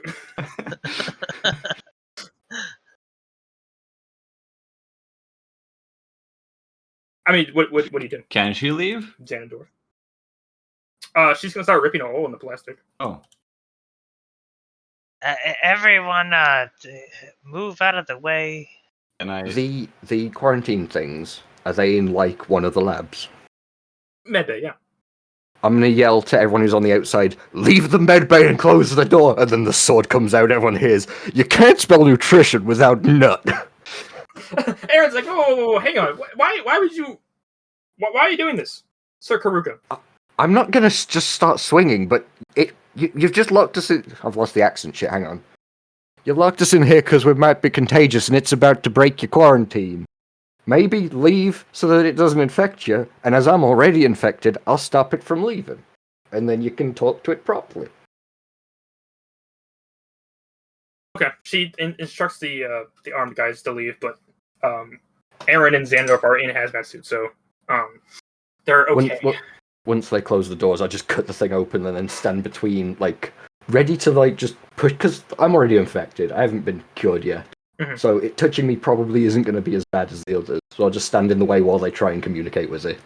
It's a struggle to get over there, but you do. You're extremely beaten down. I need to eat some ammo real quick. It's getting fucked hard. Caddis, how you doing? Caddis has less brawn than me. Like, I've got 4, they've got 3. Are they doing even worse? Yeah, they're doing terrible. Caddis, I'll come back for you, my boy. I'm going to struggle across. Sword at the ready. No two-handing it, because it's a one-hand sword, even though it's massive, but I'm a bit weak. And I'm just going to use it to, like the blunt part as just a barrier to, like, push them back if they get too close. Mm-hmm. And I'm going to say, did you ever show us the writing? I was actually going to say something about that. Okay. We would as soon as we got back to the ship. He had it recorded, even when we were working with the medbay stuff, because that would have taken like an hour or so, maybe.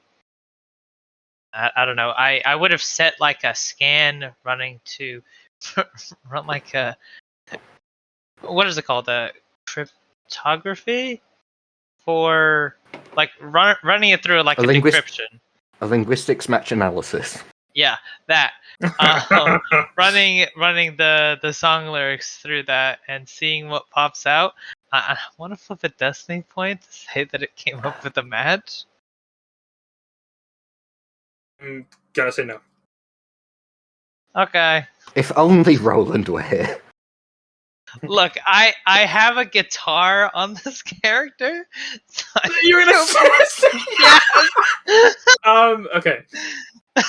I'm gonna say no because that's not the right answer. That's not gonna. I picked the song. I'm not literally like expecting you guys to sing a Taylor Swift song. I just thought that it could be used in like a thematic way. I'm gonna be honest. I'm slightly ashamed that I recognize that. I don't even listen to Taylor Swift. I just assumed you put the lyrics in as I was speaking them. No, I recognize the Betty bit. I don't know where I know that song from, but I fucking recognize it. It's pissing me off now. Listen, it's I'm okay. trying to figure out what it's been in. This is on record. We're being recorded. I am a fan of Taylor Swift. I'll say it. I admit it. So I'm not. I want to know how I know this fucking song. Like, what has it been used in? I honestly thought you were joking. Like it was original text, and Felbed just thought it really sounded like a Taylor Swift song. No. Yeah, That would have been beautiful. I'm trying to figure out what this has been in. It's got to be. I recognize the song, and I haven't listened to any of hers. You recognize because it's a banger, and you listen to bangers. That's why. But that's okay. not the answer. Okay. This is really pissing me off. Where is it from? That'll be the outro credit scene. Oh, did we hear the other names? I could swear there was another name. There's another name in the song, but I'm not going to go and There look is it up. another name. There is another name in the song, and there wasn't. I left that part out. Was there another name in the writing though? No, there wasn't. Okay. So I did post it in the writing on the wall. It's someone that's talking to Betty. So it's like somebody else is talking up to and about Betty. So there is another person involved in the actual like narrative, but it's first person. See, no name. Uh-huh.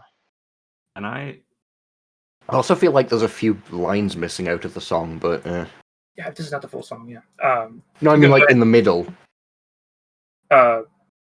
Muggless. Yeah, You gonna say something? I just wanted to ask if I could try to stop Moses Joan. Take her by the arm. Okay, yeah. Do you just want to try and like tackle, or you say you grab her by the arm? More nothing aggressive. Just I'll tell her, wait. Just try to prevent her from doing what she's doing at the moment.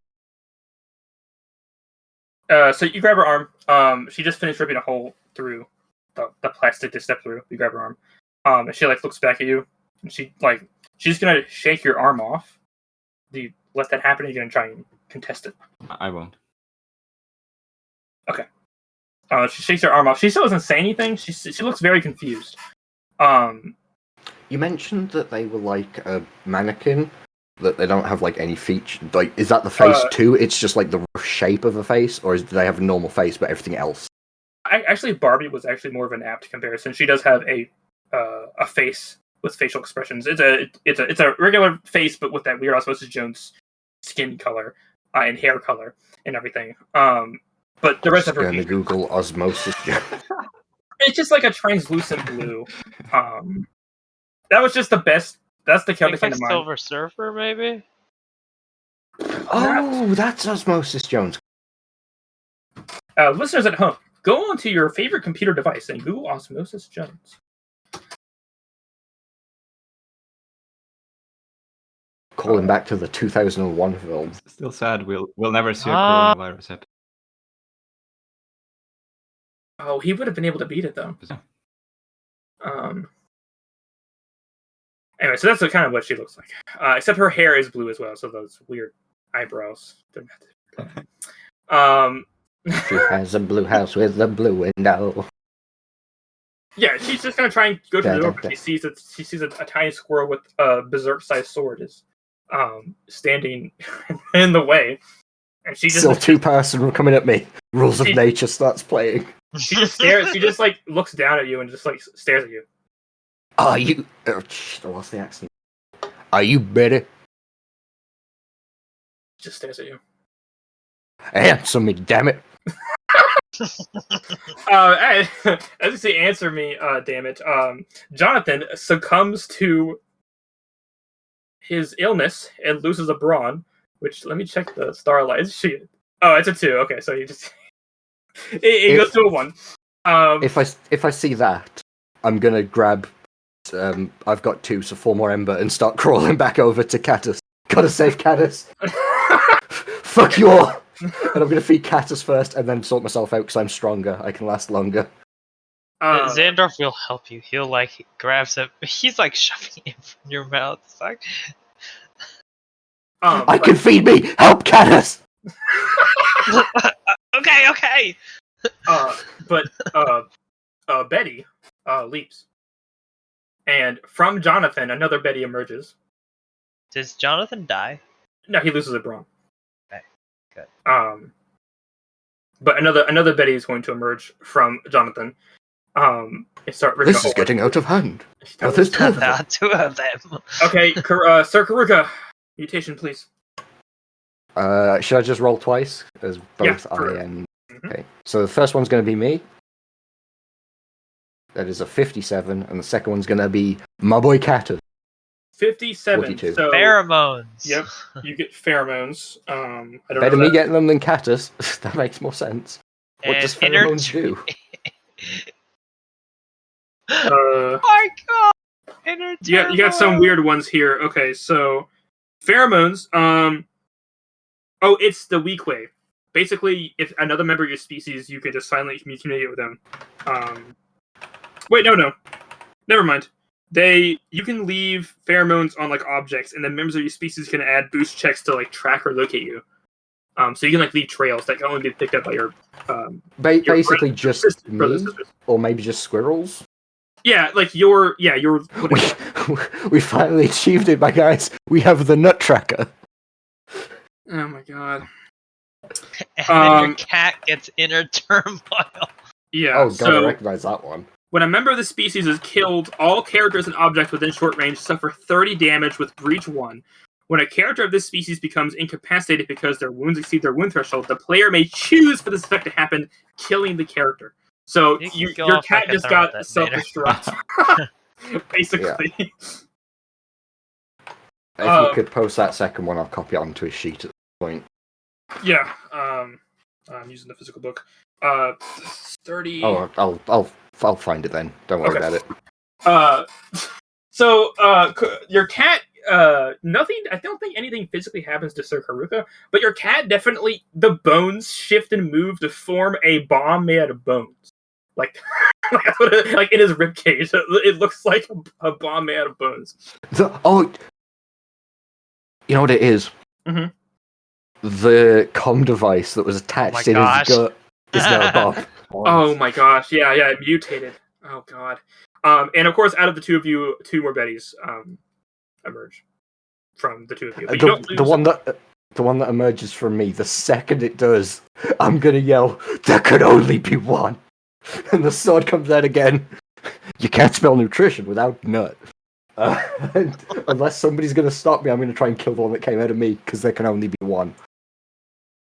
So Xandorf was like right next to you because he had to feed the cat. Catus. And he's like, oh, he's like gonna try to. He knows he's not as strong as you, but you're in a weakened state right now. He's gonna like try to like stop you. He's gonna like try to hold you. He's like, wait, if you attack it, they might all come after us. Just let it leave. Let them come. Let it leave. I'm gonna try to roll leadership. Aaron adds, what's more important, killing this creature or keeping your sacred acorn safe? Because you know where to hit me, damn it. So the rest of them left the med bay, so I presume they locked the med bay. Are they like going up to the door and hitting on it?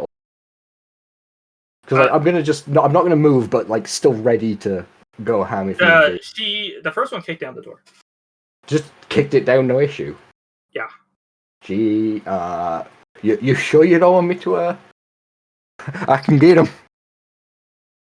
No, because then they're all going to attack us, or they may all attack us.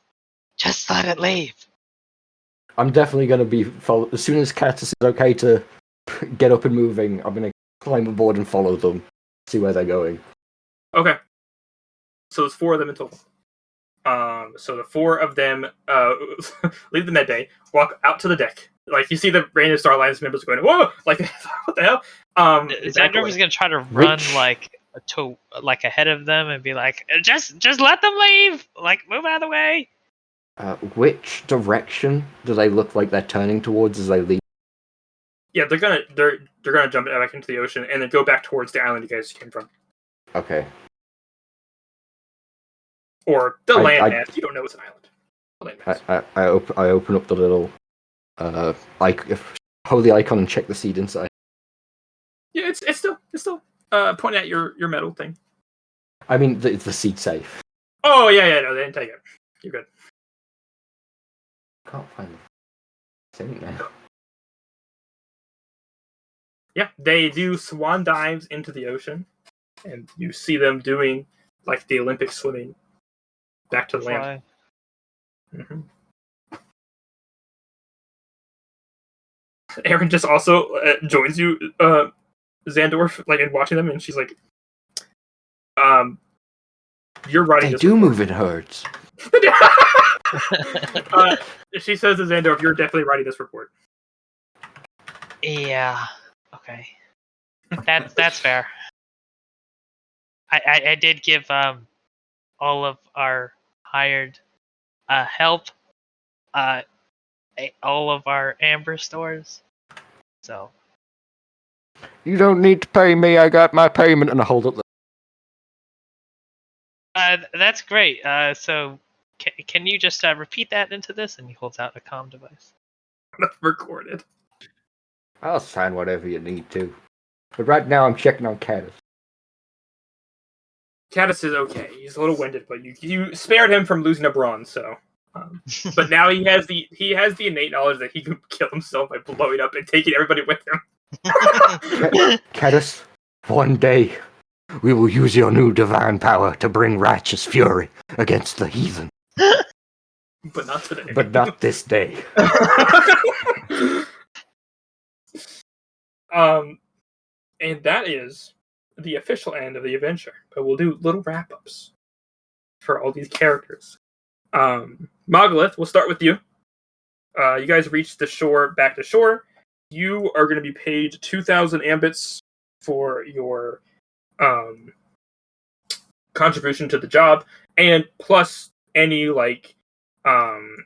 scientific royalties that comes with publishing these creatures in the scientific community. Like, for example, if the chameleon happens to have a gland that can be removed and used to turn things invisible for just a random, totally not what's going to happen thing, then the sales of that you would get royalties off of. That's discovered. Sir Karuka was not around for that. So. Can I add something? He keeps it stoically. And then looks to the side, starts screaming excitedly. He goes over to the beach, picks up a piece of orange beach glass, and shouts out triumphantly, "Look! The perfect pet!" He starts hugging it to his body. Please, oh please say that I'm near enough by to silent communicate and go, "I love you, Mogalith." Oh my god. That's hilarious. I thought Mogalith was gonna be like, the ship is my friend now. This is mine now. Just takes the ship. Because he likes exploring, right? Sadie moves too much for he wants something that immobile. It would never work out. I did call it right at the start. He's gonna get a pet rock. I called that right at the start.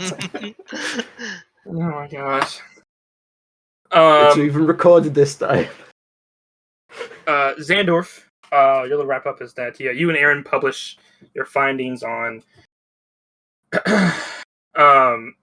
Ultim Mare Dens Rem and the Vomitus lacertus as a new species. The Vomitus lacertus is captured alive, of course, so you get to see it in action. And then the Ultim Mare Dens Rem is they're all dead, but there's a lot of research into how they're you have to dig into them and see how they function. So it's probably a little bit more detailed information. Really got to dig into them. Yeah, because they're dead. Oh, okay. Because I ate them. Because noticeably there was some stuff missing when they were turned in. He signs a little waiver that says, "Don't look at that." It comes out of your pay. I don't get paid. But yeah, you and Erin are definitely given immediate go ahead to mount another expedition in a month's time after you all recover with more money and stuff. He looks at Erin and says, "Yeah, we're gonna need a bigger boat." The Sadie too.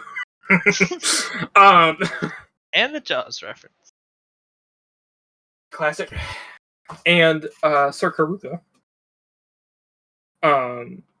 you travel back to the Spire to deliver the holy icon. Sweet, sweet home.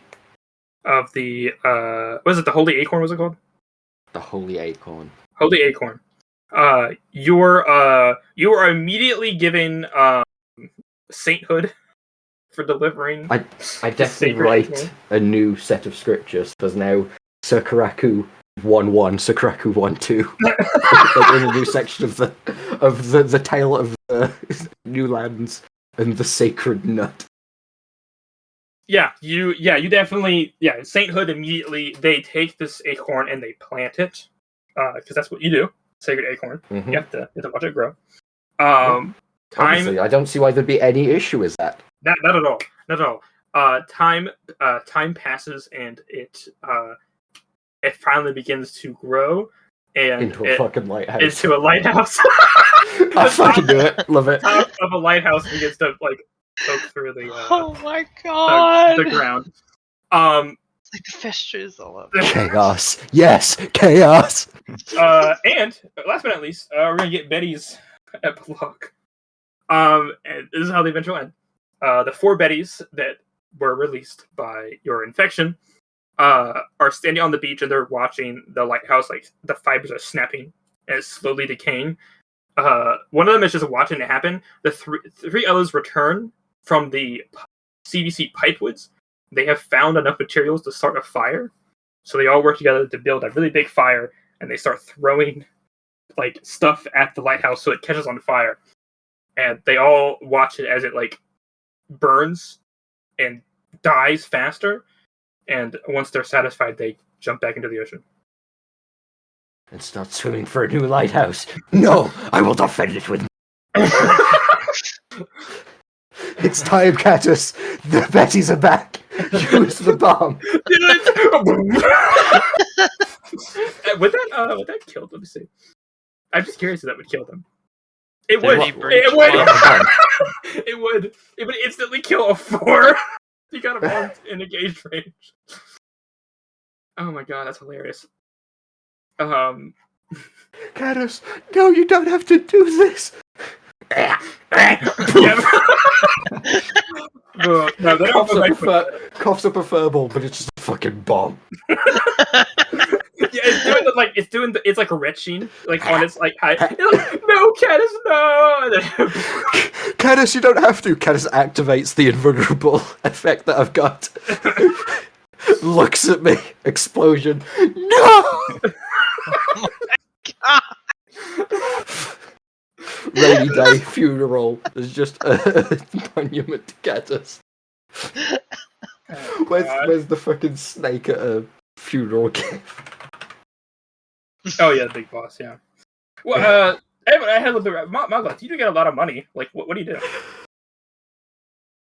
with that money? Try to find another expedition.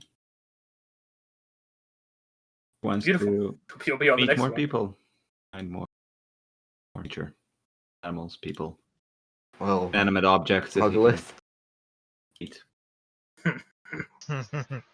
Muggleth, if you ever need a home, the church will gladly house you. An accessory to Saint Karuka's Tales of Exploits. Yeah, a fictionalized hero, canonized in the Church of Nux as a holy warrior. So what the hell was that? The Mineral Mountain.